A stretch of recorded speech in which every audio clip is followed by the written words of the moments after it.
And with small class sizes and a 98% undergraduate career placement rate, the Mount leads the way in educational value and student success. Discover your potential. Discover the Mount at msj.edu/admissions. What is power? It's loyalty to the game. Power inspires. Power unifies. Power never quits. Power makes the impossible possible in rising to the top. We are the Americans, and we are power. Welcome back to the Harrington Center here in Cincinnati, Ohio. And evidently what is going on right now is we have only 2 officials. The third is on his way, but evidently can't read a GPS. So they are unfortunately not going to start this game with 2 officials. So they put 12 minutes up. Now we've got about 8 minutes to go before this game is going to tip off here this afternoon. And meanwhile, we're in a waiting position for the third official to get here this afternoon. So while we're doing that, you're going to get an opportunity to see just how much of this 8 minutes I can actually kill by myself. This should be fairly interesting. And let's start it out by telling you what's going on in college basketball today. There were a lot of Division I games that got underway at noon here today, and we'll go down those games. We'll also tell you what other Division I games are going to be happening later on this afternoon. Marquette right now is leading by 12 at the half at Georgetown. Marquette, the 10th ranked team in the country. Georgetown really having a tough time under head coach Patrick Ewing. North Carolina State leads by 12 at the half over Boston College. Providence and St. John's are battling. That's at halftime also. And St. John right now is leading 20th ranked Providence 37-35. It's 5th ranked Texas at West Virginia, West Virginia is at 5th ranked Texas. And right now at the half, Texas is having their way with Bobby Huggins and the Mountaineers. 51-30. Texas on top of West Virginia right now. Coming up later on this afternoon in D1 college basketball, 9th ranked Kansas will be at Oklahoma. That game's going to tip off any time now. 3rd ranked Alabama will be at Auburn. That game tips off at 2. All these games right now tip off at 2 o'clock. 24th ranked Rutgers is at Illinois. 21st ranked Connecticut will be at 23rd ranked Creighton. Also at 4 o'clock this afternoon. These are games that are going to tip off at 4. 14th ranked Baylor will be at 17th ranked TCU. Duke goes to 8th ranked Virginia. And then UNLV will be playing against 25th ranked San Diego State University. Now games that are going to tip off at 6 o'clock in the Big Ten, it is Indiana, 18th ranked, and they've been playing great basketball as of late. They're going to be at Michigan. And then 15th ranked SMC will be playing Portland. Also at 6 o'clock, Mizzou goes to 6th ranked Tennessee. At 6 o'clock also, Oklahoma State will be at 11th ranked Iowa State. At 7 o'clock, Kansas State goes to Texas Tech. Louisville will be at 19th ranked Miami. At 8 o'clock, it's 4th ranked Arizona taking on the Stanford Cardinal. BYU will be traveling to Gonzaga up in Washington to take on the Zags. That game against the 16th ranked Zags will begin at 10 o'clock, and UCLA will play Oregon. That's also at 10 o'clock. In other games, we already told you Louisville will be at Miami. That's going to tip off at 10 o'clock also. So that's a look at what's happening around the NBA. Don't forget that tomorrow is the Super Bowl. And how can anybody forget? If you haven't been to the grocery store yet, you better get there like lickety-split, because I was at the grocery store last night here in Cincinnati, and there are a lot of things right now that are missing off the shelves at the local grocery store. And if you're going to want to get something for the game tomorrow, like wings or ribs or whatever it is that you're going to need for tomorrow, you better get to the grocery store and get that done. Earlham went into the locker room, and they are now out of the locker room. Meanwhile, the Lions are going to mosey on over near their bench and get ready for this afternoon's ball game. We're about 4.5 minutes away from the tip-off. I'm Dave Mitchell. Hope you've enjoyed me trying to kill a few minutes. We're going to kill a couple more, and then we'll be back to have the tip-off of this afternoon's ball game. We'll do it after these timeouts. At Mount St. Joseph, we're on a mission to make sure every single student succeeds in their career. In fact, 98% of our undergraduates are working in their field within 6 months of graduation. Discover the Mount at msj.edu/admissions. Now on the Mount St. Joseph campus, it's the Roar Store. Located in the Harrington Center, the Roar Store is designed to meet the needs of our students. Like when you need a textbook, students can order books exclusively online that they can pick up at the Roar Store through our new eCampus site. eCampus includes 2 different shipping options. Free online shipping to Textbook Delivery Hub located in the Roar Store or delivered to your off-campus residence. It's not just a bookstore, it's an everything store. The Roar Store in the Harrington Center on the campus of Mount St. Joseph University. Dave Mitchell right back here at the Harrington Center, and when we come back, we're going to check out the starting lineups for this afternoon's ball game. We'll do that when we come back right after this. Where are you headed? Where would you like to go? New heights, right? That's why you're going to college in the first place. At Mount St. Joseph University, we integrate academic excellence, real-world experience, and individual attention so that you can go further than you ever thought possible. In fact, over 96% of our graduates over the past 3 years were employed or pursuing graduate studies within 6 months of graduation. Are you ready to climb higher? Begin your ascent at msj.edu. Hello. Yes. Can I ask a few questions about the apartment on Park Street? What was your name? My name is Juan Hernandez. It's been rented. Oh, he's gone. Hello, my name is Sanjay Kumar. I am calling about the apartment on Park Street. It's not available. Not available?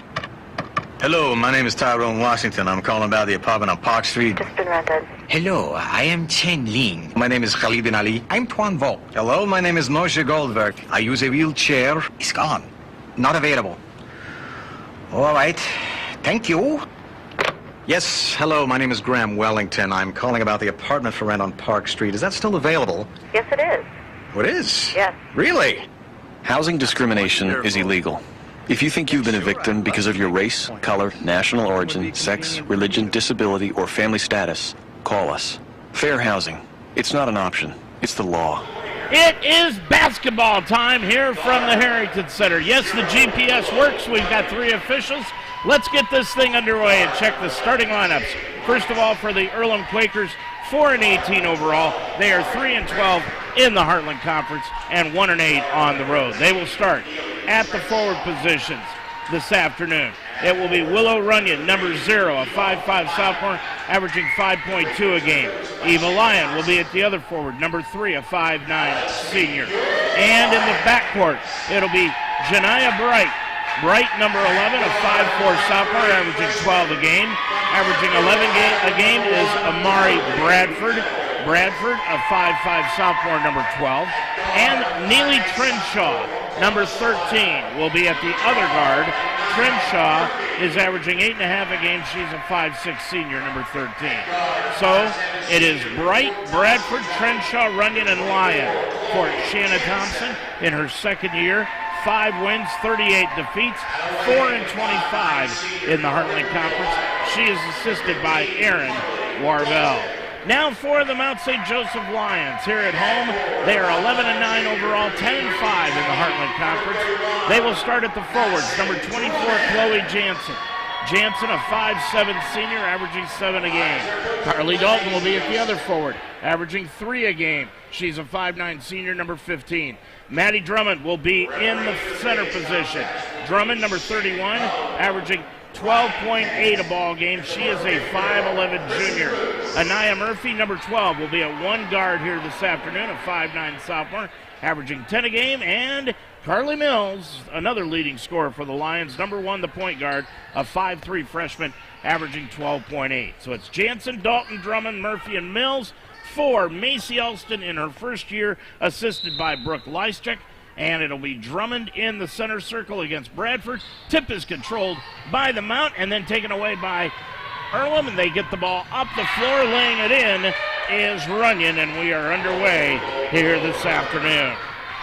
Earlham takes the early 2-0 lead, and they start out in the man-to-man. Lions in their home white uniforms. Mills, long three, left wing, got it. Mills with her first bucket of the afternoon, and the Lions have taken the lead at 3-2. We're in the first quarter, 30 seconds in. With the basketball, Bradford in the left corner. Dumps it off underneath to Trenshaw. Trenshaw left block, back outside, stolen away, then taken right back away by Trenshaw. Trenshaw off to Bradford. Bradford back over on the right-hand side. It goes to Lyon. Lyon down near the sideline. Gets it off to Runyon. Ball knocked away. Drummond tried to save it on the sideline, but it'll skip out of bounds. There are still just 3 seconds left on the shot clock. Nobody had possession, so it'll stay 3 seconds, and in the backcourt, Earlham will put it in, and they will trigger it in with Eva Lyon on the far side. Lyon near the half-court stripe, and she went over and back, and she threw the basketball into Trenshaw, and Trenshaw stepped into the backcourt.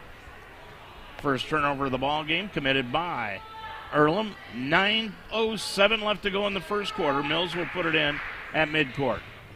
Mills with the basketball, now gets it in to Jansen. Back to Carly Mills, and she'll dribble it into the front court to the top of the circle. Back over on the right-hand side to Jansen. Lobs it underneath to Drummond. All alone underneath. Hung on the iron and fell. Drummond got the kind roll. She's got 2. Lions lead at 5-2. Coming the other way is Bradford. Bradford bounce pass onto the right baseline. Gets a pass over on the left-hand side to Runyon, and it's knocked out of bounds by Anaya Murphy. Lions in that man-to-man. Earlham in their road maroon uniforms with white numerals and trim along with lettering. And they'll inbound the basketball, and they do. Runyon with the basketball, left of the lane, got the ball knocked free. Back outside, and it goes right into the hands of Janiyah Bright. Gets it underneath into the center of the key to Bradford. Put it up from 12, no good. Murphy had the rebound. Bradford got it back, though, off the steal. Top of the key, and Bradford has it over on the right sideline. Bradford, top of the key, goes to Runyon. Crossover dribble right of the lane, all the way to the hole. Put it up at the bottom of the rim. Earlham got the rebound, though. Put it back up. Nope. And the rebound taken down by the Lions. Eva Lyon got that rebound for Earlham and could not get it into the bucket. Across the timeline on the right-hand side, Mills. Mills looking in. Now Earlham has switched into a zone defense. Lob pass. Murphy tried to get it to Drummond and threw it over her head and out of bounds. In the ball game at Earlham, the Lions had 24 turnovers in that ball game that led to 22 points by Earlham. Kept them in the ball game. With it is Runyon on the left wing. Lions looking like a man-to-man trap, but they stay man-to-man. On the right-hand side, Lyon gets it over on the right sideline to Bright. Bright with it, top of the circle. Bradford swings it on the left-hand side to Trenshaw. Trenshaw down to the baseline. Bounce pass goes back to Bright. Now back to Trenshaw. Trenshaw with it, right of the lane, throws it up, and it did not beat the 30-second clock. And the turnover gives it back to the Lions. Second turnover of the ball game against Earlham. 7:29 to go in this first quarter of play. Lions will bring it across. They are going from left to right across your computer screen. Mills brings it up to the top of the key. Now off to Carly Dalton. Dalton gets it on the left-hand side to Jansen. Free throw line Murphy from 15. No good. Straight away, but couldn't get the ball to foul. And the rebound taken down by Bradford. Bradford, stop and go dribble, now brings it across the timeline. On the left side, stolen away by Dalton. Dalton ahead of the pack, all the way to the hole, lays it up and in. Carly with 2, 7-2. Lions lead it by 5. 6:54 remaining to go in this first quarter. Bradford with it, out between the circles on the left wing, down to the left baseline. Pulls up from 15, left baseline, got it. Bradford with her first 2, and it's 7-4. The other way come the Lions on the run. Murphy put it up too hard on the left-hand side. Drummond got the rebound. Ball loose on the floor. Jansen got it, and it'll be a jump ball called, and it will go back to the Mount. So the Mount gets it back with 6:32 remaining to go in this first quarter. Mills will put it in play, left of her own bucket on the baseline. Looking, can't find anyone in a 5-second violation. Mills just could not find anyone open. That's the third turnover against the Lions here early in this ball game. Now Morgan Jenkins is going to come in, and Anaya Murphy will leave. Jenkins checks in, averaging 7 points a game. She's a 5'7" freshman, and boy, has she been outstanding this year as a newcomer for the Lions.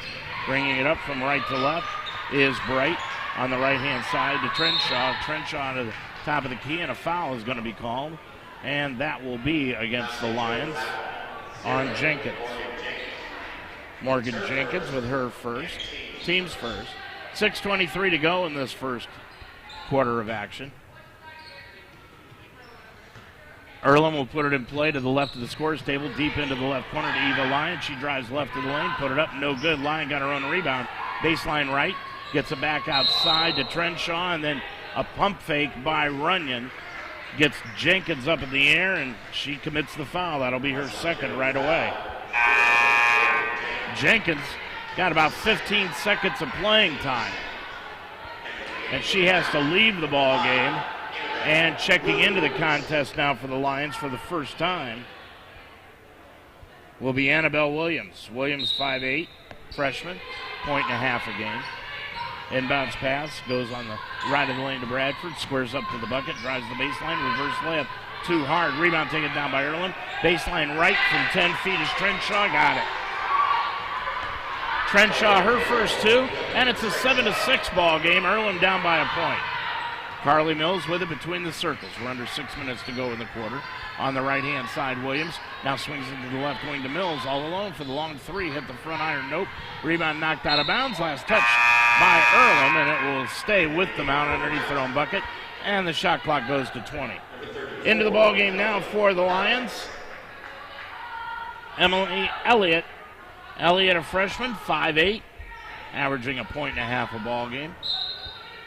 Mills will put the ball in play. Gets it on the right-hand side to Williams. Spins into the lane, put it up too hard, missed everything. Gets up the backboard. And the rebound taken down by Bright. Bright will bring it up the right-hand side. Stops at the right wing outside the arc. Picks up her dribble, can't re-dribble it. Now gets a bounce pass over to Runyon, but it's knocked out of bounds. Earlham will keep control of it in the front court. Putting it in play on the far side will be Trenshaw. Good crowd here this afternoon for this one. Inbounds pass goes to Bradford. Bradford with the top of the circle, back to Trenshaw. The 5'6" senior running the point. Lost the handle of the dribble against Mills. Regained control of it, though, and gets it off on the right baseline to Bradford. Bradford dribbles up to the wing with the left hand. 4 on the shot clock. With it is Runyon. Right wing to Eva Lyon. Put up an air ball, and another 30-second shot clock violation committed by Earlham. That'll be their 4th turnover of the ball game with 5:10 remaining in the first quarter. 7-6. Lions lead it by a point, and Mills will bring it from left to right.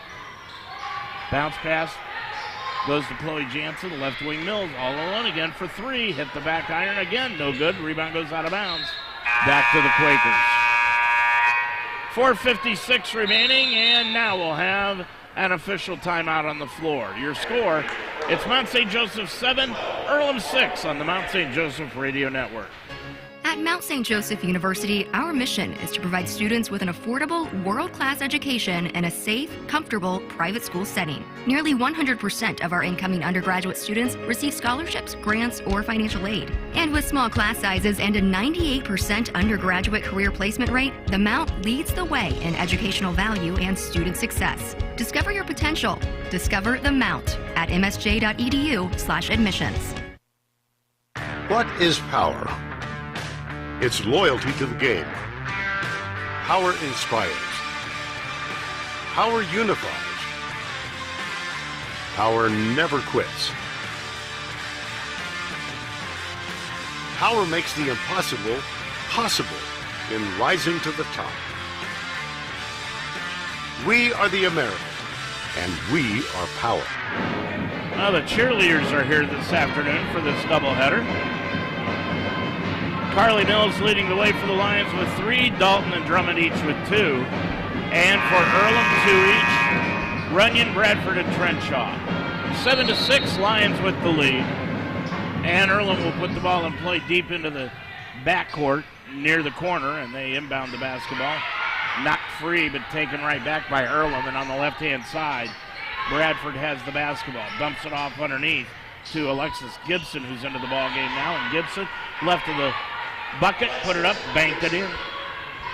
Gibson with her first two, and Earlham now has got the lead again. And in the lane, Elliott got a pass from Drummond, and she put it up and in. And the lead has changed hands again as the Lions steal the ball back. They lead at 9-8. Jansen, left wing Anaya Murphy for three, hit the front iron, no. Getting the rebound is Elliott, put it right back up and in. Elliott with her first four of the ball game, and the Lions lead it now by three again. With the basketball is Bradford. Bradford's going to drive left of the lane, and a foul will be called. Bradford threw up an air ball. Now she comes away limping on the play. And I believe the foul's going to be called on Elliott. 4:03 left to go in this first quarter of action, 11-8. Men getting set to play this afternoon at 3. Jack Kolar just walked by us here this afternoon. Line left is Bradford, put it up and in. Bradford with three, shooting 59% from the stripe this year. Eyes the second one, line left, put it up and in. She has four. Earlham substitution into the ball game. For the maroon and white is going to be Bailey Gibson. Gibson, 5'10", sophomore, into the ball game. Pass underneath, Elliott down low against Alexis Gibson. Put up the shot, no, but a foul will be called on Alexis Gibson. That is her first. And that'll be the first against Earlham as a team. Lions have got three here in the first quarter. Line right is Emily Elliott, shooting 67% from the stripe. Put it up and in. She has five in the ball game, and it's 12-10 the Mount. Second one, Elliott, line right, put it up off the back iron, nope. And the rebound taken down by Bailey Gibson. Gets it up the floor on the right-hand side. Driving into the bucket and laying it in is Janila Bright. Bright with her first two, and we're knotted up at 12. On the right-hand side, Murphy, top of the key, Mills. Mills with it between the circles, near the center circle. Now back up to the top of the key. Off to Jansen. On the left of the circle, it goes to Mills. Bobbled the ball and regains it with the dribble. Mills lobs it to the free throw line to Elliott. Right back to Mills. Drives the lane. Laid it up. Nope. Elliott got the rebound, and a foul is going to be called against Earlham. And looks like it's going to be against Trenshaw. That will be her first. And the second against the Mount, or against Earlham as a team. Inbounds pass, the Mount inbounds it to Murphy, pulls up 15-footer from the free throw line, back iron, high bounce, nope. Rebound loose on the baseline, but picked off the floor by Earlham's Runyon, and a foul is going to be called. Nope, a timeout is going to be called by Earlham because she could not get away from the double team on the baseline. 3:07 left to go in this first half. Make it the first quarter, excuse me. We're knotted up at 12 on the Mount St. Joseph Radio Network. At Mount St. Joseph, we're on a mission to make sure every single student succeeds in their career. In fact, 98% of our undergraduates are working in their field within 6 months of graduation. Discover the Mount at msj.edu/admissions. 12-12 your score here at the Harrington Center. Our next broadcast game coming up right after this one, the men, and then we're going to follow the women the rest of the way. We'll be at Franklin on Tuesday night to bring you that ball game here on Ultimate Sports Talk and WDTZ Radio. 3:07 remaining in the first quarter, and Earlham will put the ball in play. They do to Bright. Bright will bring it from right to left to the top of the key, right of the lane, back out front, and it goes to Runyon. Crossover dribble. She'll drive the lane, throw it up, will go, and she's fouled. Nice move to the bucket by Willow Runyon. She's got 4 in the ball game. She'll go to the line looking for 5. Shelby Turner into the ball game now for the Lions, committing that. I believe she committed the foul. Are they calling it on Anaya Murphy? Looks like they're calling it on Anaya Murphy. That will be her first, team's fourth, and hitting the free throw is Runyon. She's got 5, so it's 15-12 coming the other way. The Lions, and a foul is going to be called down low, and that will be against Alexis Gibson. And on Alexis, that's going to be her second. And that's the third against Earlham. Into the ball game now again is Amari Bradford, the 5'5 sophomore. She checks in, and Trenshaw leaves. Bradford with 4. Drummond line right, hit the back iron, no good. Free throws. Oh, those free throws. Second one is up, and that one is around the rim. Nope. And the rebound taken down by Runyon, and she'll be tied up by Shelby Turner, but the ball will go back to Earlham on the alternating jump ball. 2:48 remaining, first quarter. Inbounds pass deep into the corner. And it goes to Runyon, and she'll walk it across the timeline. Gets it inside the center circle, now right of the lane. Kicks it back outside into the corner to Bradford. Dribbles up to the wing. Bradford hands it off on the right side to Bright. Right top of the key. Back over to Lyon. Lyon with it, right wing. Picked up the dribble. Back outside. 5 on the shot clock. Looking. Runyon hands it off on the right side to Bradford. Put it up. No. Runyon got the rebound, though. Runyon back outside to Bradford. On the left sideline to Bright, and she canned it. Bright with the bucket. They're going to say she was just inside the arc, and that made it a 2. Shot put up by the Lions. No. Drummond got the rebound, put it up off the glass and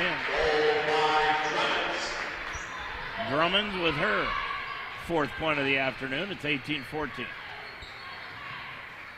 With it on the right-hand side for Earlham is Bailey Gibson, and a foul away from the ball on the other side is going to be called on the Lions.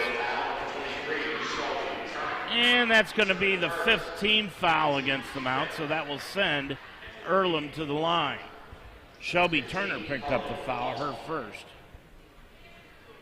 That's 5 fouls against the Lions, 1:39 to go in the quarter.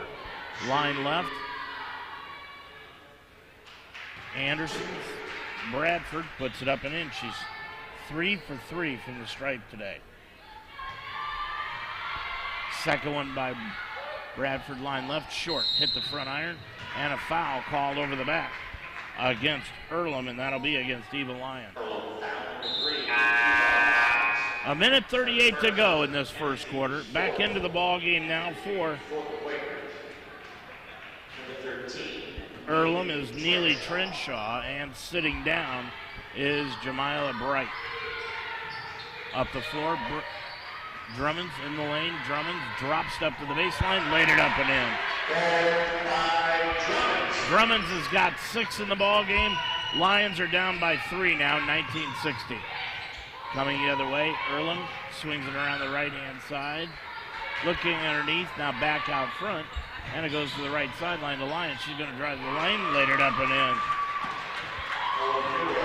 in. Eva Lyon with 2 points in the ball game. And the Lions are down by 5. Top of the key, Jansen. Jansen with 55 seconds to go in the half. Goes left side to Mills. Now to the free throw line. Drummond's backing into the baseline. Kicks it back outside to Mills. Now around the horn it goes to Jansen. Nice high-low pass coming to Drummond. Straight reverse layup. Nope. Rebound knocked free, and a foul is going to be called on the floor. And that'll be against the Lions. So the foul called against the Mount. Be a 1-shot penalty. Carly Dalton will leave the ball game. Julia Gooding is checked in. Dalton picked up her first personal, by the way, on that skirmish. Going line left is Bradford, and Bradford hit the free throw. She has got 6 in the ball game. Second one from line left for Bradford. Good again.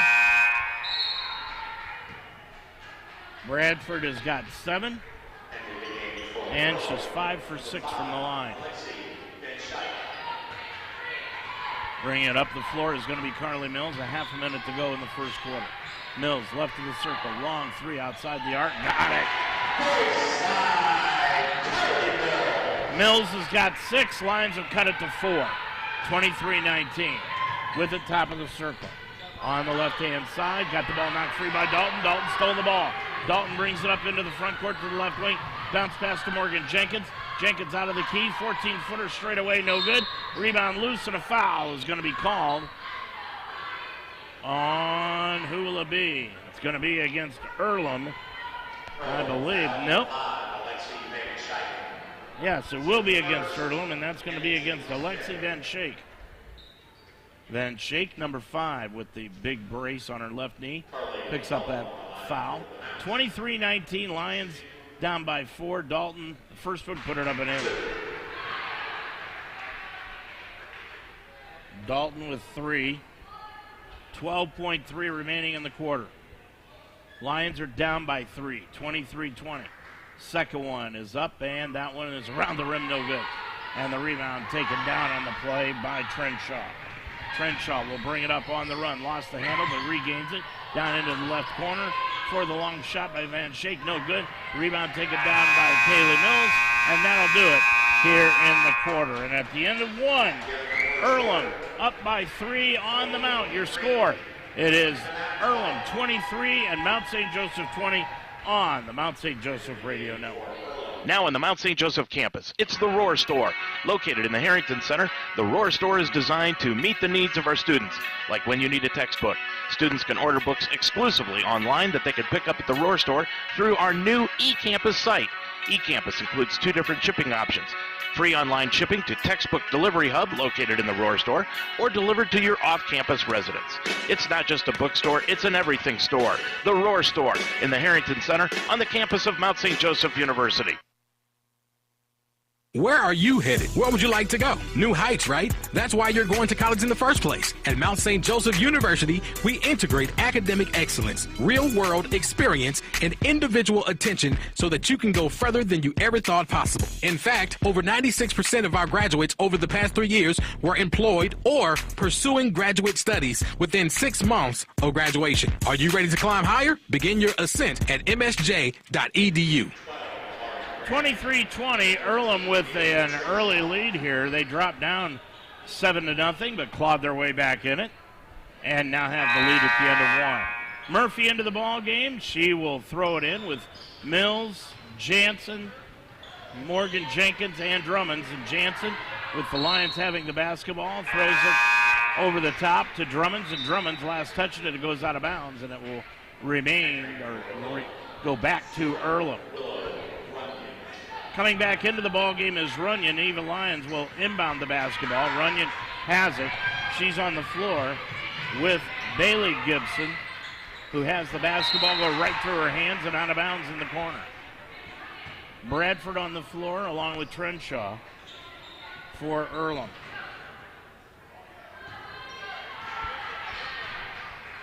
(23-20) your score. Earlham with the early lead here in the second quarter. Top of the key, Anaya Murphy. Murphy almost walked with the basketball. Left-hand dribble. Anaya hands it off sideline left to Mills. All alone. Three-pointer again. Nope. Rebound. Jenkins taps it around. Ball loose near the sideline. Picked off the floor, though, by Earlham. Runyon with the basketball. She picked up the dribble.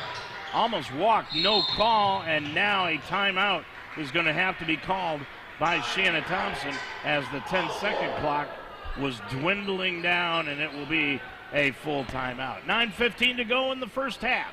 Your score, it is Earlham 23, the Lions 20 on the Mount St. Joseph Radio Network. You're a Lions fan. Own it. And we are the radio home of Mount St. Joseph Lions Sports, UltimateSportsTalk.com.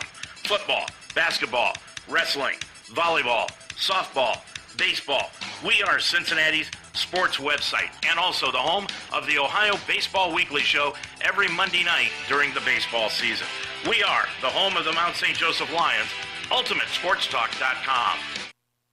Changing lives is what great teachers do. Mount St. Joseph University's Reading Science program that uses highly effective research-based methods improved my students' lives and helped me climb higher in my career. Begin your ascent at msj.edu/read. Well, getting an opportunity to check some scores out here this afternoon in D1 basketball. Marquette beating up on Georgetown with 8:10 to go in the ball game, 76-53. It is North Carolina State, 22 points ahead of Boston College, 80-58. St. John leading Providence 54-50, and Texas way ahead of West Virginia, 61-37. Also in a game that started just a few minutes ago, Kansas has a 1-point lead over Oklahoma, 21-20. Kansas ranked 9th in the country. 9:15 to go in the first half of action after that timeout taken by Earlham. They inbound the basketball and they get the ball over to Bradford. Bradford drives left of the lane, put it up from 5, got it off the glass. Bradford's got 9 to lead the way, and it's 25-20. With the basketball, top of the key on the right-hand side is Jansen. Jansen to Anaya Murphy, sideline left, Morgan Jenkins. Bounce pass goes to Mills. To the free throw line, not free, stolen away, but then taken right back by Anaya Murphy. Murphy with the top of the key, right wing Mills, shot clock at 5. Murphy, top of the key, 3, missed it wide left. Ball loose on the floor, and it never touched the rim. It'll be a 30-second shot clock violation. Good call by the official. Turnover 4 on the Mount compared to 7 for Earlham here in this first half of action. 8:39 remaining to go. Runyon will bring it across. Runyon from right to left.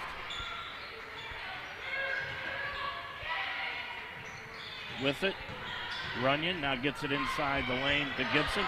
Put it up from 5 and shot it only 3 feet. The air ball pulled out of the air by Murphy to the free throw line. Pulls up from 14, got it. Anaya Murphy with her first 2, 25-22. Lions down by 3 again. With it on the left-hand side, Bradford. Bradford dribbles down baseline left, throws a pass into the right corner to Runyon. Runyon now dribbles up to the right of the lane, now spins to her left. Back off to Bradford, right corner, put it up, no good. Rebound knocked free, and a foul coming in, reaching in on Chloe Jansen. Well, for a referee who couldn't use GPS to get here this afternoon, he certainly is dominating the calls today. 25-22. Hey, you gotta have a little bit of fun.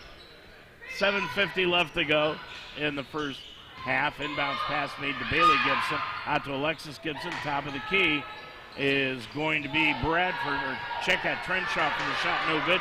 Rebound Lions. Lions get it off to Carly Mills. Left of the lane. Mills with it back out front to Chloe Jansen. Jansen hooks a pass to the free throw line to Drummonds. 17-footer. Hit the back iron. Nope. Rebound came out long on the play to Bailey Gibson. Gibson gets it up to Alexis Gibson. The free throw line, spins to her left, now back to the right in the lane, kicks it back out front, and it goes to Bradford. Put it up, no good. Just barely grazed the rim, and now they're saying they reset the shot clock to 20 because Earlham got the rebound, so it did touch the rim. Gibson tried to go between the legs, but then pinned it against one of her legs and got the ball stolen away by Murphy. Murphy leading the break, up the floor, left of the circle from 17, got it. Murphy's got 4, and bringing the ball the other way is Earlham. Earlham off to Bailey Gibson, tried to throw up a reverse layup, blocked out of bounds by Morgan Jenkins.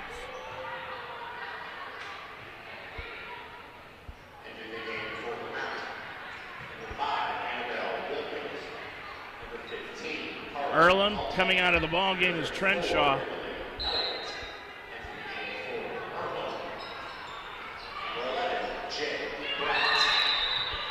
And with it, a 5-second violation. Runyon couldn't get it in time. 6:46 remaining. 25-24. Lions are down by a point. It's been a slow start to this second quarter. With it, Elliott at the free throw line. Elliott turns, squares up, 15-footer, no good. And the rebound taken down by Alexis Gibson. And up the floor on the right-hand side. Bradford put it up off the glass and rim from 5. No good. Rebound, Elliott. Elliott then got it off to Mills, and Mills was fouled, bringing it up the floor by Bradford. Bradford is screaming for an offensive foul on Mears, but no call. She thought Mills may have pushed off with the left arm coming up the floor. Mills with it. Gets it off to Jansen. Back over to Mills, left wing, same spot, long three, drilled it. Carly Mills 9, Lions lead it again by 2. Bradford in the front court. Gets it off on the left-hand side to Alexis Gibson for the 3, no good. Rebound, Carly Dalton. Dalton leading the break the other way up the right-hand side. Spins, double team, back out to Mills, and Macy Alston said, let's slow it up and run the offense. With it, Mills, bounce pass goes to Jansen, underneath to Elliott in the lane, drop step, put it up with the right hand on the right side, got no good. And the rebound, Alexis Gibson, came up short. Gibson, right of the lane, driving in against Elliott, all the way to the hole, scoop shot, nope, but a foul. And that'll be a foul called against the Lions, and that'll be on Carly Mills. Mills hit her first. And that is the second against the Lions here in the second period as Alexis Gibson goes line left, put it up, no good. 5:33 remaining. Second one, no good. Rebound taken down by Elliott. She missed both. Elliott gets it up the floor to Annabelle Williams, now down into the corner to Chloe Jansen.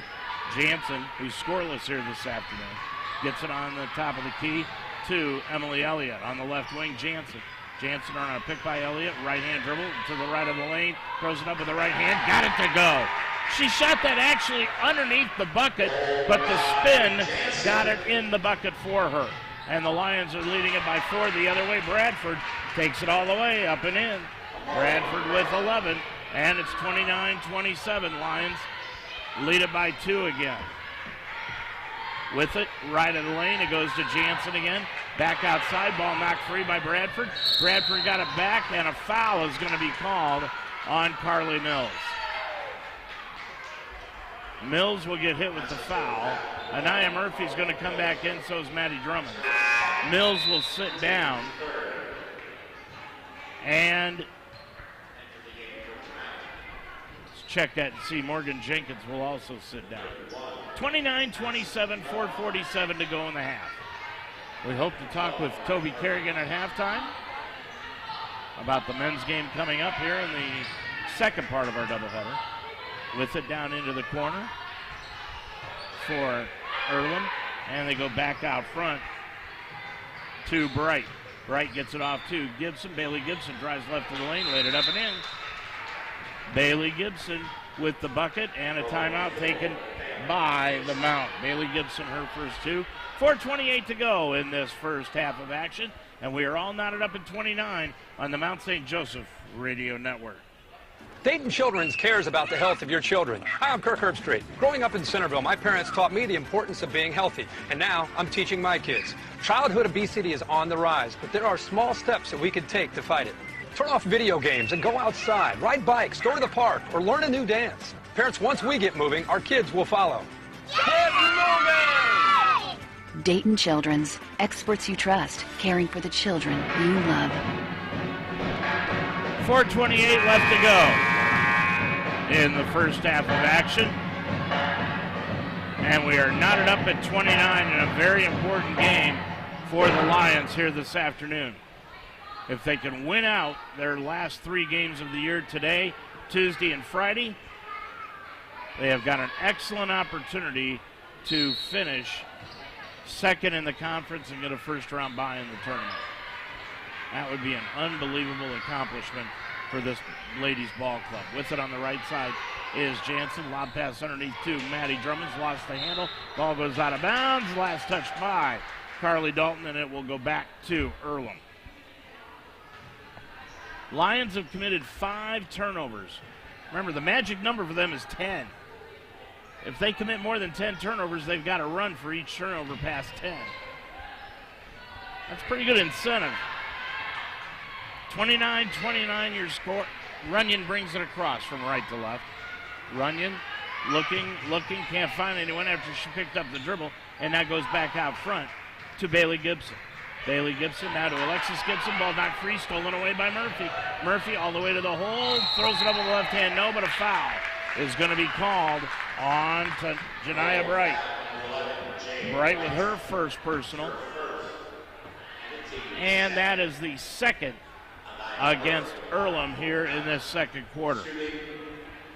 3:54 remaining in the first half. Murphy, who is shooting 71% from the stripe this year, put it up and in.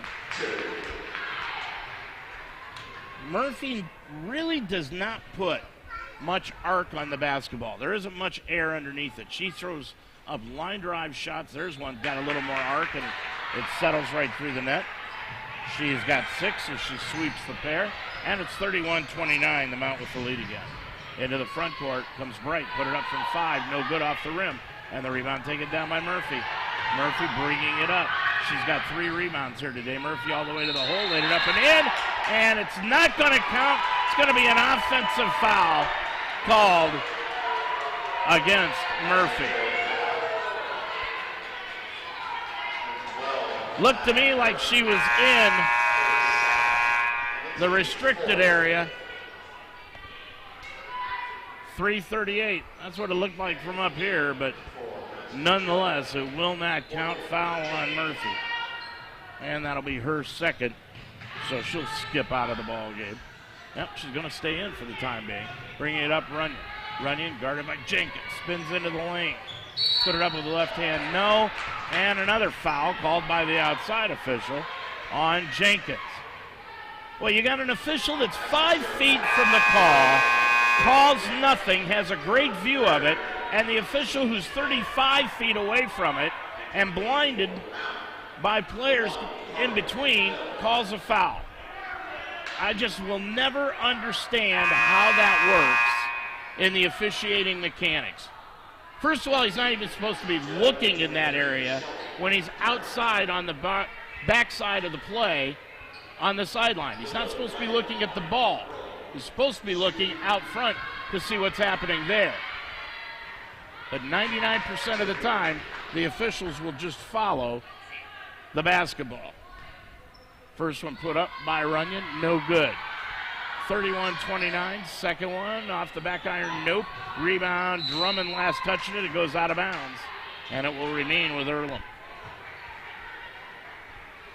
3:28 left in the first half.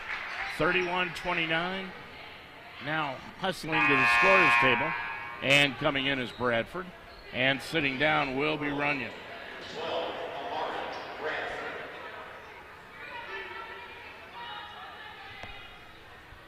31-29. Bradford will put it in play left of her own bucket.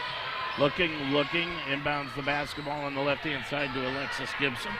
Gibson with it, crossover dribble, left of the lane, throws it up, blocked, and a foul. Going to be called on Drummond. Maddie Drummond gets called with a foul. That's another one that looked like a good block. Maddie with her first personal foul. And that is the 5th against the Lions as a team. Gibson, line left, put it up, and it's good.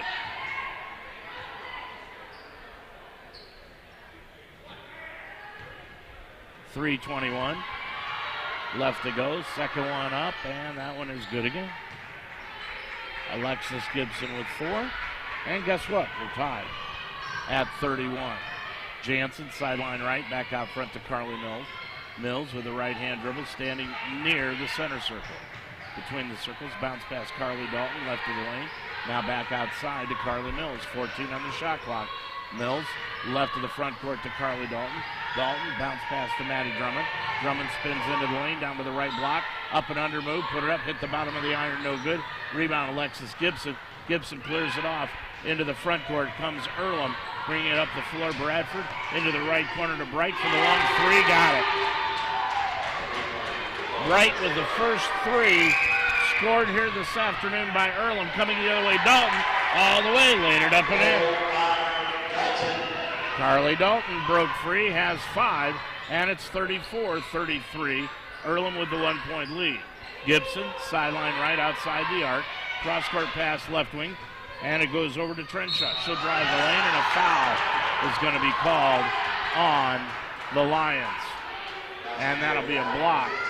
Carly Dalton gets up and walks away from it.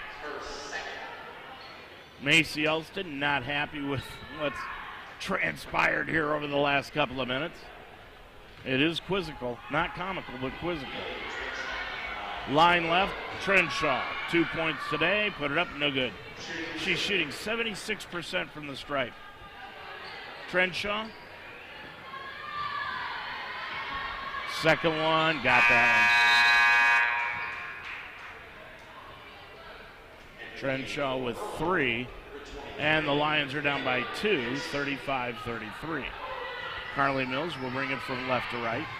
Mills across the timeline between the circles, picks up the dribble, gets a pass to Chloe Jansen. Now top of the key, Dalton, long 3 by Carly. Nope, off the side iron, and it'll bounce out of bounds back to Earlham.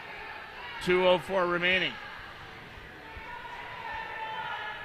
See Caleb Coral here today, offensive coordinator for the Lions football team.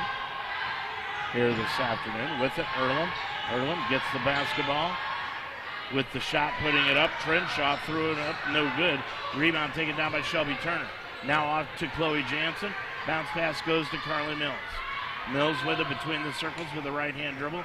Bounce pass Jansen, right of the circle, outside the arc. Back over to Mills. Lobs it under to Drummond. Drummond in the lane. Turnaround shot won't go. And it's going to be a blocking foul called against Earlham, and that's going to be on Alexis Gibson. Boy, that was a late call. I thought what he was going to call was a flop, but he waited to see if Drummond actually made the bucket. It's one of those NBA officiating moves. If they make the bucket, they won't call the foul. If they don't make the bucket, they call the foul. And that's what he did, but I thought when he blew the whistle, he was going to call a flop, but he didn't. Gibson with her 3rd personal foul. And line right, Maddie Drummonds puts it up and in. Maddie's got 7. 1 for 3 from the line, make it 2 for 4. And she has 8 points in the ball game. And we're tied again at 35. Up the floor, taking it all the way for the shot. And the layup, Bright, no good. Rebound, Jansen. Jansen with 1:25 remaining in the half. Now back over to Carly Mills. Mills with it between the circles near the center circle. Mills between the legs dribble. Gets a pass over on the left-hand side to Annabelle Williams underneath the Drummond. Drummond put up a reverse layup. No, and a foul will be called on Earlham. And outstretching her arms is Bradford, wondering, what do I do? And that's what she looks over to Shanna Thompson and says, what do I do on something like that? Drummond will go to the line again, shooting 2 on the 2nd foul against Amari Bradford. And the 4th against Earlham as a team. And Drummond drills the free throw. She's got 9. Gives the Lions a 1-point lead at 36-35. Second one, good again. Drummond with 11, 37-35. Lions with 1:10 to go in the half. On the left-hand side, Bright dribbles up top of the circle, gets it off to Alexis Gibson. Baseline left, Trenshaw back underneath. It goes to Bright. Bright left of the lane. Hooks the pass over to Gibson. Now top of the key. Underneath to Alexis Gibson, right of the lane. 10 on the clock. Put it up from the right side. No good. Jansen got the rebound. Up the floor to Mills. Mills drives the lane all the way to the hole. Put it up and in. And it'll count. Boy, a nice little move there by Carly Mills to get underneath the defender. It'll be a blocking foul that gives the Lions a 4-point lead, and the foul against Trenshaw, her 2nd. 44.5 seconds to go. Shelby Turner will come in. I'll tell you one thing, folks, about this girls team. They are fun to watch. Going line right, Mills, put it up and in. She has got 12 to lead the way for the Lions on 3 3-pointers. Lions lead it by 5, 40-35. They are deserving of everything that they are getting, and Macy Alston has got to be near the top for Coach of the Year this season in the conference. Pass underneath, knocked free and out of bounds by Shelby Turner. Let me be the first one to say that. It'll probably be Julie Folks of Transylvania just because of what they've done, gone undefeated. But this Mount team was not expected to be anywhere near the middle of the pack at the top, and the inbounds pass out of bounds. Last touch by Bailey Gibson. It'll go back to the Lions. Carly Mills will come in, and sitting down will be Annabelle Williams. 34.8 seconds to go in the half. 40-35. Mills will bring it across from left to right. Mills across the timeline, top of the circle, left of the front court. Mills with the basketball, dribbling outside, 20 on the shot clock. Mills in the center circle. Mills still with the basketball in the right-hand dribble. Bounce pass goes to Chloe Jansen. Back to Mills, left of the circle. Dumps it off underneath the Drummonds in the lane. Turnaround right-hand shot off the glass rim, no good. Rebound, Dalton got the rebound. She's going to be tied up underneath, and it should go back to the Mount. And it will. So the Mount will get it back. 8.9 seconds to go in the half, and the shot clock is off. And now they're going to put some time on the shot clock. I believe they're going to say that the shot clock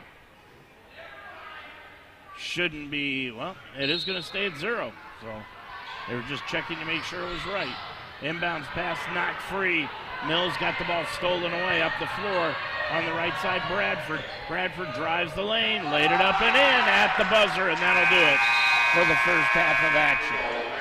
Bradford with the score. She's got 13 here in the ball game, and the Lions heading in to the halftime festivities lead it by a score of 40-37 here this afternoon at the Harrington Center. Lions being led in scoring by Carly Mills with 12, Maddie Drummonds with 10, and for Earlham, they are being led by Bradford with 13 here this afternoon. Lions by 3, 40-37 halftime festivities coming up next on the Mount St. Joseph Radio Network. Take your game to new heights at Mount St. Joseph University with 23 athletic teams and cutting-edge facilities. We are the NCAA Division III University in Greater Cincinnati. Climb higher at www.msj.edu. Odyssey now has hundreds of new exclusive music stations for you to discover your new summer soundtrack. Get moving with worthy workouts for a cardio sesh fueled by today's top artists. Hanging with your crew? Throw it back with Picnic Party for old school jams for your cookout. Or sail away with Odyssey's new yacht rock station, Jugger Yacht. For summer barbecues, road trips, or relaxing poolside. Hundreds of new exclusive stations, plus all your favorite local radio stations and podcasts. It's all on Odyssey. Do you want to grow as a leader? Mount St. Joseph University offers a flexible master's degree in organizational leadership. Classes meet about one Saturday a month. Climb higher and become the leader you were meant to be. Begin your ascent at msj.edu/MSOL. Do you want to grow as a leader? Mount St. Joseph University offers a flexible master's degree in organizational leadership. Do you want to grow as a leader? Mount St. Joseph University offers a flexible master's degree in organizational leadership. Do you want to grow as a leader? Mount St. Joseph University offers a flexible master's degree in organizational leadership. Right back here at the Harrington Center, where the Lions are ahead on the scoreboard by a score here at halftime of 40-37. Of course, going on tomorrow, the Super Bowl. And the Super Bowl will be played in Arizona, and it will be the Kansas City Chiefs against the Philadelphia Eagles, and Nick Wright and the rest of his Fox crew preview the ball game. How good will Kansas City's offense be? Very good if you ask 49ers wide receiver Brandon Ayuk. He's expecting fireworks. Take a listen.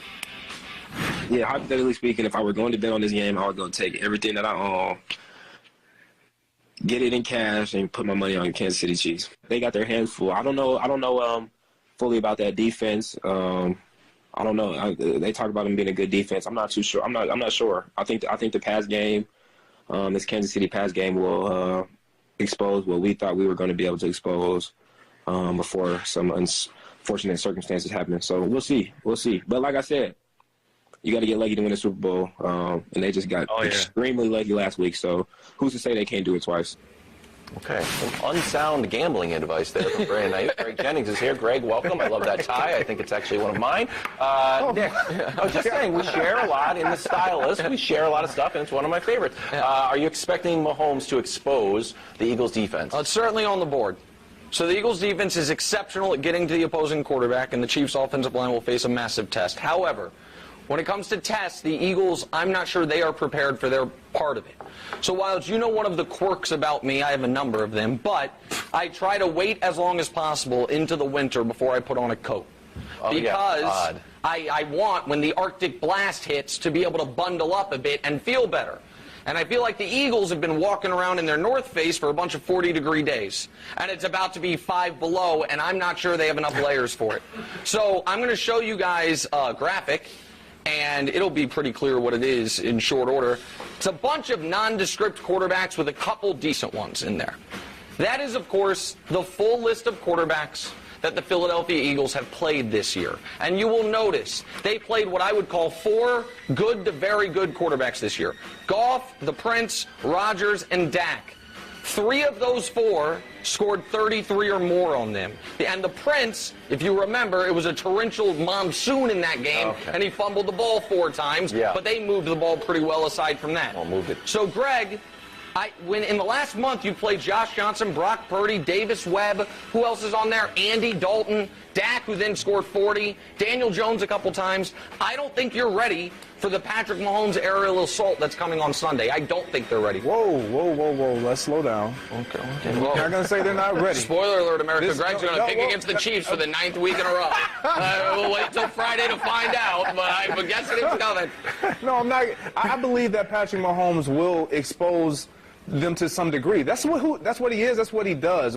Paired with Andy Reid, and we know what this offense is. We know who Patrick Mahomes is. However, I'm not just ready to give up on this Philadelphia defense and say, oh, it was because of the quarterbacks or lack of quarterbacking that they played against that allowed them to be so successful. No, this is a really good defense who gets after quarterbacks, who disrupts what you're trying to do offensively. Look, Brandon Ayuk, I respect everything that he said. I think he has some validity because when you don't get to exercise what you've prepared for because of lack of personnel, it's real. Like, we can't sit here. He can't say whether this defense was really good or not. What I can say is the defense knocked out both of your quarterbacks. And there's something to be said with that. Like, this defense is real. I believe Patrick Mahomes will be who he's always been, and that defense knows it. But if they can slow him down, which has been easier to do with Patrick Mahomes in Super Bowl games. You're the stat guy. We're going to talk about that in a moment. We will, but just go ahead. This is why I still like the Philadelphia Eagles defense, but Patrick Mahomes look, he is who he is. Bro? Well, first of all, Nick can answer this for me during the break. Can you fumble 4 times in a game and still be called the Prince? That's just something to chew on. I mean, obviously, literally, yes. All right, 4 interceptions, 4 fumbles, whatever it is. He does that a lot. That's right, yeah. All right, but anyway, I don't like the word expose because expose implies that you're fraudulent. All right, and I get why Ayuk might say that, considering that Kansas City exposed San Francisco's supposedly great defense to the tune of 44 points during the regular season. Okay, but Philadelphia's defense is legit. All right, that pass rush is one of the best we've seen. It's legit. That pass defense is legitimate. So, you know how great I think Patrick Mahomes is. I think he's going to come out and play a very good game. I think they do put up 30-ish, points. So I think he does well, but I think it's a close game. I think Philly's going to score their points, and I think he's going to need to do something like that to win the game. But expose, like, make them look like they don't know what they're doing, like they're not as good as advertised, I don't see that. Yeah, I mean, if you put up 30, though, bro, I would that's exposing, man. I mean, they haven't put up 30 all they give up season. 20 a game. They give up 20 a game, and you're facing now the best quarterback of this generation. Yeah.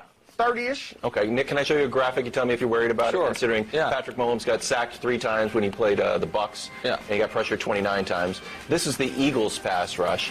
We've Dusty has compared them to the 85 Bears, but they are good at getting to the quarterback, and they don't have to send extra people to do it. Are you worried? Listen, Since we don't think Patrick Mahomes is going to be 100%. I've been studying his gait. No, I think he's going to be. I think he's going to be very close to 100%. But listen, that is the Eagles' path. The Eagles' path is to do what Tampa was able to do and harass Mahomes more than any player has ever been pressured in any game in NFL history. That's a true stat. And if they can do that, but the Chiefs have remade their offensive line with that in mind. And real quick before we move on, Wilds, in fairness to the Niners, because Bruce said the Chiefs exposed them to the tune of 44 points. The Niners defense only allowed 42 points. 2 of them were when Jimmy Garoppolo self-safety. So you guys got to keep that in mind. It's not totally fair. It's not totally fair. Rams, you see that Supreme luggage too? Ooh, it's going to be me out there in Arizona. Chiefs GM and honorary committee member Brett Veach said the Chiefs Super Bowl window wide open, telling ESPN when you have Pat Mahomes, we're wired to go after it every year. Nick, you agree with that? Well, yeah, of course. And listen, I tweeted this last week, and I'm sure it's going to get going right now with Greg and Brew. There is going to be a false narrative that Patrick Mahomes struggles in Super Bowls, which is odd because he has, we can show it to you, the greatest playoff numbers in the history of the league, and he's played 2 of his 13 career playoff games were Super Bowls. So it's a good percentage of them, and yet those are his career numbers. When here's the reality of the situation. He has not yet, Brew, played start to finish a perfect Super Bowl, obviously. But the Niners game was against the #1 defense in the league. He threw 2 touchdowns, ran for 1 touchdown, completed a 66-yard air yard pass to save the game on 3rd and 18, and led a 10-point fourth-quarter comeback. And the Bucs Super Bowl, while the box score looks awful, if you watch that game, you see a player the entire time making marvelous plays. And I know everyone who watched the game agrees with me. I know the Tampa Bay defensive players agree with me because they were talking about it throughout the game and after the game. So the idea that Mahomes, the moment's gotten too big for him in the Super Bowl, Brew, I flatly disregard, and I think he's going to be excellent in this game. I love how Nick always shows Mahomes playoff graphs. There we go. Playoff graphics, right? Yeah. Never the Super Bowl. Oh, you're including first-round games, Well, he doesn't play many first-round games. The fact of the matter is, in 2 Super Bowls, he's got 2 touchdowns and 4 interceptions. And I like Mahomes, but I keep it objective up in here. If we're going to include rushing as we do for other guys, it's 3 touchdowns. Interceptions. He ran for 1. And Nick, in a comeback. Look, to win the Brett Veach is right that Mahomes has the rest. He's got the decade plus. He's, with the rules today, he's going to play. I think he'll still be great at 40. So he's got a long time to win more Super Bowls. But, Nick, I would think you'd agree with this. If he loses this Super Bowl, and if he loses, we're going to presume he doesn't play that well. If he loses this Super Bowl, then people will begin to wonder, are we ahead of ourselves in this potential? Chris Broussard and Nick Wright giving their predictions on Fox Sports about what's going to happen tomorrow in the Super Bowl, Kansas City and Philadelphia. Right here, it's 40-37. Mount leads it by 3 at the half. I'm Dave Mitchell. When we come back, we'll take a look at the stat story after this. What do you wish for? A nice life? Nice things? Or do you wish for something more? A sense of purpose? Do you wish to discover a cure? To write code that cracks an unsolvable question? To further our exploration into space? Or to invent something that changes everything right here on Earth? Well, if that's your wish, make yourself ready. Because when you look back, you'll see that you didn't just make wishes.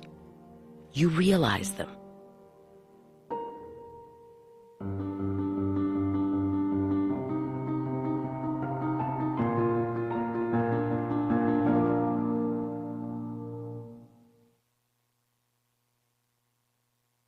¿A dónde te diriges? ¿Dónde te gustaría ir? Nuevas cumbres, ¿verdad? Es por eso que vas a ir a la universidad en primer lugar. En Mount St. Joseph University integramos la excelencia académica, la experiencia del mundo real y la atención individual para que puedas llegar más lejos de lo que tú creías posible. De hecho, más del 96% de nuestros graduados en los últimos 3 años estaban empleados o cursaban estudios de posgrado dentro de 6 meses posteriores a la graduación. ¿Estás listo para subir más alto? Comienza tu ascenso en msj.edu. 40-37, the Mount leads it by 3 here in the first half of action. Lions were down 23-20 at the end of the first quarter of play, and then they outscored Earlham in the second quarter 20-14 to take this 3-point lead. Carly Mills leads the way for the Lions with 12 points. She's 3 of 6 from three-point range. Almost all her shots have come from the left wing here this afternoon at that three-point mark. And the Lions, she has got the 12 points here in the ball game. 10 points for Maddie Drummond. She is 3 of 7 from the field and 4 of 6 from the charity stripe. The rest of the scorers, Anaya Murphy has got 6 in the ball game. Carly Dalton with 5. Emily Elliott with 5 and 2 points. Excuse me, I said Carly Dalton, and Chloe Jansen has got 2 points here this afternoon. For Earlham, they're being led by Amari Bradford with 13 points in the ball game. 8 points going to Jay Bright, and then comes 5 points to Runyon, 4 points to Gibson, 3 to Trenshaw in the ball game, and then 2 for Gibson. Lions lead it by 3, 40-37. Second half action coming up next on the Mount St. Joseph Radio Network.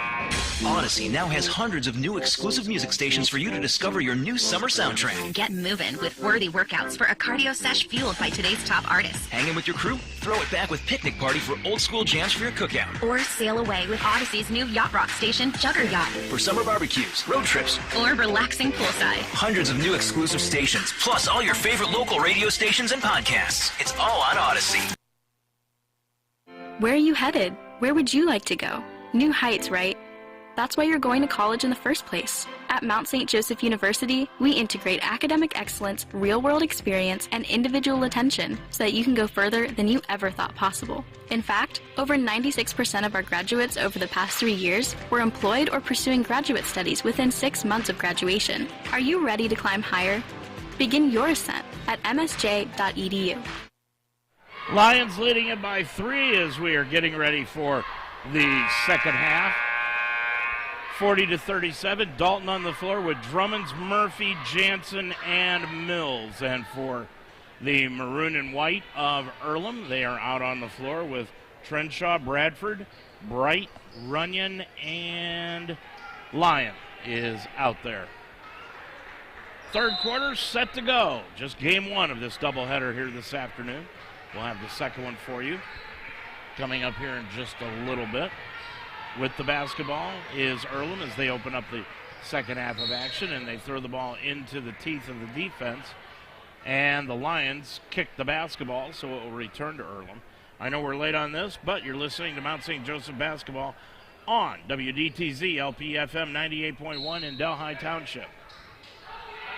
40-37 your score. Lions by 3. Inbounds pass stolen away by Murphy.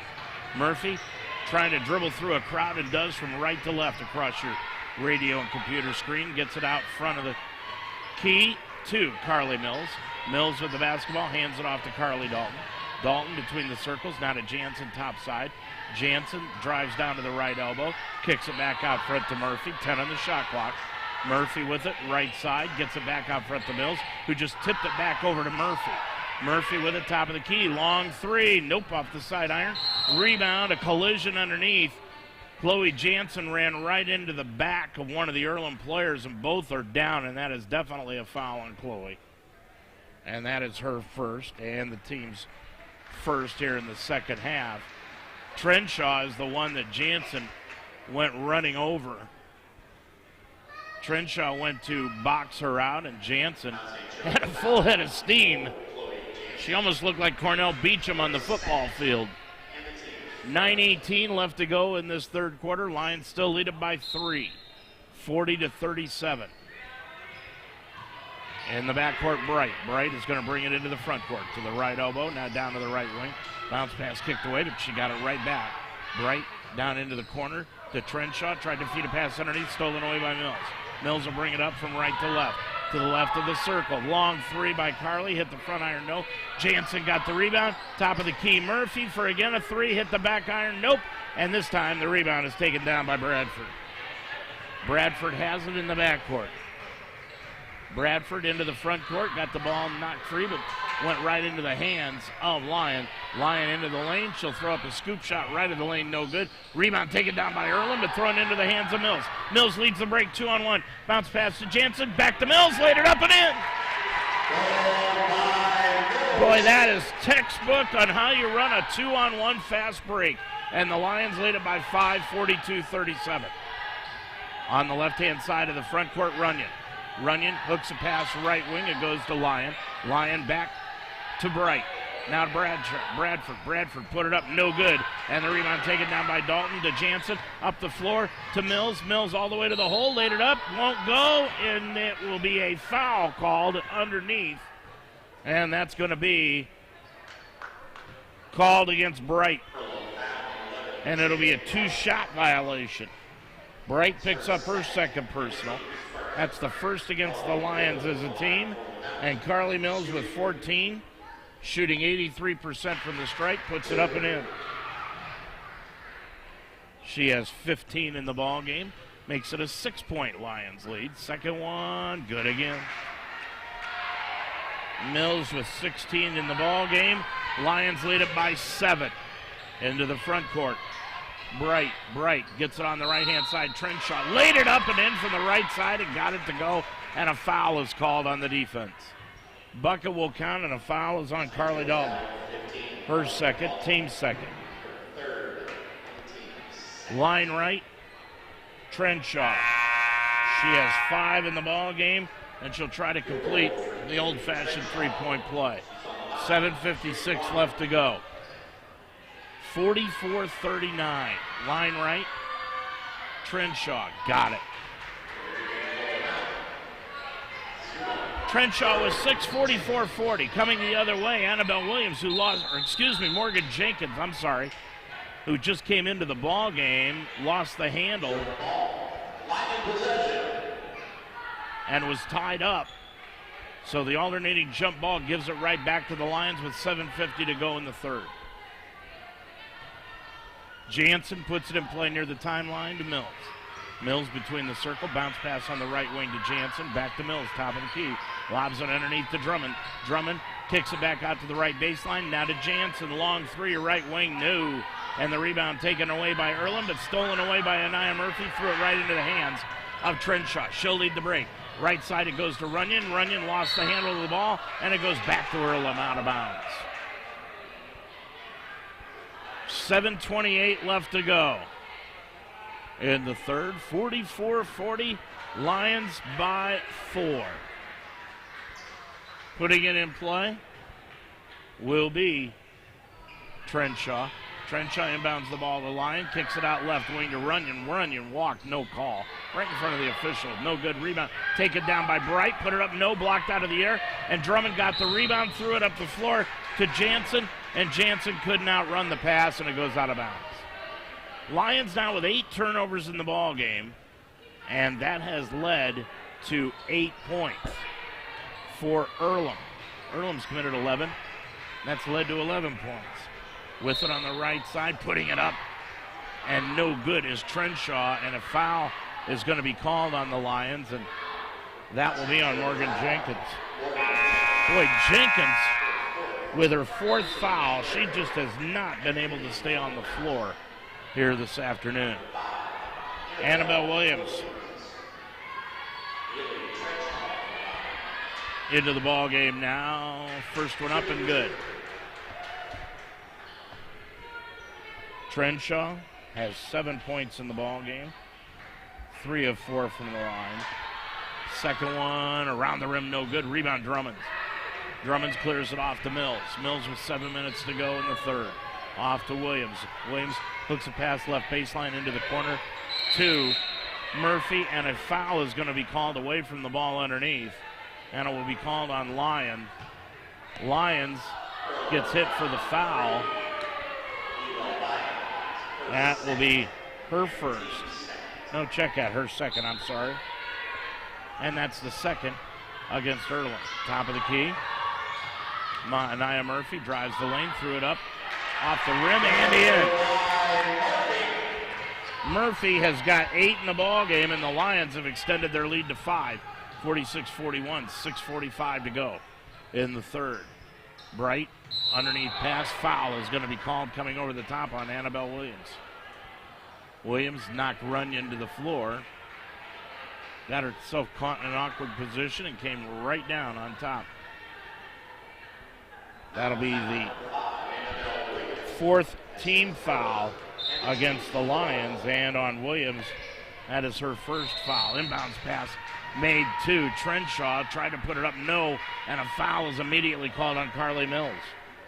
That will be her second. Boy, this is a foul-filled third quarter. 46-41. And Trenshaw will go line right. And she puts it up and in. Trenshaw now with 8 in the ball game. Second one, good again. She has 9. And it's 46-43, Lions again by 3. Into the front court from right to left comes Carly Mills. Mills with the basketball, right hand dribble, crossover, lane, left of the lane, laid it up in the left hand, good, or foul. And then she does a little dance underneath the bucket after the shot went in. Foul will be called after the bucket is made. That's 18 in the ball game on Mills, and she'll go to the line looking for 19. Boy, what a spark plug this kid has been all year long. Eyes it from line left, put it up, and good. Trenshaw, by the way, picked up that foul, her third. Third against the team. Mills with 19 in the ball game. Up the floor, Lions with a 6-point lead. Bradford gets it off to Trenshaw, drives the lane, throws up a 10-foot floater in the lane, got it. Trenshaw becoming more offensive-minded here in the second half. She's got 11 points in the ball game, 8 of them here in the quarter. Jensen with it right of the lane, drives the lane, laid it up in the right hand, good. Chloe with 4, Lions by 6 again at 51-45. We're under 6 minutes to go in the third. Coming the other way is Bright. Bright's going to take it. Foul called on Murphy. 5:45 left to go. And it'll be a 2-shot violation. Bright will go to the line. Jay Bright, 11 points, or 11 on the back of her uniform. She's got 7 points here today. Leaving is Maddie Drummonds, and into the ball game, Emily Elliott. Elliott has been outstanding today for the Lions off the bench. 5 points, 4 rebounds. Line right. First one is good by Bright. So Bright cans the first one. She has got 8 in the ball game. Looking for 9, line right, put it up, and good again. That's 9 in the ball game. Now Alexis Gibson will come in, and sitting down is Eva Lyon. 5:45 remaining in the third. Boy, this has been a long game because of all the fouls that have been called. 20 against the Lions, 13 against Earlham. Pass underneath to Elliott. Left of the lane, put it up and in. Elliott's got 7, Lions by 6 again. Coming the other way is Runyon. Gets it off to Alexis Gibson. Gibson, left of the lane, drives the lane, puts it up on the right side, got it. Alexis Gibson with 6, Lions by 4 again. Earlham hanging right there with the Lions. Left baseline Murphy. Murphy drives the baseline. It opens up for her. Reverse layup good. There just was nobody on the weak side to pick her up. Had the easy bucket. She's got 10. Up the floor coming the other way. Bright laid it up and in, and she's fouled by Murphy. Boy, the back doors are working on both squads in this one. That is a foul on Murphy, her third. Lions already over the limit. Bright has got 11, looking for 12 at the line. When we come back after this official timeout, 4:56 remaining. Your score here in the third. It's the Lions 55 and Earlham 51 on the Mount St. Joseph Radio Network. Dayton Children's cares about the health of your children. Hi, I'm Kirk Herbstreit. Growing up in Centerville, my parents taught me the importance of being healthy, and now I'm teaching my kids. Childhood obesity is on the rise, but there are small steps that we can take to fight it. Turn off video games and go outside, ride bikes, go to the park, or learn a new dance. Parents, once we get moving, our kids will follow. Get moving! Dayton Children's, experts you trust, caring for the children you love. You want to advance your career through education, but you have a busy family and work schedule. Mount St. Joseph can help. The Mounts School of Business offers an MBA program on Saturday mornings where you can earn your master's degree in 2 years. Courses are led by faculty who are experts in their areas and taken one at a time, and the GMAT is not required for admission. Classes every Saturday can make a huge difference in your life and your career. Learn more about the Saturday MBA program. Visit msj.edu/MBA. Well, this has been a good game, but a lot of fouls being committed. The Lions 20 called against them, for Earlham 13 in this ball game. Combined total of 33. And we have not even gone halfway through, well, just 4 seconds on the other side of halfway through this third quarter. Bright, line right, trying to complete the three-point play, and hits the front iron, gets it to go. Bright has got 12 in the ball game, and the Lions lead it by 3 again. Underneath pass to Emily Elliott, put up the shot, no good, and the rebound knocked out of bounds. It'll return to the Mount. No, they're going to say it goes to Earlham. 4:56 remaining. Our next broadcast game after today will be Tuesday night. Tuesday night from Franklin, the women's game. We'll be on the air at 6:30 with the pregame, 7 o'clock with the tip-off. Runyon at the left wing, picks up her dribble, feeds it back out front to Alexis Gibson. Gibson with 10 on the shot clock. Gibson right of the lane, spins into the lane, turnaround 12-footer, missed everything, saved in on the baseline by Earlham, and that's Trenshaw, but she stepped on the baseline trying to save it. It goes out of bounds, back to the Lions, and now we've got, I believe, the official timeout now. So obviously that other timeout was called, and it looks like it was called by Earlham, and it was, but this will be the official timeout. 4:22 remaining in the third. It's now the Lions 55, Earlham 52 on the Mount St. Joseph Radio Network. Take your game to new heights at Mount St. Joseph University. With 23 athletic teams and cutting-edge facilities, we are the NCAA Division III university in Greater Cincinnati. Learn more at msjlions.com. Now on the Mount St. Joseph campus, it's the Roar Store. Located in the Harrington Center, the Roar Store is designed to meet the needs of our students, like when you need a textbook. Students can order books exclusively online that they can pick up at the Roar Store through our new eCampus site. eCampus includes 2 different shipping options. Free online shipping to Textbook Delivery Hub, located in the Roar Store, or delivered to your off-campus residence. It's not just a bookstore, it's an everything store. The Roar Store in the Harrington Center on the campus of Mount St. Joseph University. Well, to be correct, the Lions have three timeouts remaining, and for Earlham, they have 2. So they did take that timeout early in the third quarter. With the basketball, Carly Mills after the TO, the official timeout. Dalton dribbles to the right elbow, back out to Jansen at the wing, all the way into the lane, put it up with the left hand, no. Dalton got the rebound, put it up, nope. Rebound tapped around, taken down by Bradford. Bradford will bring it up the other way from left to right, stops right elbow, 14-footer, got it. Boy, Bradford just a sophomore, and she is someone that Shanna Thompson is going to be able to build this program around over the next couple of years. With it, Drummond gets it off to Annabelle Williams, laid it up and in with the left hand on the give and go. Nice job by the Lions running that bucket. Williams with her first 2, Lions by 3 again. Coming back the other way, Bright laid it up with the left hand in front of Mills, got it to go. Boy, this thing's going back and forth. Jansen the other way down to the right block, kicks it out to the right wing to Dalton. Now back over to Mills, and Dalton Walker the basketball. That will be the 9th turnover of the ball game, committed by the Lions. 3:20 remaining in the third. I'll tell you one thing, folks. This is a great crowd here today for a Saturday afternoon. Good crowd. With it on the left side, Bright put up the shot, partially blocked by Drummond. Hits it off to Mills. Mills leads it up the floor to Dalton. Dalton lost it on the baseline, out of bounds. Who's it going to go to? The baseline official doesn't know, and she flips a coin and says it goes back to Earlham. She really had no clue, and none of the officials came up to help her from the backcourt. Into the front court comes Bright. She was left all by herself to make that call.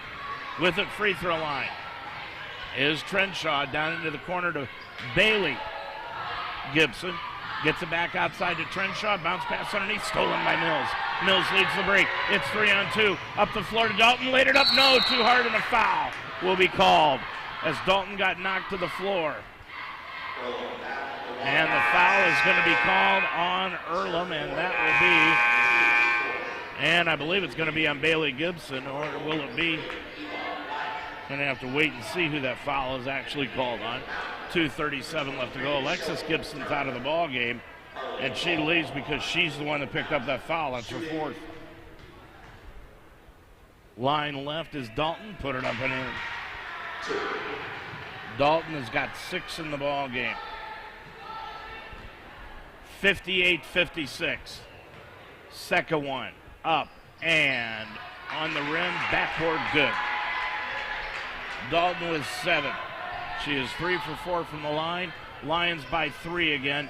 59-56. It's been back and forth from 3 to 1 a lot of the time here in this third quarter. Bailey Gibson to the free throw line. Stops, pivots, gets it back out front to Runyon. Runyon to the right wing, to the right elbow. Now back out top of the key. Dumps it off to Bailey Gibson. Tries to drive inside. Kicks it into the left corner for Trenshaw. A 3, no good. Rebound taken down by Bright. Behind the back dribble. Almost got it stolen, but regains control. Bright with it, right of the circle. Bright on the right-hand side. Stops at the free throw line. Step back, 15-footer. No good off the back of the iron. Rebound Dalton. Stripped away. Jump ball is jumping on top of it was Runyon, and it will stay with Earlham. Boy, when you've got Bright, who's a sophomore, Bradford a sophomore, the 2 Gibsons are sophomores, you got a lot to deal with here, and Runyon, their point guard, is a sophomore. She has got a lot to work with here for Earlham. Putting it in play, Earlham, they get it into Runyon. Runyon with the basketball, top of the circle with the left-hand dribble. Runyon, left of the circle now, hook pass back out to Eva Lyon, who just checked into the ball game. Lyon dribbles at the baseline, got the ball knocked free, but Lyon got it back, then tried to throw it in the middle, stolen by Dalton. Dalton with 1:35 to go in the third quarter, off to Carly Mills. Mills now with the basketball, right-hand dribble, looking down low, gets it off on the left-hand side, Shelby Turner. Turner underneath to Drummonds. Drummond's in the lane, puts it up with the right hand, no good, short. And the rebound, Eva Lyon. She clears it off into the front court to Runyon. Runyon, top of the key with the right-hand dribble, crossover to the left side of the lane, all the way to the hole, and got it knocked free, stolen away by Carly Mills. Mills leads the break, it's 3-on-3. Mills into the lane, lays it over the left hand, no, it'll be good. Now are they going to call it a good basket? Thought she said they were going to wave it off.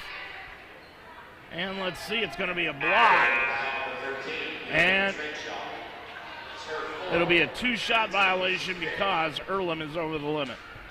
Bucket went, but it won't count, and Carly Mills will go line left. She'll have to prove it all over again. Mills will look for 20 and 21 at the line. Annabelle Williams into the ball game now for the Lions. Carly Dalton will get a breather here for the final minute 5. Mills put it up and in. Mills line left has got 20. 60-56, second one, good again. 21 for Carly Mills. Lions lead it by 5 now at 61-56. Coming the other way, Earlham. Bright has it, top of the key. On the left wing, Lions. Lions with it to the left elbow. Inside the key, hands it off. On the left-hand side, it goes to Bailey Gibson, drives the lane, threw it over the right hand, short, hit the front iron. Drummond's got the rebound, off to Jansen. 40 seconds to go in the quarter. Jansen's going to take it all the way to the hole, laid it up, nope, and a foul. That's the Chloe Jansen that we've seen the last 2 years, just driving to the basket with reckless abandon. Jansen line left, will go to the line shooting 2 shots. She's got 4 in the ball game. Shooting 78%, cans the first one. Chloe with 5. Second one, good again. Jansen with 6. 63-56. Lions have opened up a 7-point lead. Coming the other way, Bright. Tried to throw it outside, and an offensive foul is going to be called on the play, and that's on Bradford, excuse me. Boy, if I'm Shanna Thompson, I got to be upset at that one, too. That just did not look like enough to be calling an offensive foul on, but they got it called that way. 29 seconds to go. Shot clock will be off.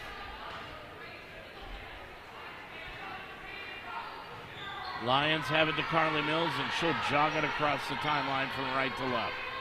Gets it across, 20 seconds to go in the third quarter. Mills looking at Coach Macy Elston for the play. With it between the circles. Bounce pass Drummond's near the free throw line. Drummond's hands it off to Annabelle Williams. Laid it up on the right side, no good. And the rebound taken down by Earlham. 8 seconds to go. Leading the break is Bradford. All the way to the left-hand side. Ball knocked free from Runyon. Stolen away by the Lions. Carly Mills is going to throw up a three-quarter court shot. Won't go. And that is the end of the third quarter of play. And as we head into the fourth, your score, it's the Lions 63, Earlham 56 on the Mount St. Joseph Radio Network. I wanted to grow my leadership skills, but with work and a busy life, how could I fit it all in? Then I learned Mount St. Joseph University offers a flexible master's program in organizational leadership. For about 1 Saturday a month, I studied and refined my leadership skills alongside working professionals and top-notch professors. I'm now the leader I set out to be. The Mounts Organizational Leadership Program helped me climb higher in my career. Begin your ascent at msj.edu/MSOL.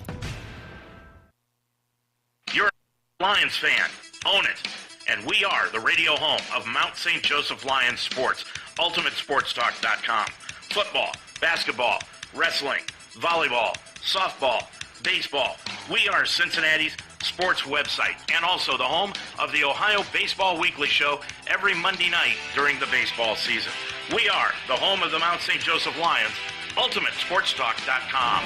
Don't forget Tuesday night we will be with the women at Franklin. Big game in the Heartland Conference for that one. Lions come out to start the fourth quarter with a 7-point lead with Shelby Turner, who is checked in, Annabelle Williams, Carly Mills, Chloe Jansen, and Maddie Drummonds. Trenshaw in the ball game along with Alexis Gibson, Jay Bright. Bradford is in the contest, and so is Bailey Gibson. Lions get the basketball to start the fourth quarter. Drummond's in the lane. Off on the left baseline. It goes to Turner. She's going to drive the lane. Throw up the semi-hook shot in the lane for 5. Got it. Turner has got her first 2. It's a 9-point Lion lead. With it is Gibson. Top of the key. Long 3. New rebound. Taken down by the Lions. Williams gets it up the floor to Mills. Mills with a left-hand dribble all the way to the hole. It opened up. No good as she tried to put it up, hit the bottom of the backboard. Rebound taken down by Earlham. The other way comes Bright. Bright ran right into Drummond. Or checked at Jansen and knocked Jansen to the floor. And Bright might have been worse for wear on that one. She's still trying to collect her wits about her and get herself back into knowing where in the world she is right now. She's going to put the ball in play. She still does not look like she knows she's in Cincinnati. 9:16 to go. They are giving her some extra time to shake the cobwebs out, and I think she needed it. Bright inbounds the basketball near the sideline left to Alexis Gibson. Spins into the lane from 5 off the glass. Nope. Rebound, Maddie Drummonds. Drummonds has got 6 rebounds here this afternoon. Jansen, lane, right of the lane, put it up and in. Jansen with the bucket, and let's see who's down on the floor. That's going to be Jansen. Jansen down on the floor underneath the bucket as the trainers are going to come out and look at her. Remember, she had the knee problem a year ago. 67-56. And not sure who they gave that bucket to, but I think they said it was Carly Dalton, but it was actually Chloe Jansen that had that bucket. Jansen's got 8 in the ball game, and that's what it's showing here on the scorer's page. Jansen's okay. She's got to come out of the ball game. And it will be Earlham's basketball. Good crowd here today. I mean, just can't get over it. Of course, it's a short drive, and it's a gorgeous day outside. Bright sunshine, about 45 degrees now here in Cincinnati. And just a great drive over here today from Earlham. 67-56, Lions by 11 on the left-hand side. Trenshaw in the corner. Throws up a shot. Fell to the ground and just threw up a shot. And the official called a foul. Talk about a bailout. She didn't even get touched. She fell on her own accord. Foul is going to be called. And that's on Shelby Turner. Her second. And let's see, now what are they doing? They calling it on somebody different? And it's going to stay with Shelby Turner, her second. And that's the Lions' second as a team. Underneath pass, putting it up and in on the left-hand side is Bradford. Bradford's got 17, 67-58. Pass goes to Drummond, top of the key. Pass on the backside, it goes to Dalton, laid it up and in. Carly Dalton's got 9 in the ball game, and the Lions lead it again by 11, 69-58, coming the other way. Laying it up and in is Bright. It spun on the rim and fell in, and a foul is called on Dalton. That is her third, team's third here in the quarter. Bright has got 16 in the ball game, and she'll look for 17, line right. Earlham just keeps plugging away and plugging away. They just will not go away. Bright, line right. Isaac, got it. Bright with 17 in the ball game. 69-61. Mills, top of the key. Annabelle Williams, 3. Got it!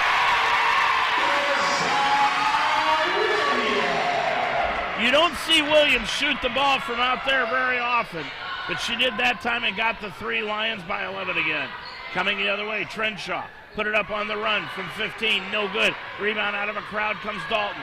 Gets it off to Williams, up the floor to Mills. Mills, top of the key, left of the lane. Kicks it out into the left corner to Shelby Turner. Turner to the free throw line. Now back over to Carly Dalton, right wing. Back out front, Turner. Turner with the basketball. Dumps it off underneath the Drummonds in the lane. Turnaround right-hand shot off the rim. No good. Rebound, Dalton. Got the offensive rebound. Top of the key, Mills for 3. Off the back iron. That would have brought the roof off this place. Rebound taken down by Earlham. Up the floor to Bright. She'll lay it up and in. And again, here come the Quakers. Bright with 19. It's a 9-point Lions lead. 72-63 with 7:10 to go in the ball game. Dalton, baseline right. And a foul is going to be called on Earlham. And that will be on Bailey Gibson. That is the first foul called against Earlham here in the fourth quarter. Mills will put it in play, right of her own bucket. Men's game coming up right after this. Mills will inbound it, looking.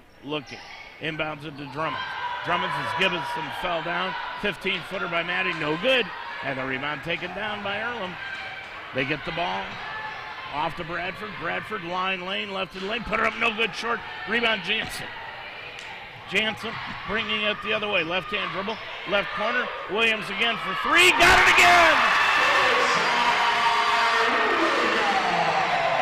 Annabelle Williams with 8. Lions by 12. 75-63. Time out, Earlham. 6:39 to go in the ball game. Your score from the Harrington Center. It's the Lions 75 and Earlham 63 on the Mount St. Joseph Radio Network.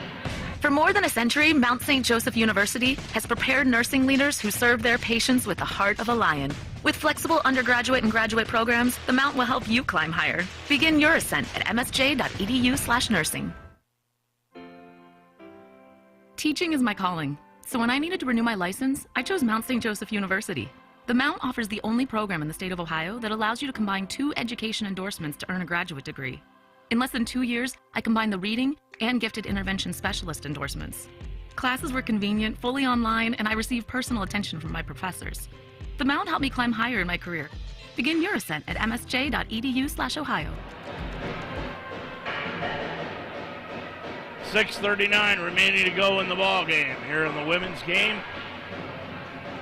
And it is a 12-point Mount lead, 75-63. Lions are out on the floor with Mills, Jansen, Annabelle Williams, Shelby Turner, and Emily Elliott has checked back into the ballgame for Drummond. Bradford will put it in play on the far side. Bright in the backcourt. Alexis Gibson, along with Bailey Gibson and Trenshaw. Pass trying to go to Gibson. Stolen away by the Lions. Chloe Jansen, line, lane, right of the lane. Threw it up with the left hand. No, and a foul called on Alexis Gibson, and that will be it on Gibson. Lions did an excellent job on her today. She leaves with 6 points, had 21 in the first matchup, and the Lions were very effective defensively against her. 6:30 to go in the ball game. Line left is Chloe Jansen. Jansen with 8, making 9.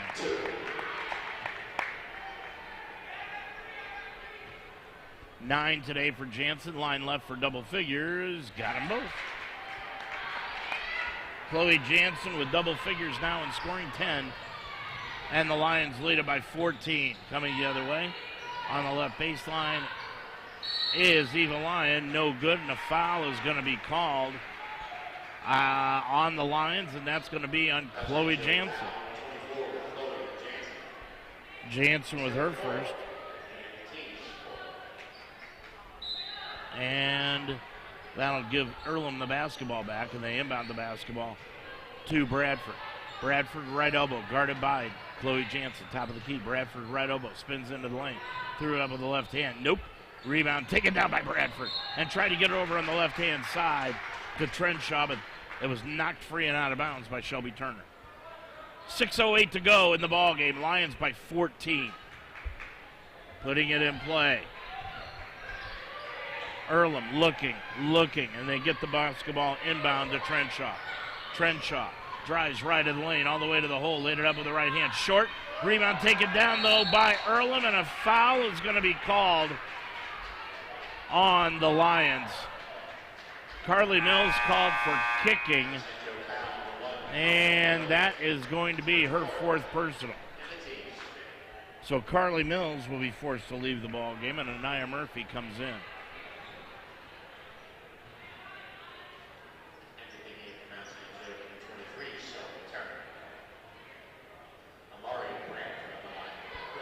Going line right will be Bradford. Put it up, and it's no good. Bradford with 17 in the ball game. Got that one. She has 18. Now Bradford will leave the ball game, and checking back in is Runyon. 5:59 left to go in the game. Lions leading it by 13, 77-64. Underneath, Emily Elliott got it knocked free, but back out front, and it goes to Jansen. Jansen back over on the right-hand side to Elliott. Gets over on the left-hand side to Murphy. Murphy's going to drive the lane, put it up on the run, got it off the glass. Murphy has 12 in the ball game. Lions lead it by 15. Coming the other way, Bright laid it up and on the rim and got it. Bright's got 10, or make it 21 in the ball game. Bright with 21, and it's a 13-point Lions lead. 79-66. 5:14 to go. With it is Murphy. Drives the lane. Hook pass underneath to Emily Elliott. Put it up, hit the bottom of the rim. It goes out of bounds. Last touched by Earlham. Elliott couldn't believe she was that wide open underneath the basket. She had nobody within 5 feet of her and just couldn't hit the bunny. Inbounds pass. Put up off the front iron. No good. And the rebound taken down by Earlham. Gets it up the floor into the front court. Bright. Crossover dribble. Line. Lane. Bright. Hook shot on the way up and in. Bright's got 23 in the ball game. Lions now lead it by 11. Jansen right of the front court. With it on the right side. On the right is Elliott. Elliott got it back on the left-hand side. Shelby Turner for 3. Got it! It is raining threes here this afternoon. The Lions have hit 6 of them. With it out front, Bright spinning in against Murphy. Good defense by Anaya. On the right-hand side, Trenshaw floater, right baseline, missed everything. Rebound taken down by Emily Elliott. Emily gets it off to Murphy. Murphy up the floor, left baseline to Annabelle Williams. Down to the baseline, and a foul is going to be called on Bailey Gibson. Gibson picks up the foul. That will be her second personal. That's the third against Earlham as a team with 4:03 remaining. Inbounds pass made to Williams. Long 3 from the left side again. No good. That was a heat check for Annabelle. And the rebound taken down by Earlham. They get the ball up the floor on the right-hand side, and it goes to Bright. Bright's going to take it all the way to the hole. Put it up with the left hand on the right side. Got it.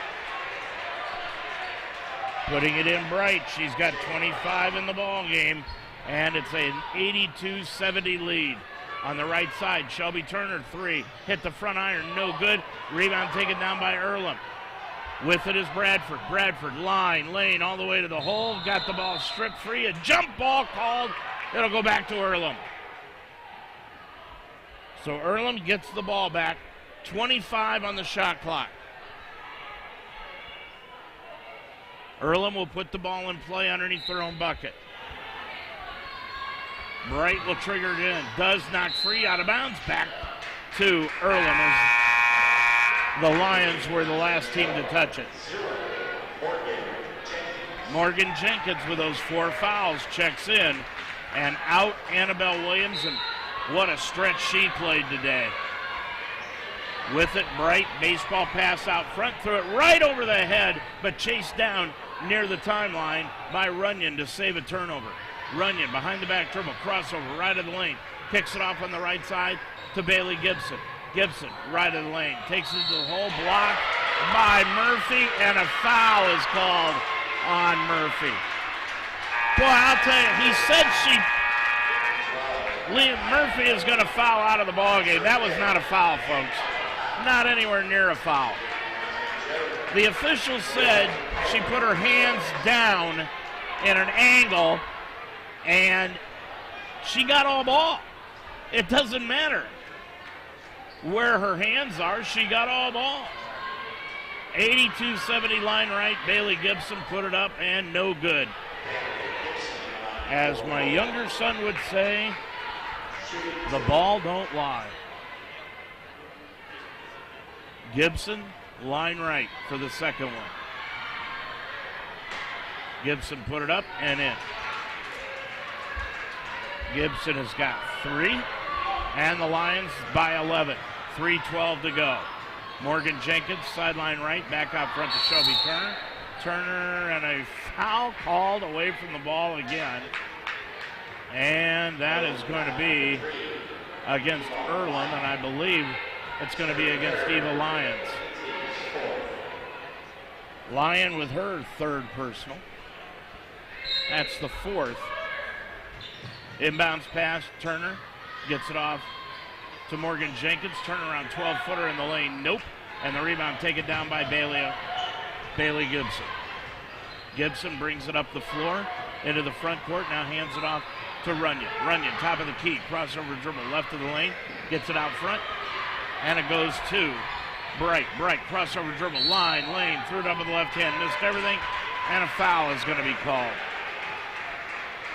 24 on the foul, and that's Chloe Jansen. Carly Dalton will come in. Chloe Jansen fouls out of the ballgame.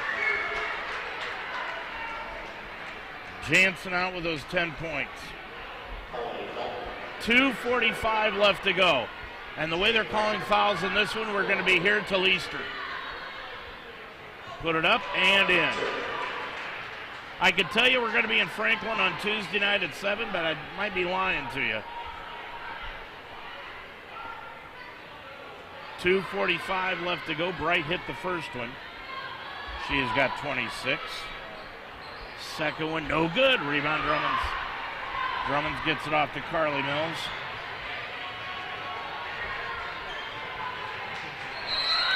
And Mills is going to be fouled.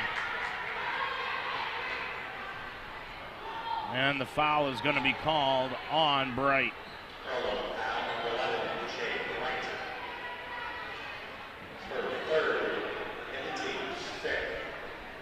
.235 left. 82-72, Mills line left. Mills with 21, make it 22.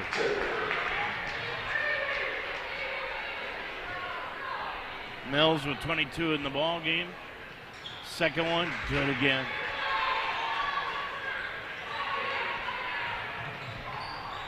Mills 23, 84-72. Top of the key, Runyon. Runyon drives right of the lane, threw up a scoop shot, no good. Rebound taken down by Carly Dalton, and another foul called. And the foul is going to be called on Runyon. We may not have enough players to finish this game. Already had 2 players foul out. Line left, Carly Dalton. Dalton has got 9 in the ball game, shooting 2, put it up and in. That's 10 for her. 85-72. Second one. Looking up and off the back iron. Nope. Dalton got her own rebound. Hustled everybody for it. Mills with it near the timeline. Mills behind the back dribble. Now is going to run some clock. 15 on the clock. Gets it to Drummonds. Left of the lane. It goes to Dalton. Tried to throw it down low to Drummonds. Knocked free by Gibson. Stolen by Bradford. Bradford pulls up. 13-footer in the lane. Nope. Rebound loose on the floor. Jump ball. And it will be possession going to the Mountain. 1:58 to go. Let's get a station ID in here while we can. You're listening to Mount St. Joseph basketball on WDTZ LPFM 98.1 in Delhi Township and UltimateSportsTalk.com. 85-72 with it is Mills in the backcourt. Into the front court now to Jenkins. All alone. Top of the key 3. Hit the front iron. No. Dalton got the rebound offensively. Gets it off to Mills. Mills with it out near the center circle as the shot clock now at 15 and a foul is going to be called on Earlham. And that's going to be against Bradford. Bradford now has 4. Boy, the players who have 4 fouls, Bradford, Trenshaw for Earlham as Mills hits the free throw. Mills has got 24. Second one, good again. 25 in the ballgame for Mills. Lions, Mills has 4, Dalton 4, and Jenkins 4. With it is Eva Lyons back outside to Bradford. Drives inside, offensive foul.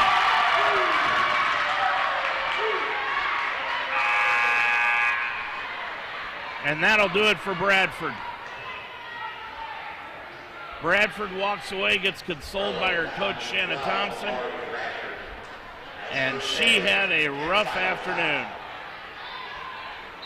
And she's going to go all the way back into the locker room. She's not even going to stay on the bench. Inbounds pass Carly Mills. Mills in the backcourt, another foul called. Minute 22 left to go. And that foul is going to be called on Willow Runyon. Runyon with her third personal. What a game Mills has had. She missed the free throw.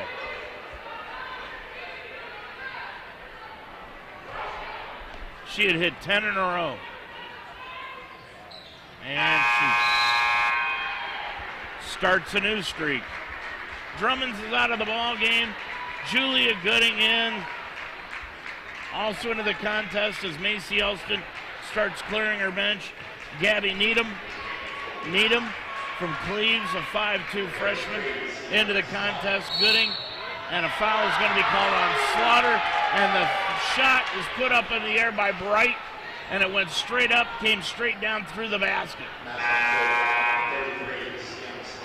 Bright has got 28 in the ball game. Make it 27, officially. On 10 of 15 from the field, 2 of 2 from the line. From three-point range, 5 of 6 from the line. Bright eyes it, line right, a minute 16 to go, put it up and in. Makes it 88-75. Inbounds in the backcourt. Lions have the basketball, Annabelle Williams. Williams now top of the circle, and it goes to Slaughter, back outside. Julia Gooding, she's going to guard Jenkins. Jenkins drives the lane, and out of bounds when she grabbed the ball is Jay Bright. Her real name is Janalia, but she goes by Jay. Inbounds pass Jenkins. Jenkins into the lane, stops, pops it off the glass and in. Jenkins, her first 2. Lions with 90 points here this afternoon. They lead it by 15. Into the lane, putting it up is Bright, up and in. Bright has got 32 in the ball game.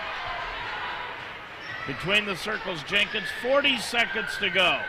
Needham off on the left-hand side, gets it to Annabelle Williams, laid it up and in. Annabelle Williams with 10 in the contest. Coming back the other way is Bright. 29 seconds to go. Lions lead it by 15, 92-77. With it, top of the circle. Bright down to the right baseline. Bright with the basketball. Stolen away by Jenkins. Jenkins is going to bring it up. She's going to go all the way to the hole. Stop, pop from 5. Nope. Rebound taken down by Earlham. Earlham with the basketball. Gets it up the floor on the right-hand side. It goes to Bright. Bright with 2 seconds, stock free, ball loose. That's your ball game. Your final score here this afternoon. The Lions 92 and Earlham 77. The Lions now move to 12-9 on the year. They are 11-5 in conference play.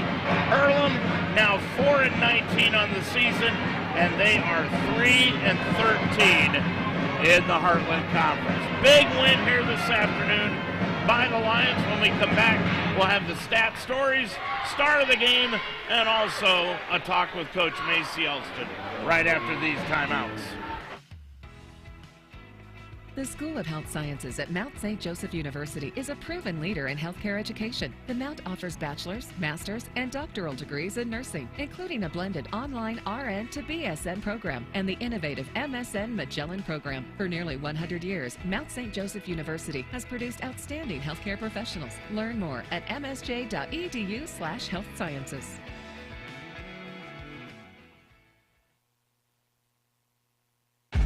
Take your game to new heights at Mount St. Joseph University, where Division III champions are made. We coach our Lions to become leaders who will win on the field and in their career. With 23 athletic teams and cutting-edge facilities, we are the NCAA Division III university in Greater Cincinnati. Are you ready to compete with the heart of a Lion and become our next champion? Learn more at msjlions.com. Changing lives is what great teachers do. And as I saw more students struggling to read, I looked to Mount St. Joseph University for help. The Mount is a national leader in reading science with highly effective research-based methods. Their faculty equipped me to teach students with a range of learning differences, and I was able to make an immediate impact in the classroom. The Mount's fully online reading science program helped me climb higher in my career, but more importantly, is improving the lives of my students. Begin your ascent at msj.edu/read. Where are you headed? Where would you like to go? New heights, right? At Mount St. Joseph University, we integrate academic excellence, real-world experience, and individual attention so that you can climb higher. Begin your ascent at msj.edu. What a game here this afternoon as the Lions win it by a final of 92-77. They had an outstanding fourth quarter in which they scored 29 points to 21 for Earlham and won this ball game going away. Leading the way for the Lions here this afternoon, Carly Mills.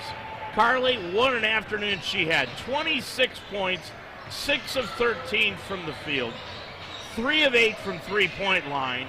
She was 11 of 12 from the free throw line, had 3 rebounds, 1 assist, 3 steals, and 4 personal fouls in the ball game. Mills with 26 in the contest. I do want to point this out, too, also, by the way. This point total that the Lions had here this afternoon of 92 was the most points they have scored this year.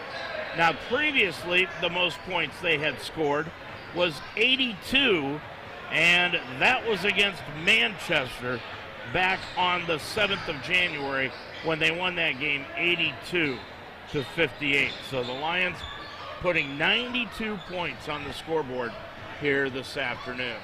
Also for the Lions here today as we await our star of the game and the coach, Macy Elston. And don't forget, coming up right after this game, after our post-game situation here, the Lions are going to be playing Earlham in men's basketball here today. So stick around for game number 2 of the doubleheader. The Lions had 5 girls, make it 6 girls in double figures here this afternoon. Anaya Murphy had 12 on 5 of 13 from the field, 2 of 2 for the line, and a couple of rebounds. And then 10 points each, Carly Dalton, Chloe Jansen, Maddie Drummonds, and Annabelle Williams. They all had 10 points in the ball game. Carly Dalton, unbelievable here this afternoon. 12 points in the contest. Carly Dalton with a double-double here this afternoon for the Lions as they win it going away by 15. Lions now are 12-9 heading into that game on in Franklin on Tuesday night, 11-5 in the Heartland Conference. Now, the winner of that game will then play on Thursday or on Friday. Well, they will play on Friday nonetheless against Hanover. And now joining us, Carly Mills. Carly, congratulations. You got to be happy with this one. I am super happy with this one. 26 points here today. I don't know if you've seen the stats oh, wow. yet. 26, 6 of 13 from the field, 3 of 8 from three-point line, 11 of 12 from the free throw line. I think you did everything in this game except sell popcorn. That's funny. I tried. Of course, I'm getting back from kind of twisting my ankle, but I think it was a good game to come back on, and I'm excited. Our team played super well today. I couldn't have done it without them, of course. So it was a really good game, and I think it'll push us for Franklin on Tuesday. Carly, you've really settled into this college game. What was it that you have seen in your game change from the beginning of the year till now? Wow, a lot, honestly. From the beginning till now, I feel like I've obviously gotten more comfortable. Confidence has grown a lot, and just kind of knowing the system and being able to tell others how to do that system and make sure we're all on the same page, which is super helpful. So. Were you always a point guard in high school also? I did start off as a shooting guard, and then I kind of formed into a point guard. Kind of like what you've done here? Yep. Yeah. I mean, this team also defensively has really come of age. What's been the difference since the beginning to now defensively? Defensively, almost all we work on in practice is defense. Coach is really big pusher of our defense. It's definitely not the typical defense that a lot of teams play, but I think it's honestly really working for us, and the people we have, we fit the system, so it's really nice. You feel very comfortable, it looks like, out there going with your left hand, too. Yes, I've worked a lot with my left hand because, I have to be able to finish both ways. They don't always give me the right side, of course, but something that you just want to continue to work on and make sure, because it makes you more of a threat. They were leaving you open in the first half on that left wing shot. I don't know why. I don't either. I mean, you had like 4 of them in a row. Yeah, I think the next time they're probably going to scout that and not let me have those open shots, but when I get it, I hope I can hit them. Carly, this was a big game, wasn't it? I mean, coming off, you hate to bring up a bad memory, but Transy, you guys just forgot about that and tended to business here this afternoon. That's exactly what we had to do. We couldn't dwell on what happened that night, but moving forward, we need these games, and we came out, we played, and we got this one, and now we have 2 more. If you can sweep the next 2 games and finish with that second spot, how would that feel? It would feel insanely amazing, especially due to the fact that they placed us 9th at the beginning of the season. So it would just be, we were underdogs this whole season, so from where we started and now where we are, it's crazy. Couple more questions for you. What caused you to come here? What was your final decision when you decided to come to the Mount? So when I visited the Mount, obviously Bear was here. Obviously he played a big part. However, the campus, the academics played a huge role in what I wanted to do. The people here are super welcoming. I honestly love it here. What are you studying? Accounting. Okay, accounting. One final question. How long have you been working on that dance that you pulled underneath the basket after the layup? Just a couple of times. It's on TikTok, so I'm trying to pull some stuff out the bag a little bit, make it entertaining for everybody. Congratulations, big win. Thank you, sir. Carly Mills, our guest here at the end of the ball game. Now joining us is the head coach, Macy Elston, of the Lions here this afternoon. Macy, we talked about the Transy game. I almost hate to bring it up. You said we're going to forget about it. We're going to move into this one, and you guys did. Yeah, I mean, they did for sure. They did. I feel we were going back a little bit there when we kept turning the ball over, but yeah, no, they did a good job. Defensively, you were smothering them in the first half, I thought. Now, they started hitting some shots in the second half, but I thought the defense really was one of the keys in the first half. How'd you feel? Yeah, for sure. And Earlham probably is one of the better teams to match up against our defense just because they have some kids that can create off the dribble. And because we do pressure so much and we're in deny and there's not much help side, they kind of expose us a little bit. But I think we did what we needed to do. You know what I'm saying? Like we bothered them, we rotated, and when we started rebounding, I keep telling them our biggest problem right now is our defense is really good until we get to like under 4 seconds in the shot clock, and then we end up like just giving up an offensive rebound that happened about 6 times tonight. So we just got to clean that up.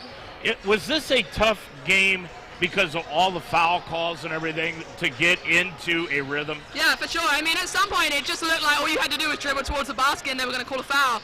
So you couldn't really gain any rhythm. Like, we can't really get, and what we like to do, I mean, we get the ball and go, right? We're a transition team, and if you can't get a stop, you can't go, but they kept putting them on the line, and some of them were questionable, but some of our ones were questionable. I mean, Mills is down 1, the girl went even nearer, and he called it, so I don't know, but that's what I'll say about the officiating, Yeah, we don't want to get you fined or anything. 92 points, the most points you guys have put on the scoreboard this year. Just a great. We talked about the defense, but the offense, especially in that fourth quarter, you guys scored 29 points in the fourth quarter. Yeah, I mean, I think it was huge. We had a couple of kids step up, right? Annie stepped up and hit a couple of shots, and she does that stuff every day in practice, every day. So like, it's nice to see her do that in a game. Shelby come in, got a couple of big plays, and you got to think too. We're playing that like whole section without Nye, who's averaging like 20 right now, like the last 3 games. So yeah, we got some kids step up. It was exciting. Couple other girls I want to bring to the forefront here. You had a tough time with Jenkins, who was in foul trouble for most of the game, but Annabelle Williams came in and took her place and really played well on the floor. Yeah, and that's why I stopped. They're very similar players. Morgan's just a little longer. And Annie, when she plays with that offensive mindset, she's so good. But we just haven't seen that in a game yet. And she came in today and she showed us, you know. Another one, Carly Dalton, came up with some big rebounds. She had a double-double today. I'm not sure if you knew that. She had 10 points and 10 points and 10 rebounds. Yeah, no, and Carly does that stuff. Like how hard Carly works in a game on rebounding, she does that in practice. So it's just natural for her, and she knows it. And some people take offense to it, but like she's our junk kid. Like she's the one that gets us stops. She's the one that gets us boards and extra possessions. And she embraced her role, and she's doing a great job. 12 turnovers, so now you run twice. How many do we have? 12. Oh, yeah, just 2. Honestly, it felt like we had 30 at one point. I felt like what we were doing was throwing the ball away, but... Yeah, and now you've got 2 games left here in the regular season. Yeah. I mean, I asked you this before the game. I'm going to ask you again. You guys are really in control of your own destiny, it seems like. Yeah, no, for sure. It's going to be a tough one to go on the road to Franklin on Tuesday. Like, they're a very, very, very aggressive, physical team. And they match up with us pretty well. So that's going to be a tough one to get. So that's the only one we're thinking about right now. And then when we get that one, we'll get head over here, and we're excited for that one. That's going to be, if we can get Tuesday done, it's going to kind of come down to that. All right, final question. Your pick for the Super Bowl. Honestly, I don't actually watch American football. Oh, here we go. I did kind of become, I jumped on the bandwagon when I moved to Cincinnati. And so when we got knocked out the other week, I'm more excited about the LSU South Carolina game. So that's what I'm going to be thinking about. That should be a good game tonight. Yeah, it's tomorrow at 1. Oh, yeah, tomorrow. And that's going to be a thriller. The 2 undefeated teams left in the, in the NCAA, so we'll see. Should I ask you about Gino's comments during the week? I mean, Gino's not got anything to worry about. If he had refs like this, I mean, then he would have something to complain about. Macy, thanks a lot. Thank you. Big win here today for the Lions as they win it by the final of 92-77. When we come back, we'll finish out the stat story and get ourselves ready for this one, the men's game here this afternoon, and we'll do that after these timeouts. In the game of life, it's not how far you can throw the ball. It's not how high you can fly. It's not how fast you can run. Or how many touchdowns you can score that matters. It's really how you play the game that counts. Because the game only lasts 4 quarters. For a few years. For that moment in time. Good sportsmanship. Sportsmanship. Sportsmanship. Sportsmanship. Last a lifetime. This is the story of a boy who didn't talk for a long time. The boy liked things to always be the same. Any changes would scare and upset him. The unknown was an unfriendly place. The boy was very sensitive to lights and sounds. So he built secret hiding places where they couldn't get in. The boy didn't like looking people in the eye. He wasn't trying to be mean, it just made him feel uncomfortable. Sometimes he would flap his arms again and again. One day, I found out I have something called autism. My family got me help. Slowly, I found my voice and learned all the ways I could live with it better. Early intervention can make a lifetime of difference. Learn the signs at autismspeaks.org. Okay, for the Lions, team-wise here this afternoon in this ball game, stat-wise, they were 30 of 69 shooting for 44%. They were 6 of 21 from three-point range for 29%. And from the free throw line, you're going to win a lot of ball games hitting this many. 26 of 32 for 81%. They committed 28 fouls in the ball game. Earlham committed 26. The Lions also turned the ball over 12 times, which led to just 9 points for Earlham. For Earlham, they committed 22 turnovers in the ball game, and that led to 18 points today for the Mount. Leading the way for Earlham, Jay Bright. Bright, what a game she had. She led 3 double-figure scores, had 32 points in the ball game, 12 of 17 from the field, 2 of 2 from three-point range, 6 of 7 from the line. She had 3 rebounds, 1 assist in the ball game, and 3 personal fouls. As I was telling you, Bright, Bradford, Trenshaw, and the 2 Gibson girls, when you've got those 3 and they're all sophomores, Shanna Thompson has got a heck of a nucleus to build around at Earlham, and she is going to get it done if she keeps bringing in players like those. 32 for Bright, 18 for Bradford this afternoon. 6 of 16 from the field, 0 of 3 from three-point range, and 6 of 8 from the line. 11 rebounds for Bradford. She had a double-double, 3 assists and 2 steals in the ball game. 11 points for Trenshaw. Trenshaw was 3 of 9 from the field, 5 of 7 from the line, and had 3 rebounds in the contest. And then 6 points for Gibson, 5 points for Runyon, and 3 points for Bailey Gibson in the ball game. Earlham shot 27 of 65 for 42% in the ball game. They shot 4 less shots than the Lions did, but made 3 less field goals in the ball game. They were 2 of 12 from three-point range. That's 17%. And they were 21 of 31 from the free throw line for 68% this afternoon. They committed 26 fouls in the ball game. That's 52 total fouls that were made here today in this ball game. 63 free throws were attempted in this contest. 63 on 54, making 54 fouls here this afternoon as the Lions win it by a final score of 92-77. Lions win it. Now they move into the game on Tuesday night against Franklin. If they win that, they come home next Friday night to take on Hanover here at the Harrington Center, and that is probably going to be for the bye and finishing second in the conference. No matter what happens, if this team can finish second, third, or fourth, if they finish second, they get a bye. If they finish third or fourth, they're going to host a tournament game, and that's going to be well worth the price of admission to come in and see these girls play. They are a lot of fun to watch. 92 points in a ball game, unbelievable here this afternoon as they do win it by the final of 92-77. I'm Dave Mitchell. When we come back, we'll get ready for the ball game between the Mount and Earlham men's basketball right after these timeouts.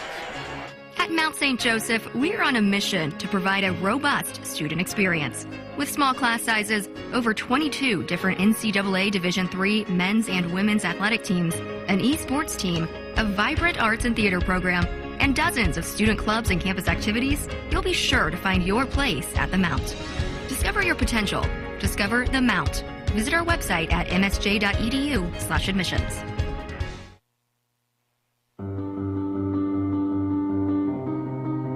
What do you wish for? A nice life? Nice things? Or do you wish for something more? A sense of purpose? Do you wish to discover a cure? To write code that cracks an unsolvable question? To further our exploration into space? Or to invent something that changes everything right here on Earth? Well, if that's your wish, make yourself ready. Because when you look back, you'll see that you didn't just make wishes, you realized them.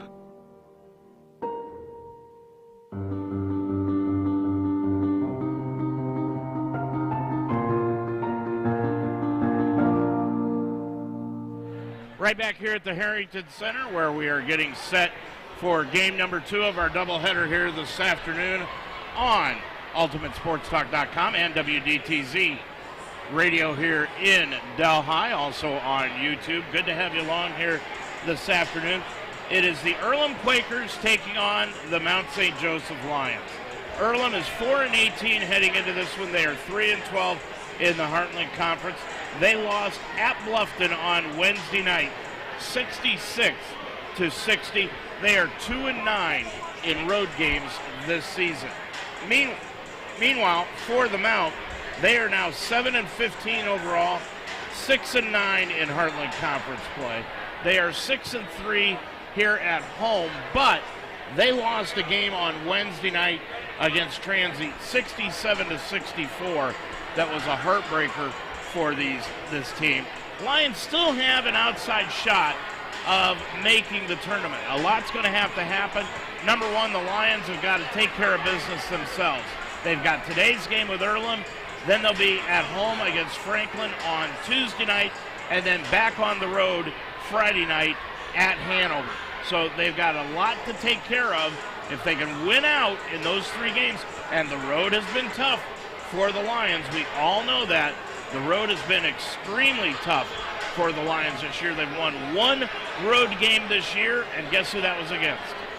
Earlham, today's opponent here today.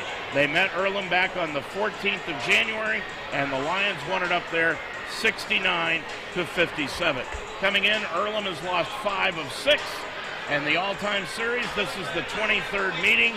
Mount St. Joseph leads 16-6, and the Lions have won 3 of the last 4 ball games coming in. Lions on Wednesday night had an outstanding performance by Jack Kolar. Kolar had 22 points in that ball game for the Lions, and before we get to that interview, we want to pause here as the Lions now are having senior day. So let's try to bring this up today. At the Mount St. Joseph University, it's our pleasure to celebrate our seniors and draw their attention to the base slide where our seniors are. Our first senior, number 43, Brandon Barber.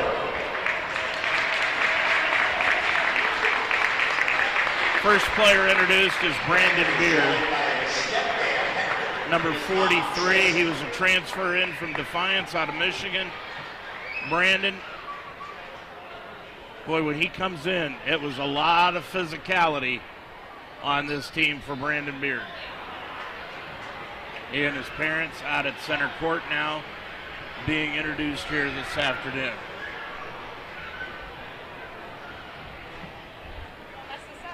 Our next senior. Next will be Jack Kolar. And we'll hear from Kolar coming up here in just a moment. He is being ushered out by his mother. Jack, of course, battled through some shoulder injuries. Also another transfer from Defiance. And the third is going to be Evan Weehee. Weehee from Nordonia High School.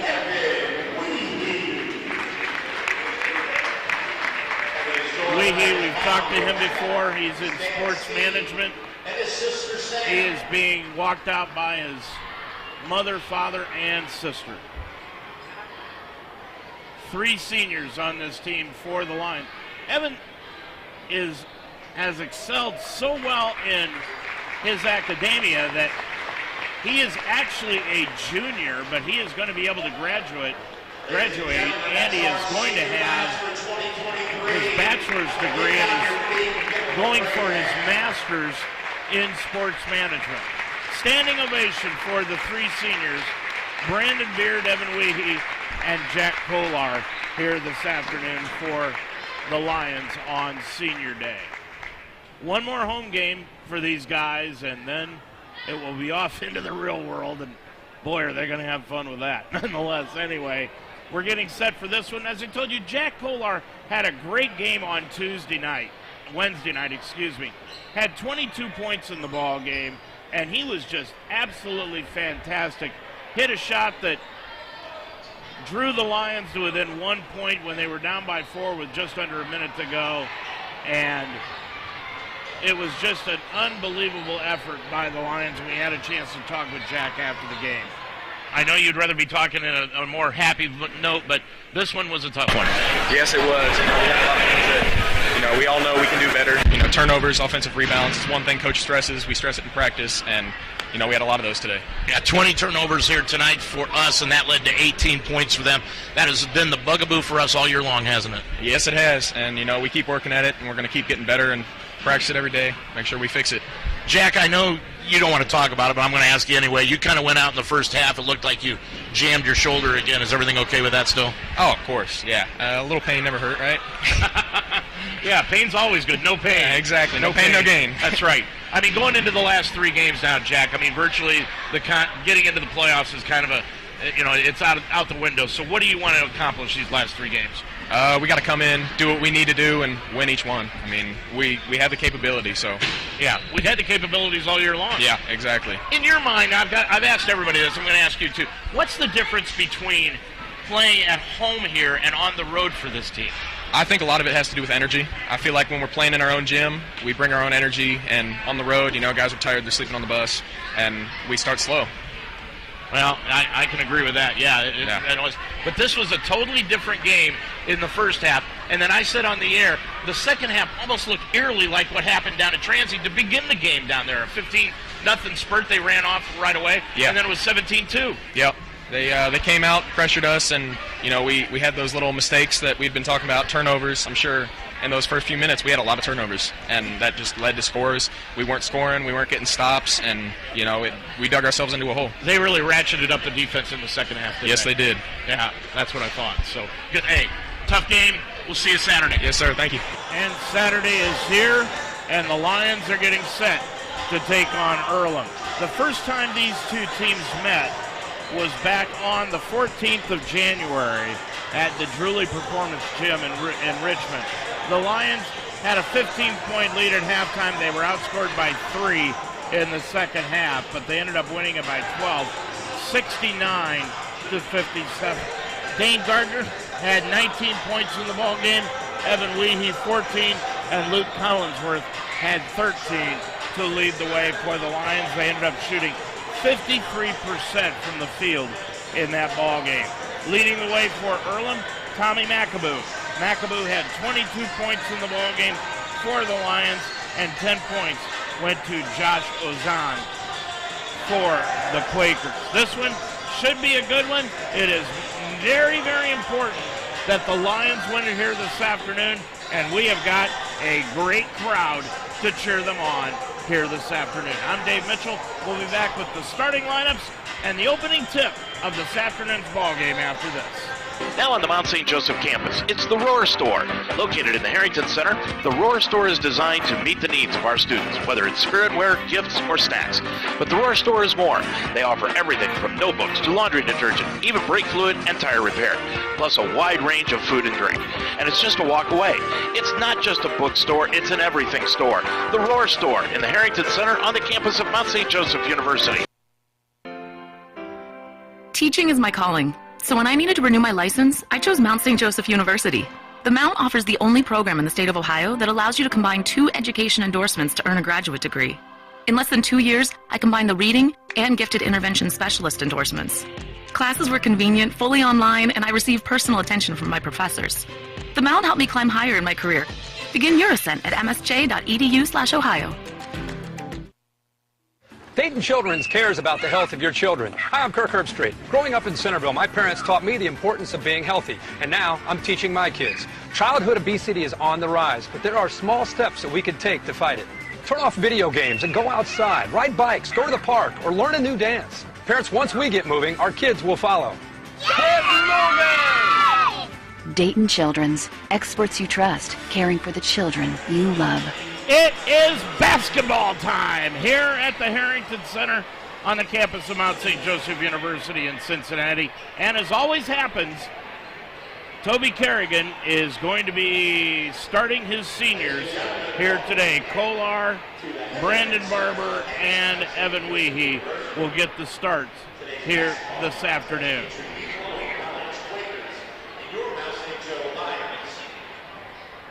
As we get ready for the Delshire Choir is going to be singing the national anthem here this afternoon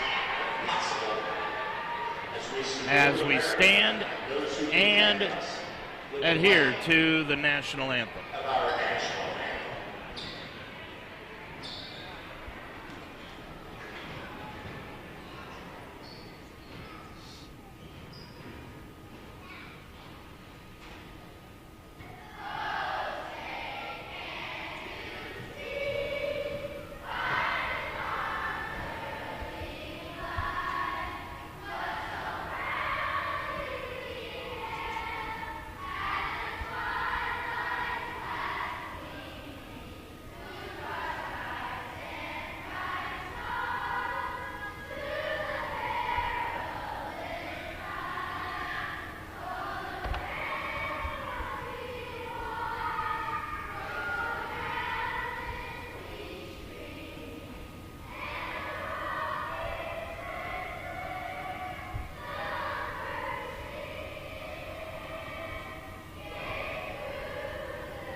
Boy, you can tell that this is a great crowd here this afternoon at the Harrington Center. Let's check out the starting lineups first of all for the visiting Earlham Quakers. 4-18 on the year, 3-12 in the Heartland Conference. They will start at the forwards. Tommy McAboo. McAboo, number 2, a 6'1 senior, averaging 14 a game. Carter Abshir will be in the middle. He's number 44. He's a 6'6 freshman, averaging 2 a contest. At the other forward will be Joffrey Nunnally. Nunnally, number 0. He is a 6'2 freshman, averaging 5.2 per ball game. And in the backcourt will be Jaden Terry, a 5'11 senior, averaging 16 a game. He leads the Quakers in scoring. He's number 10. And Anthony Phillips, number 5, is a 5'11 senior, averaging just under 7 points a game. So it's McAboo, Abshir, Terry, Nunnally, and Phillips for Joe Schewers in his 4th year as head coach of the Quakers. He is 19-57 overall, 15-30 in the Heartland Conference. He is assisted by Deshaun Gaither and Yusuf Carpenter. Now for Toby Kerrigan and the Mount St. Joseph Lions. They are going to go with the seniors today. In the middle, number 43, Brandon Barber, a 6'7 senior, averaging just under 1 point a game. At the other forward will be Evan Weehee. Weehee, number 30, a 6'2 junior, averaging 5.5 a game. Jack Kolar will be starting today as a senior. He's number 21, a 6'2 senior, averaging 9 a game. Dane Gardner will be at the forward position, number 0. He is a 6'4 sophomore, averaging 9.5 a ball game. And Willard Cluxton will run the point today. Cluxton, a 5'9 junior, averaging 2.3 points per ball game. So it's Gardner, Cluxton, and then the seniors, Kolar, Weehee, and Brandon Barber. For Toby Kerrigan in his 11th year, 139 wins, 152 defeats. He is 103-99 in the Heartland Conference and assisted by Jalen Goodwin. Lions averaging 62.2 points a game and giving up just under 65. Earlham is scoring 65.6 points per ball game, and they are giving up 72.6 per contest. 23rd meeting all time between these two ball clubs. Lions have won 16 times, Earlham 6 times. The Lions have won the last 3 out of 4, including the one back in Earlham on the 14th of January, 69-57. Earlham in their road black uniforms. They have got gold numerals and maroon trim. For the Lions, they're in their light blue colored uniforms, grayish blue with dark blue numerals and lettering, and blue trim.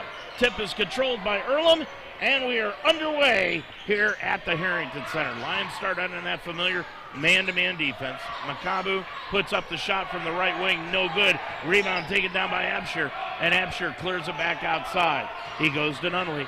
Nunnally back over to McAboo, put it up from the right wing, got it. Tommy McAboo with the first 3 points of the game in Earlham. They're going to deny the Lions the inbounds pass right away, but once it's made, they back off on the press. Weehee brings it across the timeline, guarded by McAboo, out of the Earlham man-to-man. Weehee, left sideline, picks it up, drives down near the baseline, flips a pass out to the right wing to Kolar. Kolar hands it back off to Weehee. He'll drive the lane. Tried to feed a pass over in the left corner to Gardner, and it was intercepted by Earlham. Taken away on the play by Jaden Terry. Terry with it on the right-hand side, dribbles down to the right baseline, pulls up from 18, got it. Jaden Terry with 2.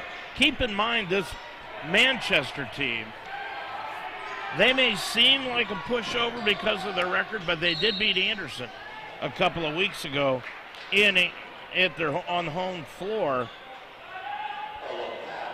earlier this year. And they've beaten Bluffton. So Weehee will put the ball in play. They won at Anderson a couple of weeks ago on the 28th of January, 70-62. with the basketball now is Gardner. Swings it over on the left-hand side. Weehee with the basketball. Weehee back out front, Brandon Barber. 5-0, Earlham on top of it. Barber hands it off to Weehee. Pump fake 4 on the shot clock. Weehee pulls up top of the key for the 3. Nope. Rebound. Brandon Barber got the offensive rebound. Barber clears it back out to Wheaton. Kolar for the 3. No good. And the rebound saved on the baseline by Tommy McAboo. McAboo gets it up the floor in a hurry on the run to Nunley. 15-footer right wing. Got it. Nunley, as the Lions get off to a slow start here this afternoon, they are down 7-0 under 18 minutes to go in the first half. With the basketball, Cluxton, he's going to drive right in the lane, get it off to Weehee. Back outside, Barber. Barber looking underneath, now gets it off on the left-hand side to Willard Cluxton. Top of the key, Kolar off to Weehee. 10 on the shot clock. Bounce pass left elbow to Barber. Barber back to Weehee. Out on the left wing to Cluxton for the 3. Got it! Cluxton with his first bucket of the day, and it's 7-2. With it on the right side is Terry. Now back over on the right baseline to McAboo. McAboo out front, Anthony Phillips. He's going to dribble around a pick, pull up from 15, right elbow, got it. Anthony Phillips with his first 2, and right now, Earlham is shooting the lights out there. 75% on 3 of 4. With the basketball, Cluxton over on the right side, Weehee. Weehee gets it off to Barber. Barber on the right wing, got the ball stolen away. Picked off the floor by Nunley, all the way to the hole, laid it up and in. Nunley's got 4, and the Lions are down by a score of 11-2. They have committed a couple of key turnovers so far in this game. Gardner with the basketball, and he's going to get it across the timeline and take a timeout. 16:39 left to go in this first half. Your score, Earlham got out to a first fast start. It's the Quakers 11, the Lions 2 on the Mount St. Joseph Radio Network. When I needed to renew my teaching license, Mount St. Joseph University offered the only program in Ohio that allowed me to combine 2 education endorsements to earn a graduate degree fully online. The Mount helped me climb higher. Begin your ascent at msj.edu/Ohio. At Mount St. Joseph University, our mission is to provide students with an affordable, world-class education in a safe, comfortable, private school setting. Nearly 100% of our incoming undergraduate students receive scholarships, grants, or financial aid. And with small class sizes and a 98% undergraduate career placement rate, the Mount leads the way in educational value and student success. Discover your potential. Discover the Mount at msj.edu/admissions. Toby Kerrigan using his first timeout. That was a 30, and Evan Weehee having a tough time getting the ball inbounds. Threw it into the backcourt to Gardner. Gardner's going to drive all the way to the hole, lay it up with the left hand, got it. Gardner his first 2, and the Lions are down 11-4. With it in the left-hand corner, Jaden Terry. Terry off to Phillips, right wing 3 from 3, got it. Terry has got 5 in the ball game, and right now, Earlham is 5 of 6 from the field for 83%. And Cluxton tried to drive inside and tried to throw it over to Weehee and threw it right by him and out of bounds. Cluxton will come out. Austin will come in at the point position. 16:03 left to go in this first half. Earlham will bring it across, going from right to left across your computer screen. Bounce pass goes to Abshir. Abshir gets it back over to McAboo. He'll drive right in the lane, pull up from 12, right side, no good. Rebound came off the floor into the hands of Evan Weehee. Weehee will bring it up the left-hand side with a right-hand dribble. Now he's going to reset the offense, hands it off to Jack Kolar. Kolar is into the ballgame. Luke Collinsworth has checked in for the Lions also. He'll dribble around a pick set by the big guy. Now to Collinsworth, back to Kolar on a nice pass, laid it up and in.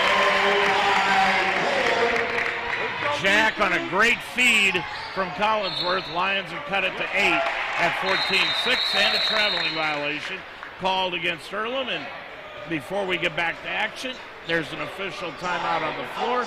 15-15 to go in the first half. Your score, it is now Earlham 14, the Lions 6 on the Mount St. Joseph Radio Network.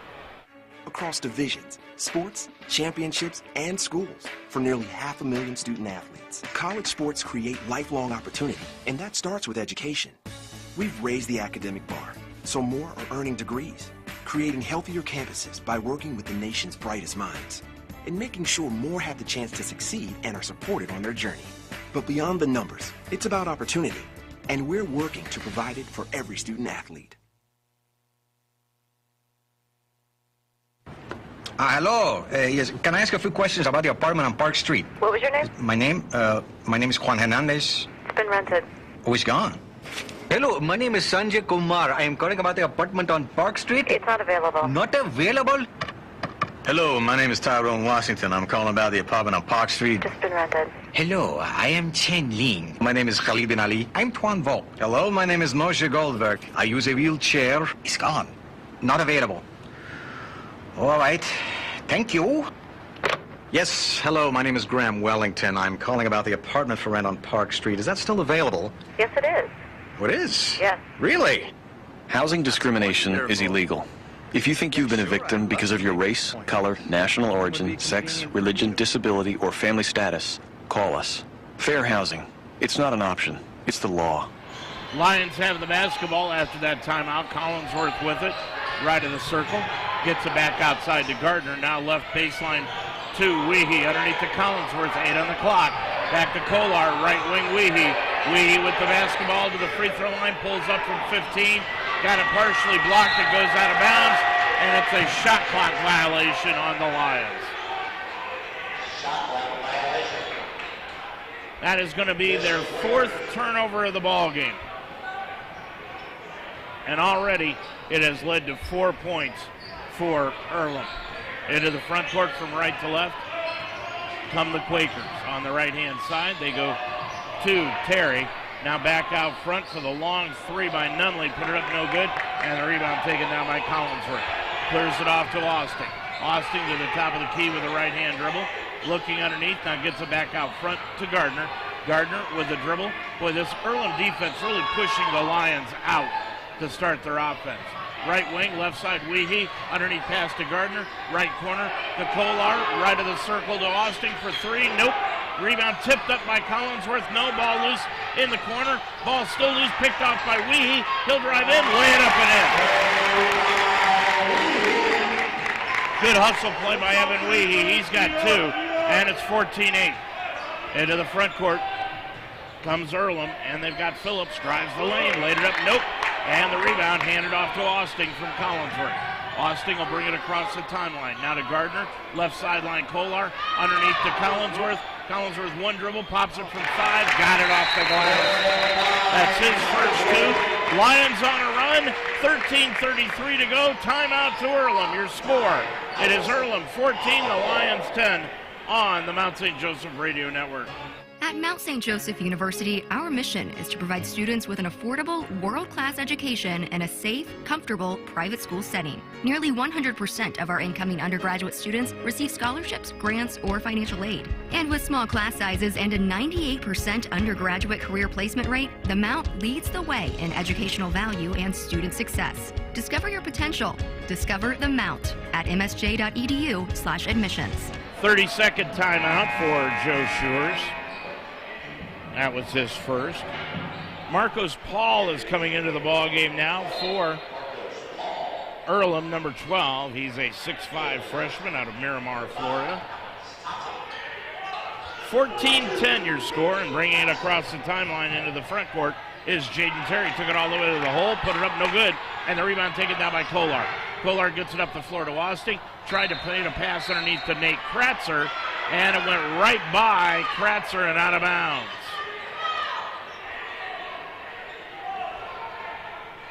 Toby Kerrigan really giving the officials an earful here and upset about, he thought Kratzer down low was being held. With it, Terry gets it off on the right-hand side. Nunley back out front, and it goes to Terry. He'll drive, kick it off on the left wing. It goes to McAboo, put it up, no, but a foul is going to be called on the rebound, and it will be called against the Lions. And the foul will be on Danny Austin. Austin picks up the foul. That is his first. By the way, the Lions are playing today without Kelvin Turner. Turner, it appears, is going to be out for the year with that sprained thumb. With the basketball on the right side, now driving inside the lane, Nunley. Nunley kicks it back outside to Terry. Terry on the left wing, kicks it on the left side to Phillips. Fall away 15-footer, missed everything. And the rebound taken down by Kratzer. Kratzer will get it up the floor to Austin. Now to Gardner. Hands it off to Kolar. Kolar with it. Bounce pass right of the lane, left of the lane, to Gardner. Gardner spins to the baseline, double team, top of the key. Alex Totten, who just snuck back in.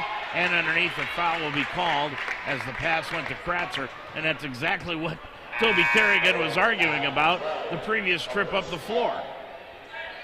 Into the ball game now for Earlham, Casey Kesey into the ball game. He's a 5'9" freshman, averaging 5.6 a game. Austin inbounds into Kratzer, off to Gardner, top of the key to Alex Totten. Totten left of the lane, backing into the lane, spins to the baseline, fall away 12-footer off the glass and rim, nope. And the rebound taken down by Casey Kesey. Gets the ball up the floor into the front court to Jaden Terry. Terry with it, crossover dribble around a pick, looks down low, gets it back out to Kesey, back outside to Terry, to McAboo, right wing. McAboo hands it off. McAboo with the basketball. Jaden Terry's going to pull up, long three, left wing, rimmed it in and out. Rebound tapped by Kratzer, over to Kolar. Jack gets it up the floor to Gardner, to the top of the key. Gets it underneath to Kratzer. Pump fake once, twice, then put it up and in.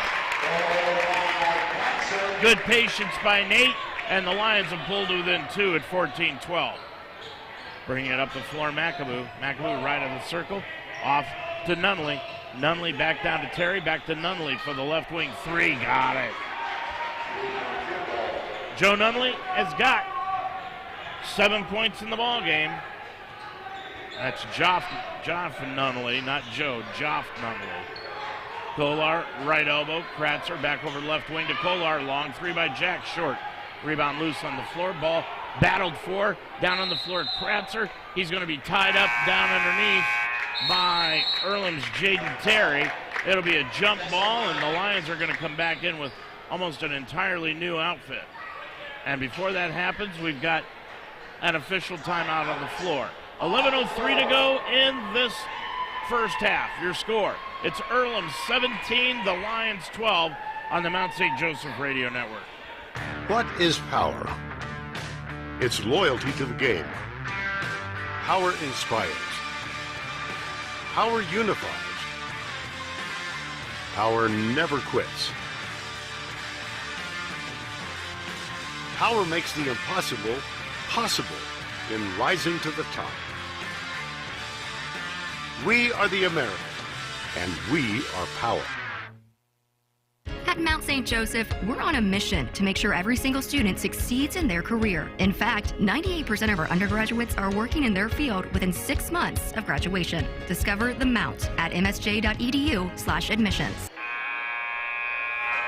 And again at halftime, we will bring you the preview of the Super Bowl tomorrow between Kansas City and Philadelphia. Nick Wright, along with Chris Broussard, will be bringing you their predictions. 11:03 left to go.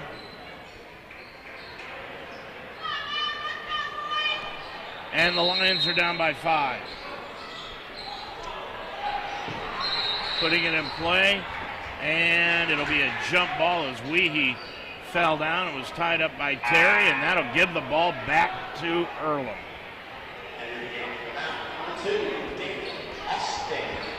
So with 11:01 left to go, Lions get the basketball, or Earlham gets the basketball, and the Lions will drop off into the backcourt to pick up Terry as he'll bring it across the timeline. Now to Nunley. Nunley between the circles, hands it off to Terry, gives it to McAboo. McAboo looking down low over on the right-hand side to Terry. Back out front to McAboo. McAboo, left wing, goes to Jaden Terry to the free throw line, spins into the lane to his right, laid it up with the left hand, got it. Jaden Terry's got 5 in the ball game. It's 19-12. 10.5 remaining to go in the first half. With it on the right wing, underneath. Lions have the basketball out to Matt Manager, who just snuck in. Now to Evan Weehee, put up a 3-ball that is way off the mark. Up the floor, Casey, underneath to Abshire. Abshire in the lane, spins to the baseline, put it up, partially blocked by Collinsworth, and a foul will be called on Collinsworth on one of those. I didn't see it, I just have to assume he hit it. Foul calls. 10-10 remaining to go in the half.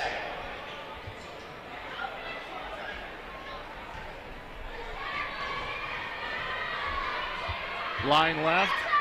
Abshire put it up and in. Abshire with his first point of the ball game. Collinsworth picked up his first.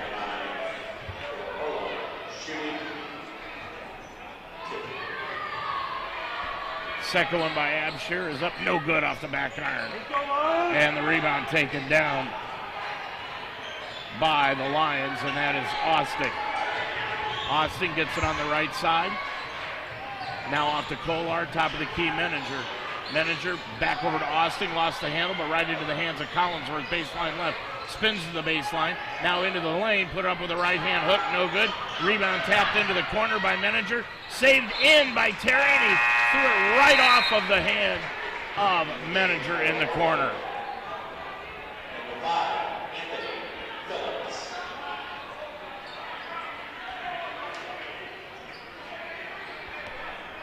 .9:44 left to go. 20-12. Into the front court, Earlham with the basketball. They've got it to Nunley. Nunley top of the circle to Casey. Casey back over to Nunley, right side. Down into the corner to Terry for the long three. Got it from the right corner. Terry has got 10, and another timeout taken by the Lions. 9:27 to go. They got back to within 2, and now it's a 9-point deficit. Earlham 23, the Lions 12 on the Mount St. Joseph Radio Network.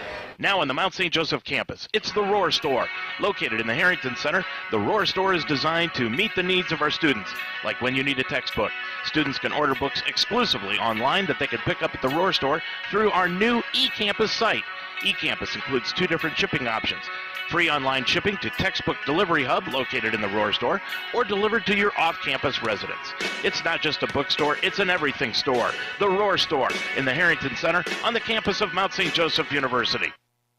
Where are you headed? Where would you like to go? New heights, right? That's why you're going to college in the first place. At Mount St. Joseph University, we integrate academic excellence, real-world experience, and individual attention so that you can go further than you ever thought possible. In fact, over 96% of our graduates over the past 3 years were employed or pursuing graduate studies within 6 months of graduation. Are you ready to climb higher? Begin your ascent at msj.edu. 9:27 left to go in this first half. And you're listening to Mount St. Joseph University basketball on WDTZ LP FM 98.1 in Delhi Township and UltimateSportsTalk.com. 23-12. Earlham has bounced out to an 11-point lead.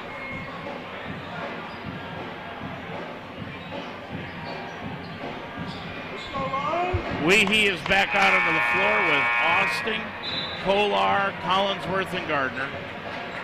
Casey on the floor.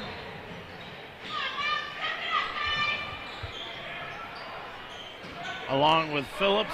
Nunley is back out there along with Abshire and Terry. Weehee's going to bring it across the timeline. Left-hand dribble, sideline left Kolar. Kolar with it, around a pick set by Collinsworth to the top of the key. Collinsworth bounce pass underneath, stolen away. Coming in from behind is Phillips. He's going to take it all the way to the hole, lit it up too hard. Rebound Weehee. He was not in a lot of control. With it underneath Collinsworth. Collinsworth, pump fake, put it up off the glass and in.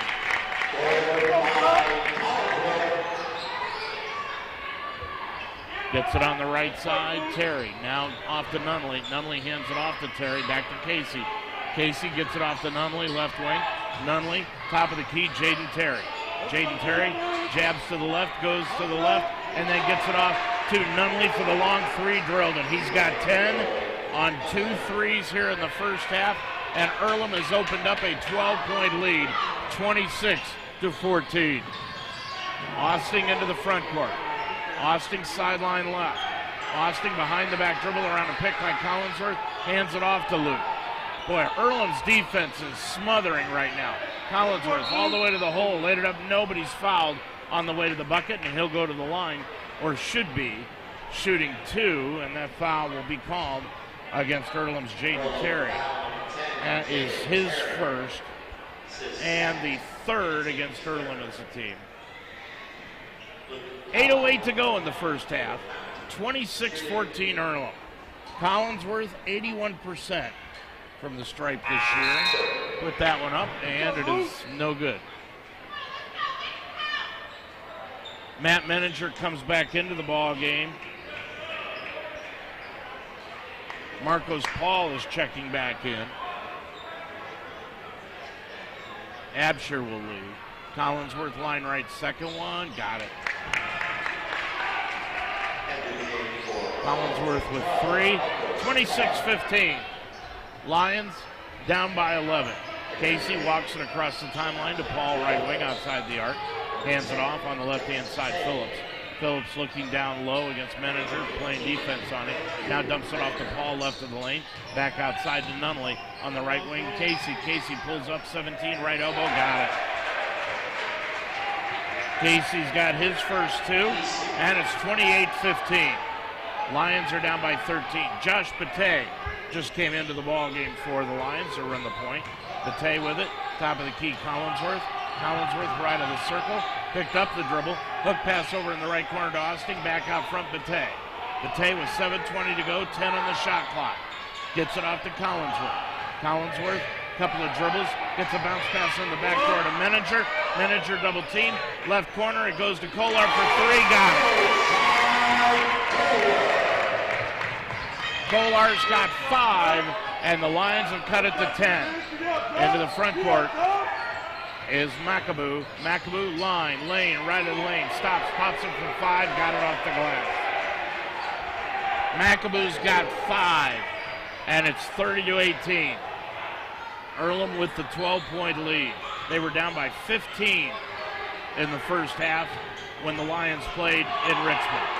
With it, Collinsworth, ball stripped away by Paul, gets it off to Phillips, up the floor to Nunley. Nunley left of the lane, shut off by Bate, back outside to Kesey.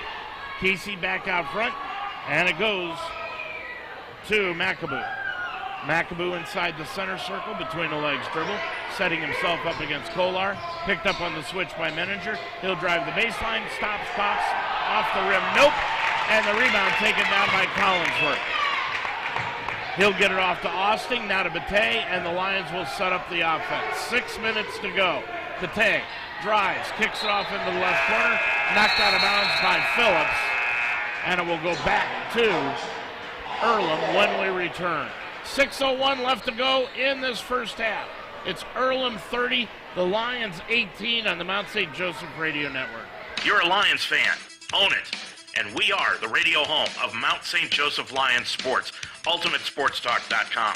Football, basketball, wrestling, volleyball, softball, baseball. We are Cincinnati's sports website and also the home of the Ohio Baseball Weekly Show every Monday night during the baseball season. We are the home of the Mount St. Joseph Lions, UltimateSportsTalk.com. Changing lives is what great teachers do. Mount St. Joseph University's Reading Science program that uses highly effective research-based methods improved my students' lives and helped me climb higher in my career. Begin your ascent at msj.edu/read. While the Lions come into this one needing a big victory over Earlham to stay in the fight to get into the tournament, and right now Earlham is throwing everything they have defensively and putting all of their effort in on the defensive end of the floor. Earlham's been giving up 73 points a game, and right now we're about 75% through the first half, and the Lions have scored only 18 points. Bate will put it in play after that timeout. Bate looking, inbounds. Kratzer had to go over his head. Kratzer regains control, though. Back over to Kolar. Boy, the Lions got away with that one. Polar gets it back off to Menninger. Menninger with the left-hand dribble down to the right-hand dribble.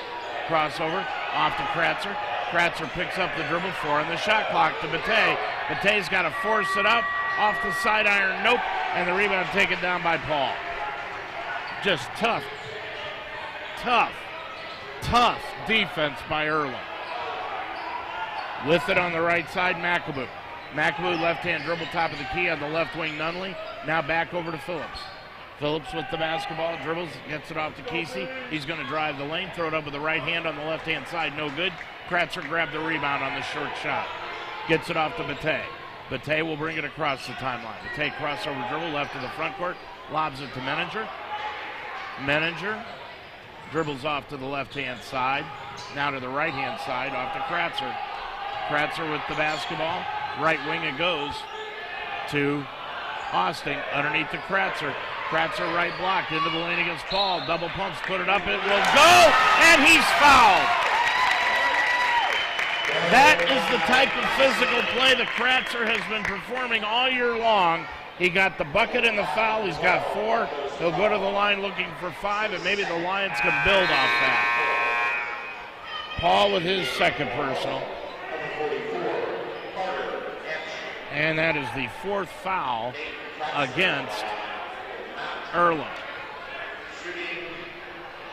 4:51 remaining. Kratzer shooting 48% from the stripe. Line drives that right up and in. Nate Kratzer with 5. Lions down by 9. 30-21. They put on full court pressure, but basically it's just token pressure. Across the timeline, McAboo. McAboo right sideline. Top of the key on the left wing, Nunley. Hands it off to Kesey. Kesey back over on the right side. Phillips now back to McAdoo. Top of the key, Absher. Absher down on the right block to McAboo. Pulls up. 14-footer right baseline. Got it. McAboo with 7. It's 32-21. 4:20 to go. Into the front court. Bate all the way to the hole. Laid it up and in.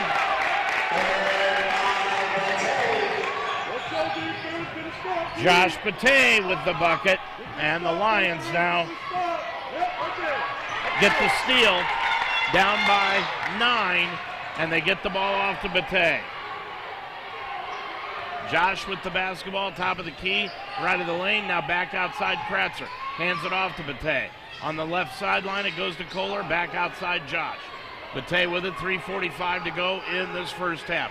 Around a pick by Kratzer, right of the lane, picked up the dribble. Can't find anyone, now bounce pass goes right by Kratzer and out of bounds. That is 9 turnovers in the first half, with 3:38 left to go in the half. An official timeout on the floor. Earlham 32, the Lions 23 on the Mount St. Joseph Radio Network. Dayton Children's cares about the health of your children. Hi, I'm Kirk Herbstreit. Growing up in Centerville, my parents taught me the importance of being healthy, and now I'm teaching my kids. Childhood obesity is on the rise, but there are small steps that we can take to fight it. Turn off video games and go outside, ride bikes, go to the park, or learn a new dance. Parents, once we get moving, our kids will follow. Get moving!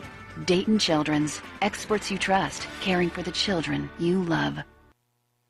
Take your game to new heights at Mount St. Joseph University with 23 athletic teams and cutting-edge facility. We are the NCAA Division III university in Greater Cincinnati. Climb higher at www.msj.edu. Lions are down by 9 with 3:38 to go in this first half. At halftime, Chris Broussard, Nick Wright of Fox Sports preview the Super Bowl.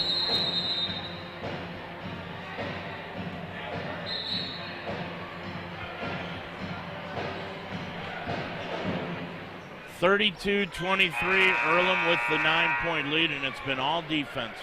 Right now, the Lions are shooting 53%, but they've only put up 19 shots, which is 5 less than what Earlham has put up of 24. Lions put on token pressure, but Earlham will break it with Phillips up the near side. Phillips gets it off between the circles now to Kesey. Kesey off to Absher, right of the circle, now back out front, McAboo. Off to Phillips, looking down low. Bounce pass to Absher, left of the lane. Top of the key, Terry. Terry with it, drives in against Weehee, step back, 15-footer left side, no good. And the rebound taken down by Weehee. He'll clear it off to Cluxton, who's into the ball game again. Cluxton with the basketball, right-hand dribble, around a pick by Kratzer, right of the circle, top of the key, Gardner. Gardner's going to drive left of the lane, kick it off to Totten, left corner, back outside to Kratzer. Kratzer gets it back outside, tried to get it to Cluxton, stolen away by Terry, all the way to the hole, laid it up and in. Terry's got 12, 34-23 Earlham. Boy, not much you can do when their defense is swarming like it is. It's like you're playing against 7 guys. 34-23 all the way to the hole. Gardner laid it up that time, no good. Rebound, Kratzer knocked it free, taken by Gardner, right of the circle, Weehee for 3, nope. And Kratzer then knocked it into the corner, saved by Kesey, and he saved it right into the hands of Jaden Terry. Terry up the floor to McAboo, and McAboo inside the center circle sets up the offense. McAboo now off to Terry, hands it off to Kesey on the right side, Terry. Terry back over to Kesey. Kesey back outside. McAboo with it on the right wing. McAboo to Kesey, looking down low, gets it off to Jaden Terry. He'll dribble inside the lane, takes a drop step, laid it up with the left hand, got it. Jaden Terry with 14. And the Lions are down again at 36-23. With it between the circles. On the left-hand side, Cluxton in front of the Earlham bench, hands it off to Weehee. Now, Weehee right wing, can't find anyone, goes cross court and knocked out of bounds by Phillips. Ball will stay with the Mount. Kolar's coming back in, Totten will come in, Kratzer leaves, Collinsworth in. Phillips leaves the ball game for Earlham, and checking into the contest is Zach Andre, averaging 3.2 a game, a 6-foot junior. Cluxton right of the circle. Crossover dribble down to the right wing. Underneath to Collinsworth, and it's a 30-second shot clock violation. 36-23 with a minute 21 left to go in the first half. Bringing it up will be McAboo. McAboo on the left-hand side. It goes to Nunley. Gets it off to Terry. Back outside to Absher. Threw it right through his hands and out of bounds. Almost a nice save by Sports Information Director Blake Watson, who probably would have put it up and thrown up an air ball had he grabbed it cleanly. A minute 4 to go in the ball game. Or excuse me, in the first half, I'm sorry. Gardner with it off to Cluxton. Cluxton backs it out front. Cluxton bounce pass left baseline to Collinsworth. Spins into the lane, right hand hook shot, nope. And the rebound taken down by Absher. Absher with it in the backcourt, hands it off to McAboo, and he'll bring it across from right to left. McAboo to the left wing, outside the arc, back outside Nunley. Nunley guarded by Kolar, 35 seconds to go in the first half. With it, Nunley, top of the key, McAboo. McAboo around a pick, down to the right baseline. Crossover dribble in front of Dane Gardner. He'll put it up from 17, got it. 9 points for McAboo. It's a 15-point Earlham lead. Lions need something positive to go into the locker room under. 10 seconds to go. With it is Cluxton. Crossover dribble around a pick by Collinsworth. Cluxton all the way, gets it off to Weehee. Left corner 3, nope. Rebound tapped outside. That'll do it for the first half. Your score at the end of the first half of action. It's Earlham 38, the Lions 23 on the Mount St. Joseph Radio Network.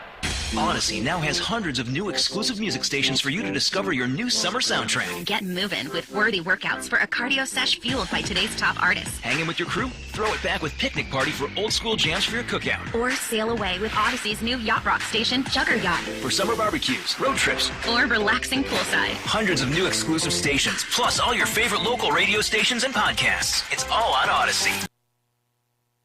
Hi, this is Morgan Freeman. Has anyone ever said, "You're the picture of health"?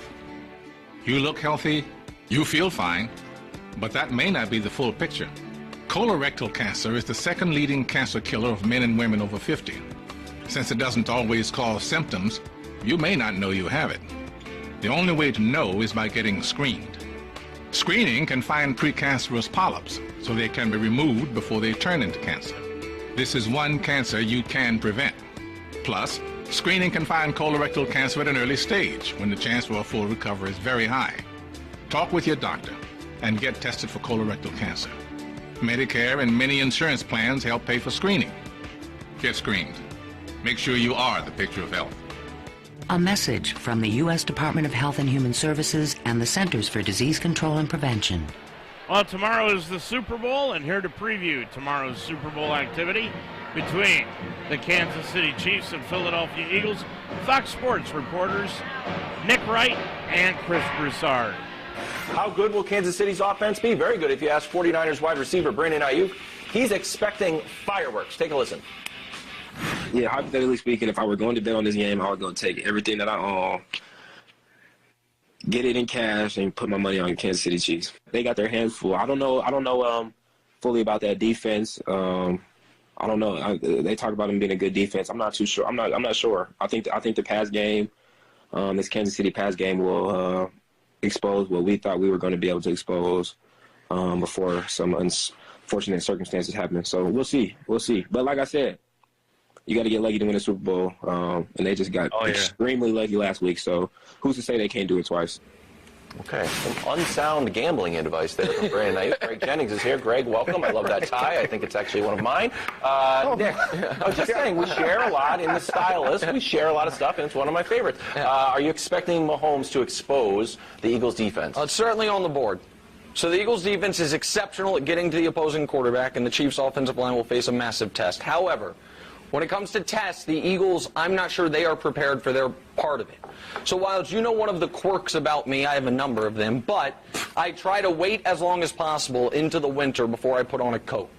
Because I want, when the Arctic blast hits, to be able to bundle up a bit and feel better.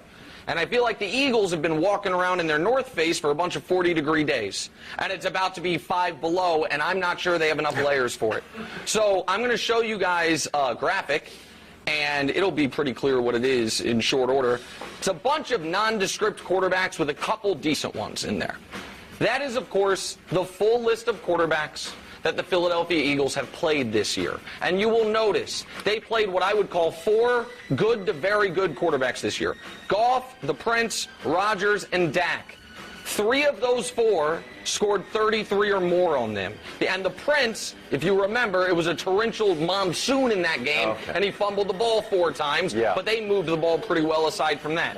So, Greg, when in the last month you played Josh Johnson, Brock Purdy, Davis Webb, who else is on there? Andy Dalton, Dak, who then scored 40, Daniel Jones a couple times. I don't think you're ready for the Patrick Mahomes aerial assault that's coming on Sunday. I don't think they're ready. Whoa. Let's slow down. Okay. We're not going to say they're not ready. Spoiler alert, America. Greg's going to pick against the Chiefs for the 9th week in a row. We'll wait till Friday to find out, but I'm guessing it's coming. No, I'm not. I believe that Patrick Mahomes will expose them to some degree. That's what he is. That's what he does. Paired with Andy Reid, and we know what this offense is. We know who Patrick Mahomes is. However, I'm not just ready to give up on this Philadelphia defense and say, oh, it was because of the quarterbacks or lack of quarterbacking that they played against that allowed them to be so successful. No, this is a really good defense who gets after quarterbacks, who disrupts what you're trying to do offensively. Look, Brandon Ayuk, I respect everything that he said. I think he has some validity because when you don't get to exercise what you've prepared for because of lack of personnel, it's real. Like, we can't sit here. He can't say whether this defense was really good or not. What I can say is the defense knocked out both of your quarterbacks. And there's something to be said with that. Like, this defense is real. I believe Patrick Mahomes will be who he's always been, and that defense knows it. But if they can slow him down, which has been easier to do with Patrick Mahomes in Super Bowl games. You're the stat guy. We're going to talk about that in a moment. We will, but just go ahead. This is why I still like the Philadelphia Eagles defense, but Patrick Mahomes look, he is who he is. Bro? Well, first of all, Nick can answer this for me during the break. Can you fumble 4 times in a game and still be called the Prince? That's just something to chew on. I mean, obviously, literally, yes. All right, 4 interceptions, 4 fumbles, whatever it is. He does that a lot. That's right, yeah. All right, but anyway, I don't like the word expose because expose implies that you're fraudulent. All right, and I get why Ayuk might say that, considering that Kansas City exposed San Francisco's supposedly great defense to the tune of 44 points during the regular season. Okay, but Philadelphia's defense is legit.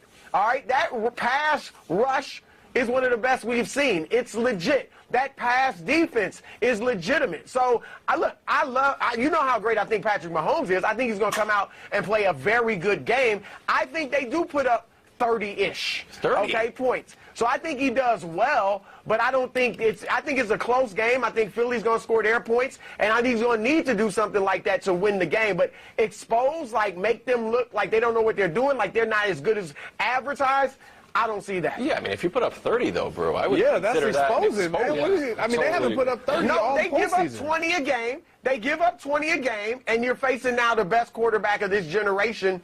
Yeah. 30-ish. Okay, Nick, can I show you a graphic? You tell me if you're worried about it, considering Yeah. Patrick Mahomes got sacked 3 times when he played the Bucs, and he got pressured 29 times. This is the Eagles' pass rush. Dusty has compared them to the 85 Bears, but they are good at getting to the quarterback, and they don't have to send extra people to do it. Are you worried? Listen, we don't think Patrick Mahomes is going to be 100%. I've been studying his gait. No, I think he's going to be very close to 100%. But listen, that is the Eagles' path. The Eagles' path is to do what Tampa was able to do and harass Mahomes more than any player has ever been pressured in any game in NFL history. That's a true stat. And if they can do that, but the Chiefs have remade their offensive line with that in mind. And real quick before we move on, Wild, in fairness to the Niners, because Bruce said the Chiefs exposed them to the tune of 44 points. The Niners defense only allowed 42 points. 2 of them were when Jimmy Garoppolo self-safety. So you guys got to keep that in mind. It's not totally fair. It's not totally fair. Rams, you see that Supreme luggage too? Ooh, it's going to be me out there in Arizona. Chiefs GM and honorary committee member Brett Veach said the Chiefs Super Bowl window wide open, telling ESPN when you have Pat Mahomes, we're wired to go after it every year. Nick, you agree with that? Well, yeah, of course. And listen, I tweeted this last week, and I'm sure it's going to get going right now with Greg and Brew. There is going to be a false narrative that Patrick Mahomes struggles in Super Bowls, which is odd because he has, we can show it to you, the greatest playoff numbers in the history of the league, and he's played 2 of his 13 career playoff games were Super Bowls. So it's a good percentage of them, and yet those are his career numbers. When here's the reality of the situation. He has not yet, Brew, played start to finish a perfect Super Bowl, obviously. But the Niners game was against the #1 defense in the league. He threw 2 touchdowns, ran for 1 touchdown, completed a 66-yard air yard pass to save the game on 3rd and 18, and led a 10-point fourth quarter comeback. And the Bucs Super Bowl, while the box score looks awful, if you watch that game, you see a player the entire time making marvelous plays. And I know everyone who watched the game agrees with me. I know the Tampa Bay defensive players agree with me because they were talking about it throughout the game and after the game. So the idea that Mahomes, the moment's gotten too big for him in the Super Bowl, Brew, I flatly disregard, and I think he's going to be excellent in this game. I love how Nick always shows Mahomes playoff graphs. There we go. Playoff graphics, right? Yeah. Never the Super Bowl. Oh, you're including first-round games, Well, he doesn't play many first-round games. The fact of the matter is, in 2 Super Bowls, he's got 2 touchdowns and 4 interceptions. And I like Mahomes, but I keep it objective up in here. If we're going to include rushing as we do for other guys, it's 3 touchdowns. Interceptions. He ran for 1. And Nick, look, to win the Brett Veach is right Super Bowl. that Mahomes has the rest. He's got the decade plus. He's, with the rules today, he's going to play. I think he'll still be great at 40. So he's got a long time to win more Super Bowls. But, Nick, I would think you'd agree with this. If he loses this Super Bowl, and if he loses, we're going to presume he doesn't play that well. If he loses this Super Bowl, then people will begin to wonder, are we ahead of ourselves in this potential? And that's Chris Broussard along with Nick Wright of Fox Sports looking at tomorrow's Super Bowl game that is going to kick off at about 6:30 tomorrow night. Right now, we're at halftime of the men's game here in the second game of this doubleheader. The women won the first game easily, 92-77. The men right now are down at the half, 38-23. And we'll be back to take a look at the stat story after this. What do you wish for? A nice life? Nice things? Or do you wish for something more? A sense of purpose? Do you wish to discover a cure? To write code that cracks an unsolvable question? To further our exploration into space? Or to invent something that changes everything right here on Earth? Well, if that's your wish, make yourself ready. Because when you look back, you'll see that you didn't just make wishes. You realized them.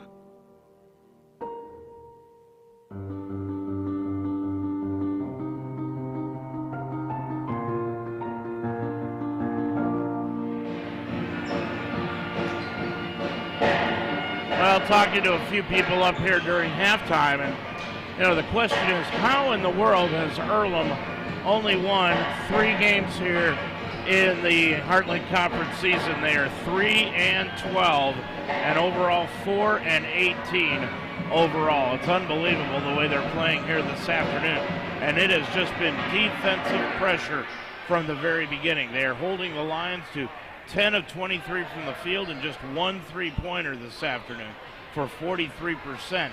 Meanwhile, they are getting the ball out and running 16 of 28 from the field. They've shot 5 more shots than the Lions and made 6 more shots than the Lions, shooting 57% here this afternoon.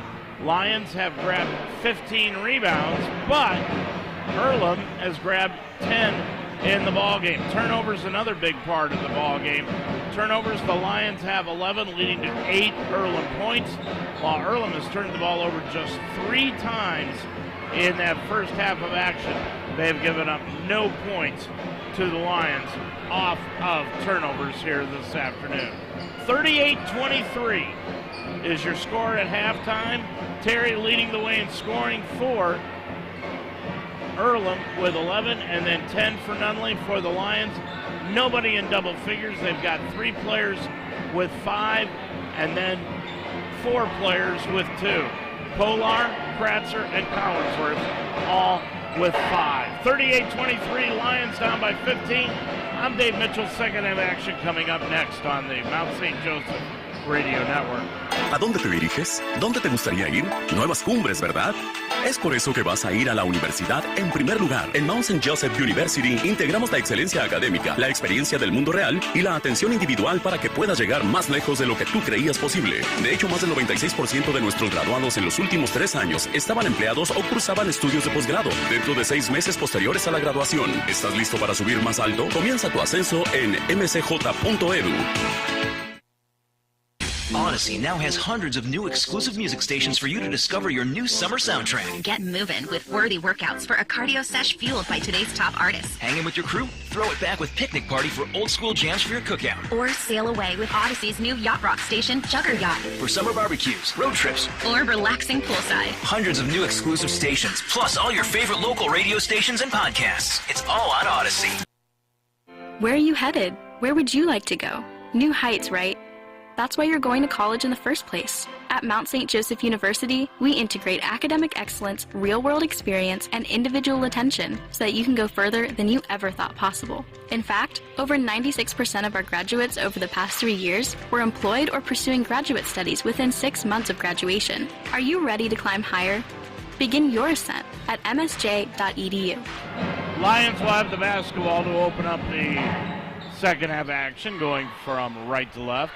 Weehee out on the floor with Cluxton, Gardner, Collinsworth, and Polar.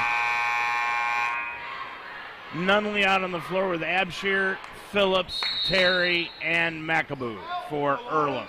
Inbounds pass made to Willard Cluxton, and we are underway. With the basketball on the left side, Cluxton. Now top of the circle to Gardner. Lobs a pass underneath to Collinsworth. He puts it up and in. Lions need more of that and more of it quickly. They're down by 13, 38-25. Terry on the left side, dribbles on the left wing and gets it off to Phillips. He'll drive the lane, put it up and in. Nate, check that. That was Nunley, excuse me. Nunley's got 12 in the ball game. And it is 40-25. With it is Cluxton between the circles. Right-hand dribble to the right side of the front court. Now sideline right, it goes to Weehee. Weehee around a pick by Collinsworth. Lost the handle, gets it back off the Cluxton left baseline. Cluxton up to the free throw line. Now right wing all alone. Kolar for three. Got it. Jack has got 8 on 2 threes. Coming the other way is McAboo. Put it up no good, and the rebound Kolar. Kolar will get it up the floor into the front court. Cluxton between the circles on the right-hand side. Kolar with it, top of the key. Collinsworth. Collinsworth lobs a pass, tried to anyway, to Gardner. Poor pass intercepted by Earlham. Up the floor, Terry.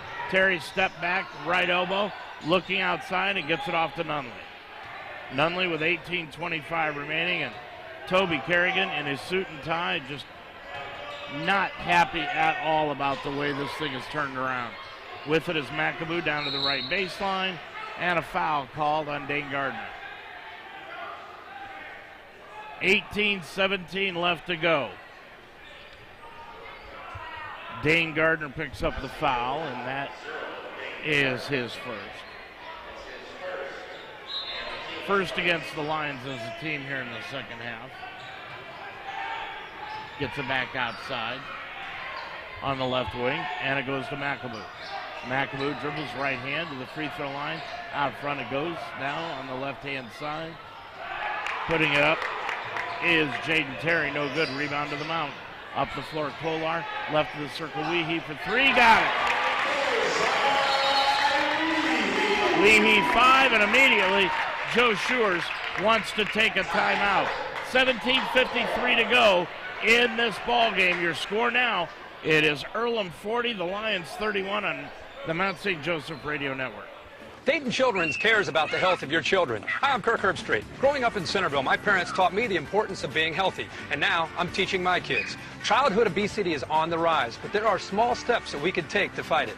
Turn off video games and go outside, ride bikes, go to the park, or learn a new dance. Parents, once we get moving, our kids will follow. Get moving! Dayton Children's, experts you trust, caring for the children you love. You want to advance your career through education, but you have a busy family and work schedule. Mount St. Joseph can help. The Mounts School of Business offers an MBA program on Saturday mornings where you can earn your master's degree in 2 years. Courses are led by faculty who are experts in their areas and taken one at a time, and the GMAT is not required for admission. Classes every Saturday can make a huge difference in your life and your career. Learn more about the Saturday MBA program. Visit msj.edu/MBA.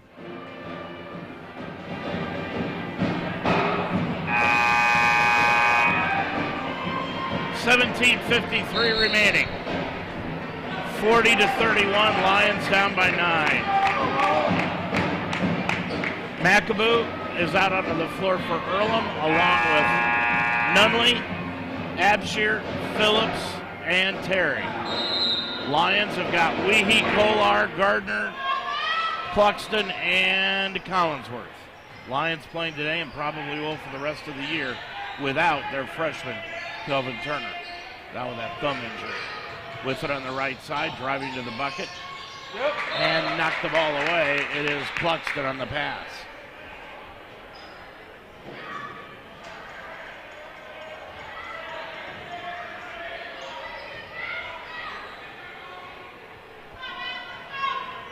Let's go, dude. With the basketball on the right side is Nunley. Nunley's going to drive inside. Gets it back out front to Terry.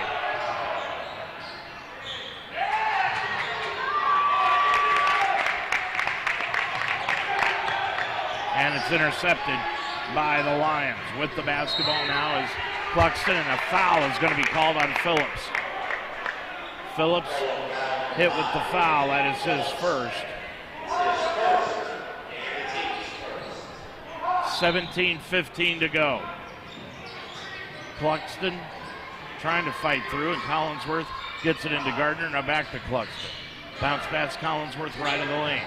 Backing in against Abshir. Turnaround shot from 5 off the glass. Nope. And the rebound taken down by Earlham. And they get the ball up the floor. on the right-hand side. Back to Terry, now out front. Terry with the basketball.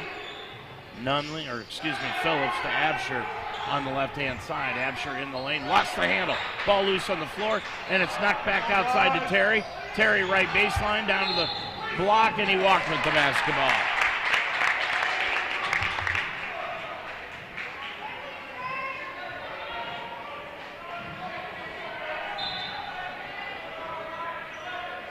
And it will be Lions basketball down by 9. Cluxton, left of the front court. Dribbles down to the left wing. Underneath to Collinsworth, and he got fouled going to the bucket.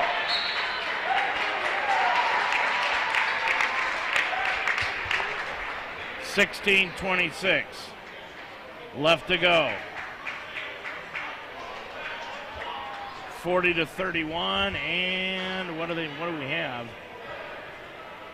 I think we've got a technical foul called.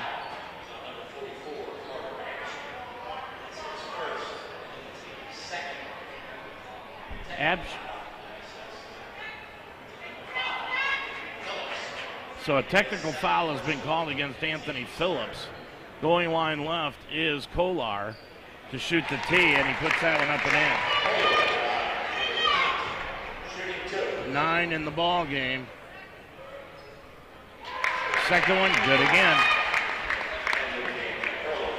He's got 10, 40-33, 16:26 to go. Lions are down by 7, and now it's Collinsworth's time to go to the free throw line.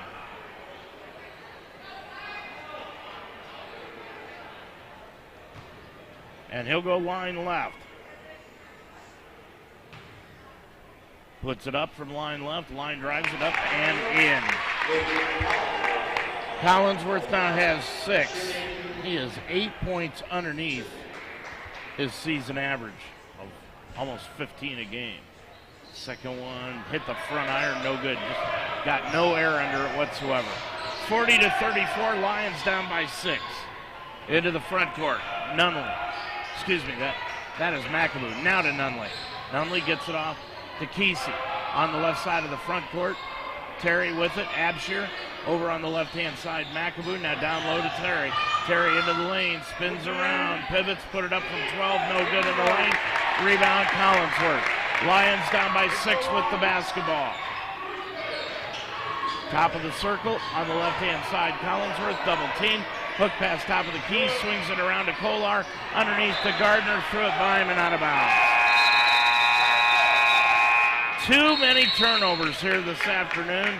12 on the afternoon for the Lions. 15:46 to go in the ball game. It's now Earlham 40, the Lions 34 on the Mount St. Joseph Radio Network. Take your game to new heights at Mount St. Joseph University. With 23 athletic teams and cutting-edge facilities, we are the NCAA Division III university in Greater Cincinnati. Learn more at msjlions.com. Now on the Mount St. Joseph campus, it's the Roar Store. Located in the Harrington Center, the Roar Store is designed to meet the needs of our students. Like when you need a textbook, students can order books exclusively online that they can pick up at the Roar Store through our new eCampus site. eCampus includes 2 different shipping options. Free online shipping to Textbook Delivery Hub located in the Roar Store or delivered to your off-campus residence. It's not just a bookstore, it's an everything store. The Roar Store in the Harrington Center on the campus of Mount St. Joseph University. And we've got 15:46 remaining to go in this ball game. Earlham leads it 40-34. After this timeout, Earlham's still around their head coach Joe Schewers, and the Lions just break the huddle around head coach Toby Kerrigan. 15:46 remaining.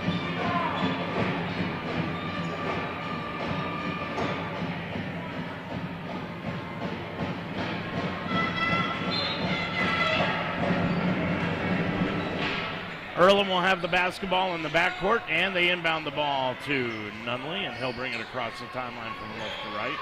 Nunley, sideline left with it. On the yo-yo, guarded by Kolar. Gets it over on the left-hand side into the left corner to McAboo. Out front, Kesey. Casey with it, top side, goes to McAboo again. McAboo between the circles, setting it up, going in against Gardner. Left of the lane, pulls up from 12. God, no good.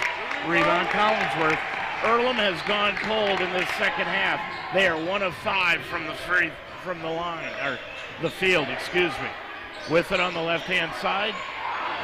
Kolar tried to get it to Gardner again, and he threw it by him again. Back-to-back turnovers by the Lions, and Menninger will come into the ball game. 40-34. 15 minutes to go in the ball game. Into the front court. McAboo, right wing, got the ball knocked free by Cluxton. It goes out of bounds. Boy, a golden opportunity for the Lions, and it just didn't pan out.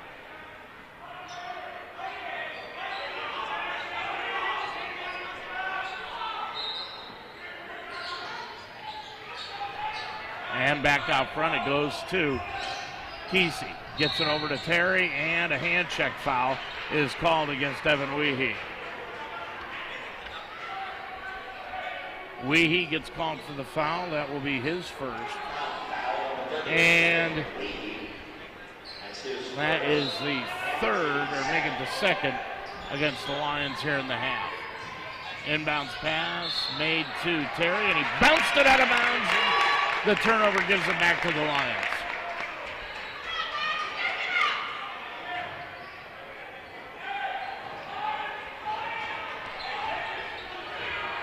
Cluxton will bring it up from right to left.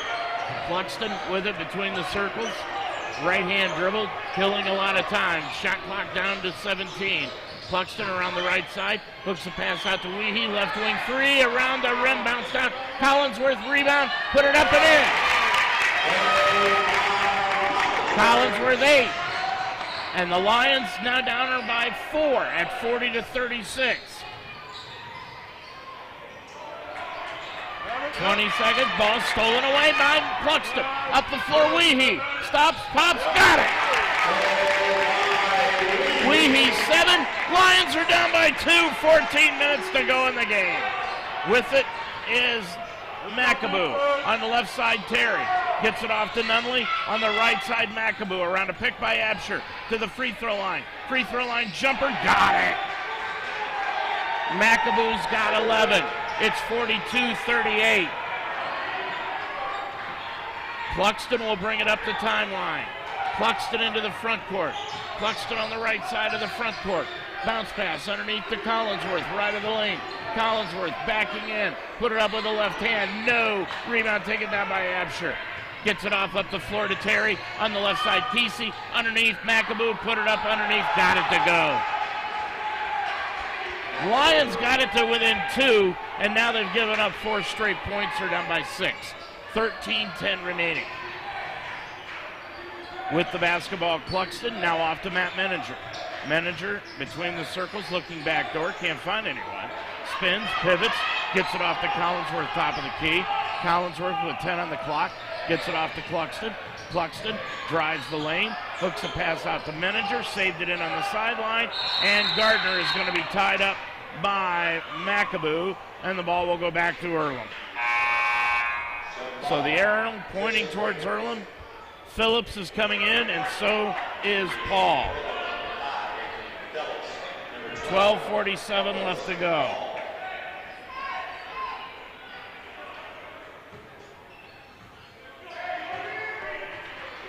(44-38). Lions are down by 6, but Earlham has the basketball. With it is Terry. Now Nunley, top of the key. Left wing McAboo, back off to Terry. Now gets it over to Phillips. Phillips drives the right side of the lane, lost it on the baseline, saves it in though.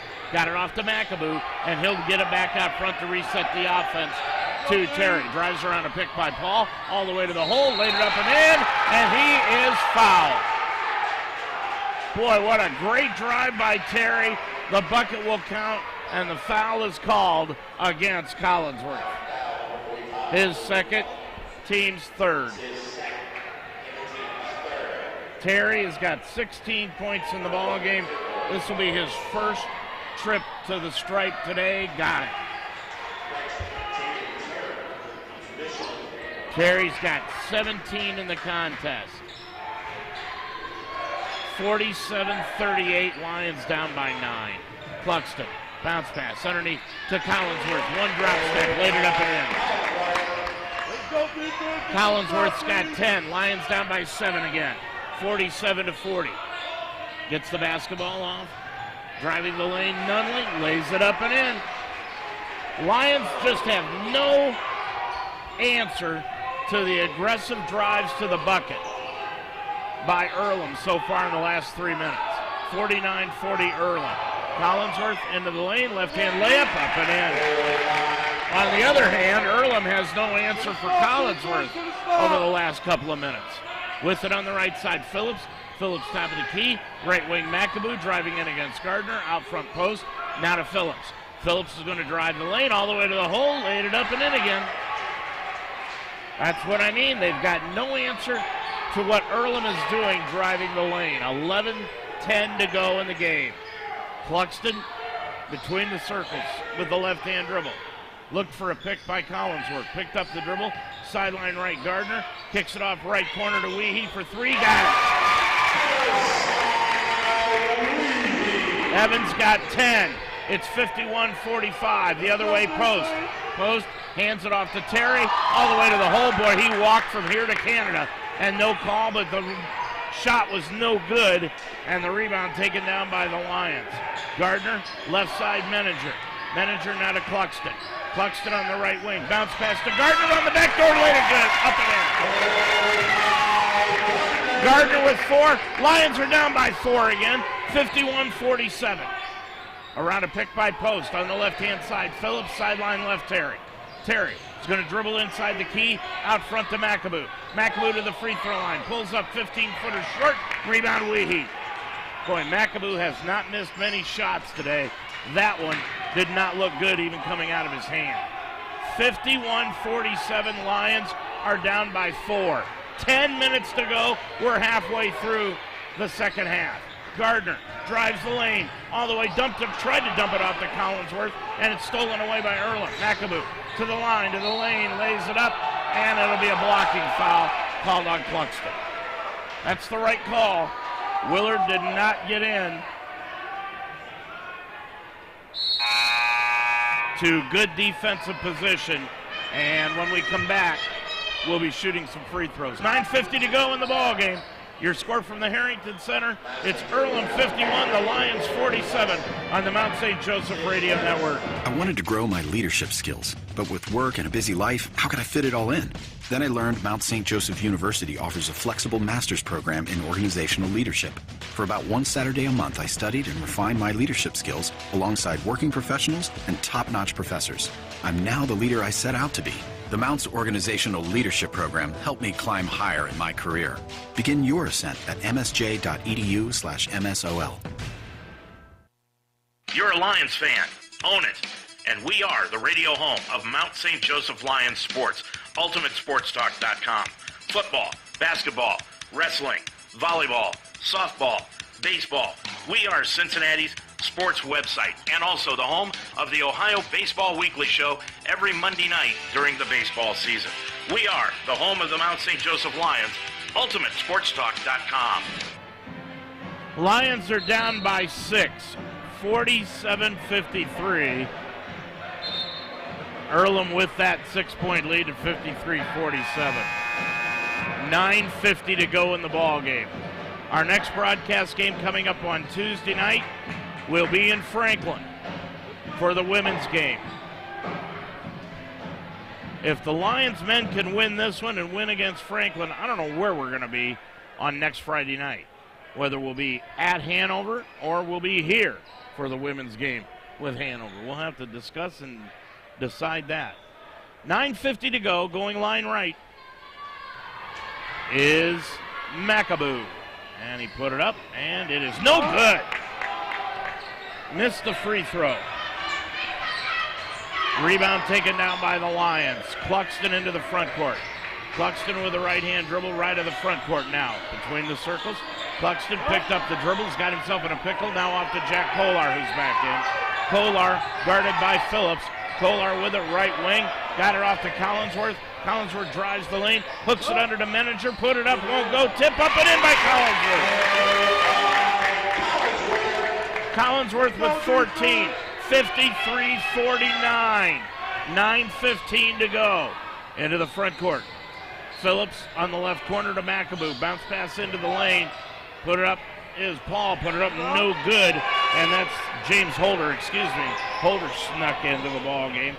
Missed it, and the Lions got the rebound. They're down by 4. Menninger, left of the front court, near the timeline. Menninger setting up the offense. Dribbles right side, can't find anyone. Picks up the dribble, gets it off to Weehee.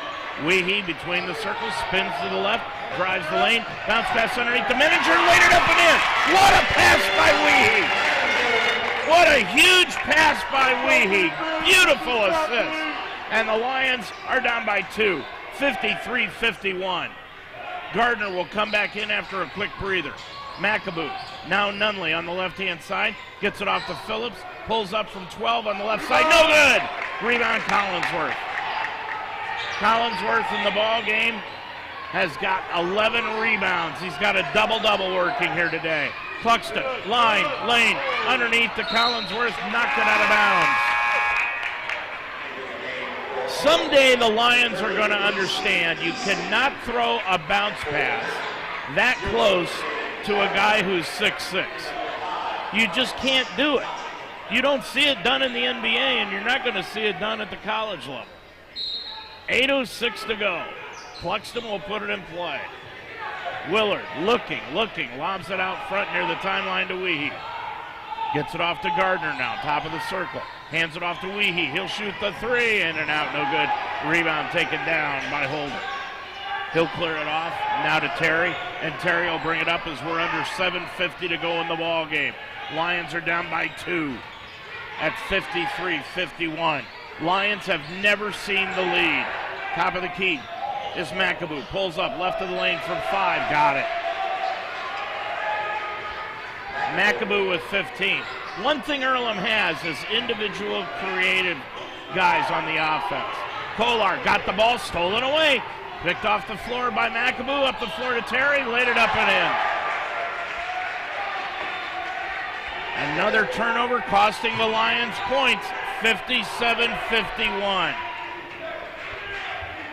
Cluxton brings it up. Gets it off on the left side to Gardner. Gardner back to Cluxton. Cluxton now right of the lane. Out front Weehee. 7 minutes to go in the ball game. Gardner look back door for Weehee. Now lobs it to Cluxton. 7 on the shot clock. Underneath to Gardner.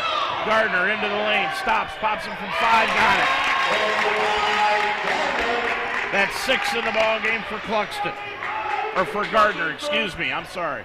57-53. Lions down by 4 again. 6:35 remaining. On the right, McAboo. McAboo out top of the circle. McAboo between the legs dribble. On the left-hand side, it goes to Kesey. Kesey back, top of the circle. Now goes to Holder. Free throw line jumper. Got it.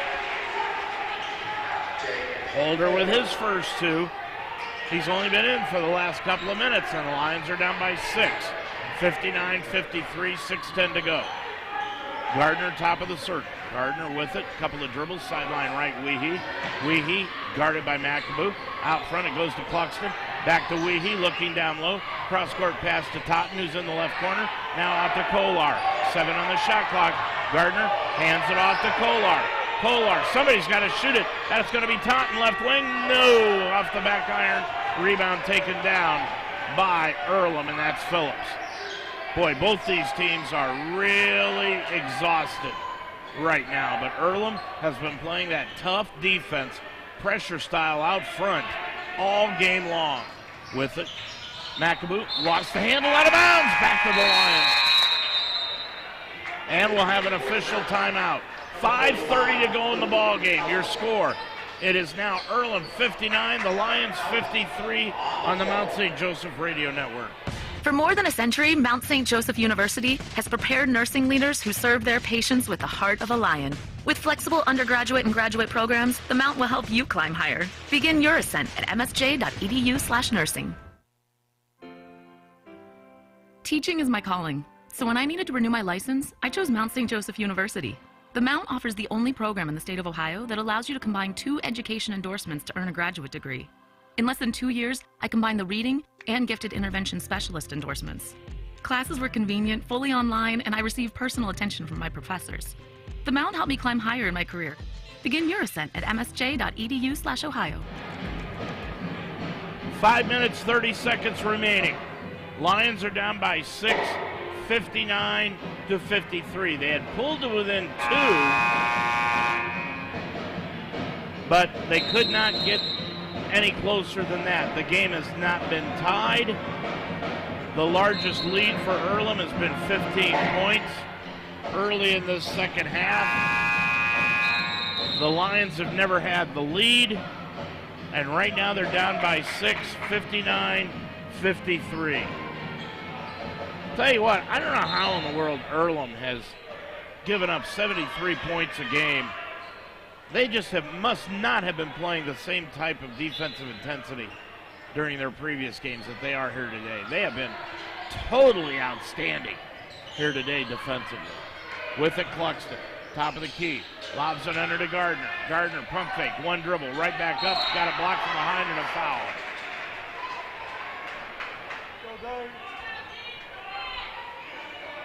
And that foul is going to be on Phillips. Picks up his 3rd personal foul. And that is the 4th on both teams. Gardner line left. 72% from the stripe this year. Put it up and around the rim and fell out. No good. This is just one of these games where the Lions are almost their own worst enemy. From the free throw line, they are 5 of 7, but now 5 of 8. Second one by Dane. It's got a little more arc on it. Drilled it. 7 in the ball game. Lions full court pressure down by 5 at 5:10 to go. Phillips across the timeline, guarded by Kolar. Man-to-man defense for the Lions. Sideline right, McAdoo dribbles top of the key. On the right wing, it goes to Terry. He's going to dribble inside. Out front, Holder. Now top of the key, McAdoo down into the left corner. Terry for the 3, no good. Rebound. Holder got the rebound for Earlham. Just out-hustled the Mount for the rebound. Top of the key, Kesey on the right side, McAdoo. McAdoo to the right elbow, Terry. Terry in against Weehee, fall away 12-footer, got it. Terry's got 21 in the ball game, and it is 61-54. 4.5 remaining to go. Cluxton around a pick by Collinsworth to the right baseline. Out front, got himself in a pickle, threw it right into the hands of McAdoo. All the way up the floor, laid it up and in. Lions down by 9 again. 63-54. 4 minutes to go in the game. Cluxton between the circles, drives the lane all the way down to the left block, spins into the lane, double teamed outside to Kolar, lost the handle but chases it down, gets it off top of the key to Collinsworth, lost the handle again, gets it back outside, right corner Cluxton, one pump, one dribble, threw up the 3 from the corner, no good, and the rebound Holder. Boy, Earlham has really done the job on the floor here today. They have followed their scouting report to a T. 63-54. Holder, top of the key, goes now to McAdoo, out front Terry, and a foul is called on Gardner. That was one of those rip-through moves, and Gardner got his hand caught in the cookie jar. Official timeout on the floor, 3:24 left to go in this second game, I should say, in the second half. It's Earlham 63, the Lions 54 on the Mount St. Joseph Radio Network. The School of Health Sciences at Mount St. Joseph University is a proven leader in healthcare education. The Mount offers bachelor's, master's, and doctoral degrees in nursing, including a blended online RN to BSN program and the innovative MSN Magellan program. For nearly 100 years, Mount St. Joseph University has produced outstanding healthcare professionals. Learn more at msj.edu/healthsciences.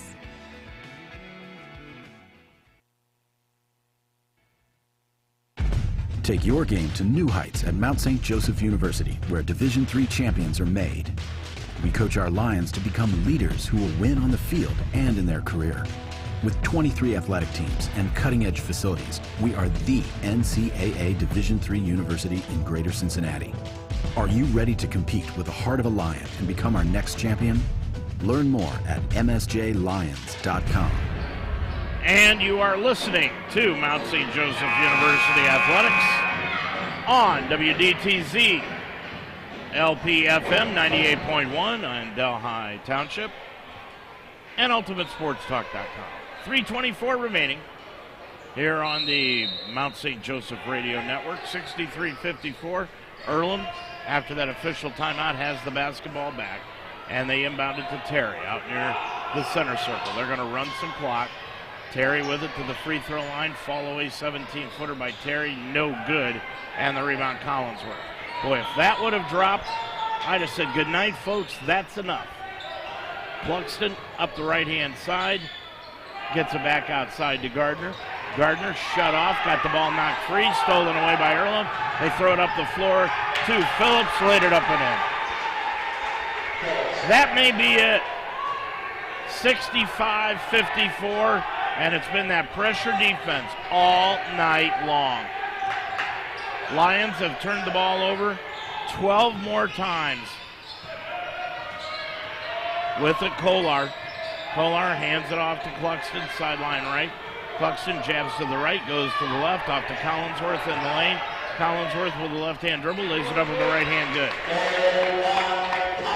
Luke's got 16 in the ball game, and the Lions are down 65-56. McAboo near the center circle. On the right side, it goes to Terry. Terry now dribbles top of the key. Terry gets a bounce pass to Holder. Holder dribbles around. Collinsworth laid it up with the left hand on the reverse layup. Got it to go. Holder didn't even play in the first half, folks. He's come in and pretty much dominated the middle since he came in at about the 5-minute mark. With it is Weehee, front of the circle, now gets it back outside. Down on the low block to Collinsworth, spins to the baseline, put it up, won't go, but he's fouled. Luke will go to the line, shooting 2, where he is 2 for 4 today. 16 points on the afternoon, make it 18 points. 67-56.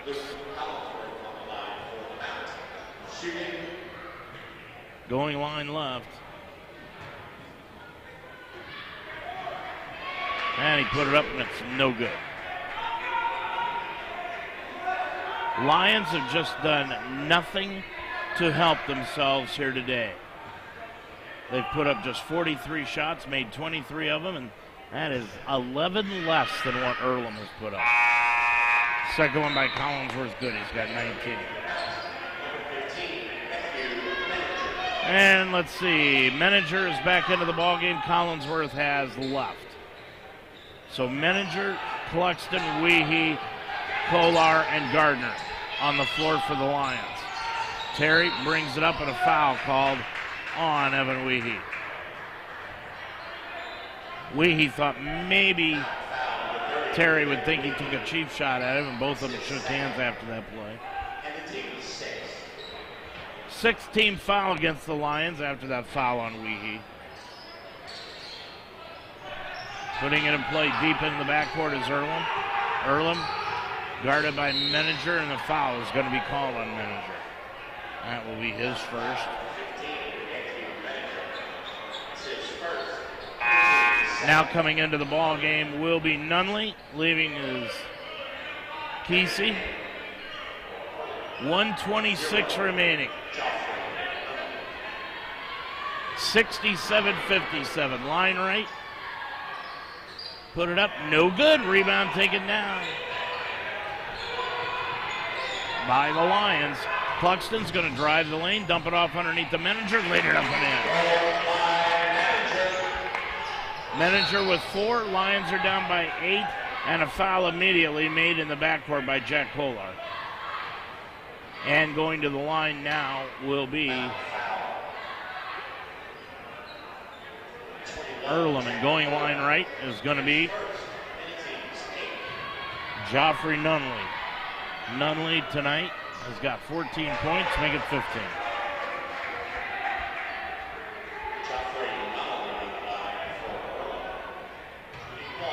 Nunley got the first one. Now he'll look to sweep the pair and does. 17 on the ball game, 10-point lead for Earlham. A minute 10 to go in the ball game. Cluxton up the right side. Cluxton crossover dribble to the line, baseline right to Kolar for three, got it.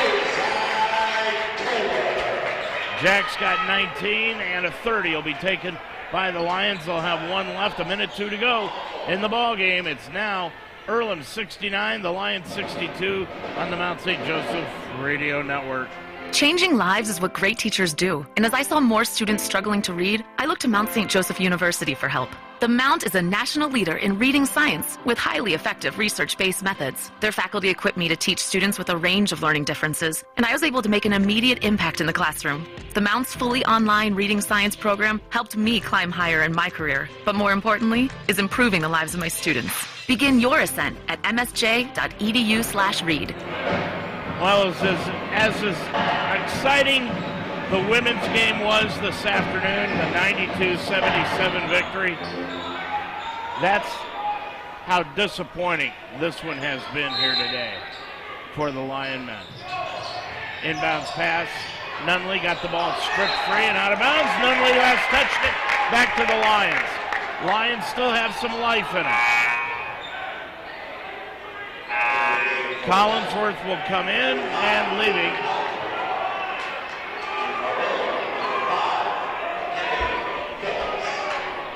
Leaving the ball game is Collinsworth stays in. Lob pass goes to Collinsworth. Ball knocked free and out of bounds. Back to the Lions. Boy, Earlham is just out hustling the Lions today. That's all it is. They're just out hustling Mount St. Joseph. 56-3. 56.3 left to go. Kratzer is coming into the ball game. Collinsworth is going to take a seat because it looked like he might have sprained his ankle when he came down. Cluxton will put it in play. Cluxton inbounds the ball to Weehee for the three in the left corner. Around the rim and got it. He's got 13. And the Lions, Toby Kerrigan, has taken a timeout, and the official had something to say to him about the timeout and the way that he took it. 52 seconds to go in the ball game. It is 69-65. Lions suddenly down by 14. You will probably see Earlham take the clock down as far as they can, because this one is a 30.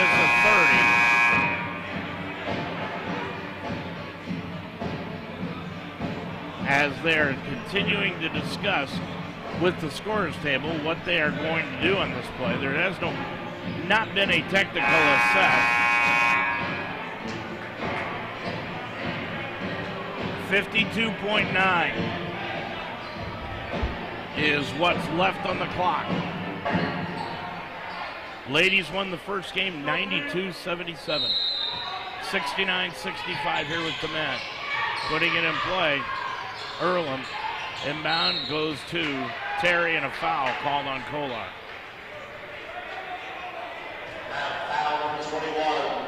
Jack, that's his second personal foul, 19th foul against the Lions here in the second half.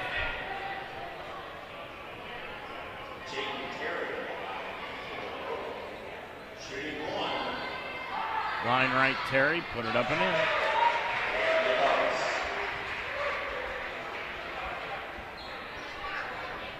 That's 23 in the ball game for the senior. Second one, good again. He's got 23. Lions are down by 6 again. Top of the circle, Cluxton. Cluxton to the top of the key. Over on the left wing, Weehee for three, no good. Rebound comes out long, taken down by Phillips. Phillips had a 2-on-1, but it'll be fouled by Willard Cluxton. 35.4 left to go. If the Lions lose this one, you can kiss those playoff hopes goodbye.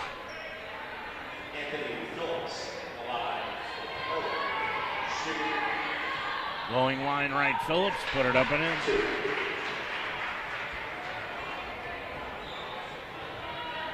Phillips has got 7.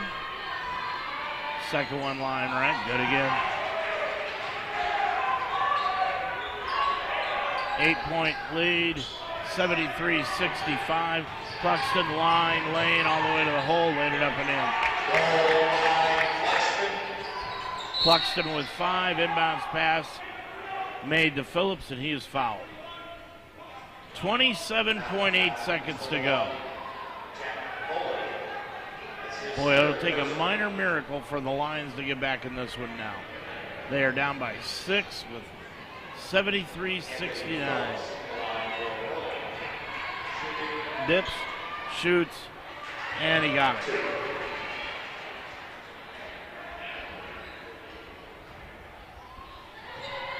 Second one by Phillips, line right, is good again. Bringing it up the floor, Cluxton, 75-67. Left corner, Kolar, put it up, note. Rebound taken down by Holder. Gets it up the floor on the right-hand side to McAboo. McAboo with it out front, near the timeline, 10 seconds, that'll do it. Your final score here this afternoon, Earlham is going to come away with the victory, and your final here this afternoon, it is the Earlham Quakers 75 and the Mount St. Joseph Lions 67. We'll be back to wrap things up in the Harrington Center after this. Where are you headed? Where would you like to go? New heights, right? At Mount St. Joseph University, we integrate academic excellence, real-world experience, and individual attention so that you can climb higher. Begin your ascent at msj.edu. In the game of life, it's not how far you can throw the ball. It's not how high you can fly. It's not how fast you can run. Or how many touchdowns you can score that matters. It's really how you play the game that counts. Because the game only lasts 4 quarters. For a few years. For that moment in time. Good sportsmanship. Sportsmanship. Sportsmanship. Sportsmanship. Last a lifetime. This is the story of a boy who didn't talk for a long time. The boy liked things to always be the same. Any changes would scare and upset him. The unknown was an unfriendly place. The boy was very sensitive to lights and sounds. So he built secret hiding places where they couldn't get in. The boy didn't like looking people in the eye. He wasn't trying to be mean, it just made him feel uncomfortable. Sometimes he would flap his arms again and again. One day, I found out I had something called autism. My family got me help. Slowly, I found my voice and learned all the ways I could live with it better. Early intervention can make a lifetime of difference. Learn the signs at autismspeaks.org. Well, you know, Toby Kerrigan will be up here in just a little bit, and we'll talk to him about just how good this defense was here today by Earlham. As the Lions, they scored 67 points, but this Earlham defense really swarmed the Lions, forcing 19 turnovers here today, and that was the total of points they got off turnovers. 19 this afternoon on their way to the victory by 8, 75-67. Lions record now 7-16 on the year. They are 6-10 in the Heartland Conference. They've got one more game left at home, and they are 6-4 here at home. For Earlham, they are now 5-18 overall. They are 4-12 in the Heartland Conference. And they are 3-9 now away from the friendly confines. The Lions still own the edge in the all-time season series. This the 23rd meeting. The Lions have won 16 and Earlham has won 7, but they did split the series this year. Mount won the first game over in Earlham 69-57, but fell here today by 8, 75-67. Boy, when you look at the stats in this one, just take a look at the shot chart. 54 shots today by Earlham. They made 30. For the Lions, 49 shots. They made 27. So Earlham made 3 more field goals than the Lions did, but they also put up 5 more shots than what the Mount St. Joseph Lions did here today. From three-point land, Earlham was 5 of 10 from outside the arc and 50%. That's 50%, and 10 of 13 from the field for 77%. Meanwhile, for the Lions, we told you 27 of 49 from the field, 55%. 6 of 18 from three-point range, 33%. But 7 of 11 from the line for 63% here this afternoon. Personal fouls, well, Earlham had 9, the Lions 13. Just that's the way it was here this afternoon. And the Lions, turnover-wise, we told you committed 19 turnovers in the ball game, leading to 19 points for Earlham. Meanwhile, Earlham committed 7 turnovers, and that led to just 8 points by the Lions here this afternoon. Just a totally disappointing loss by the Lions that virtually eliminates them from any possibility of making the playoffs coming up here.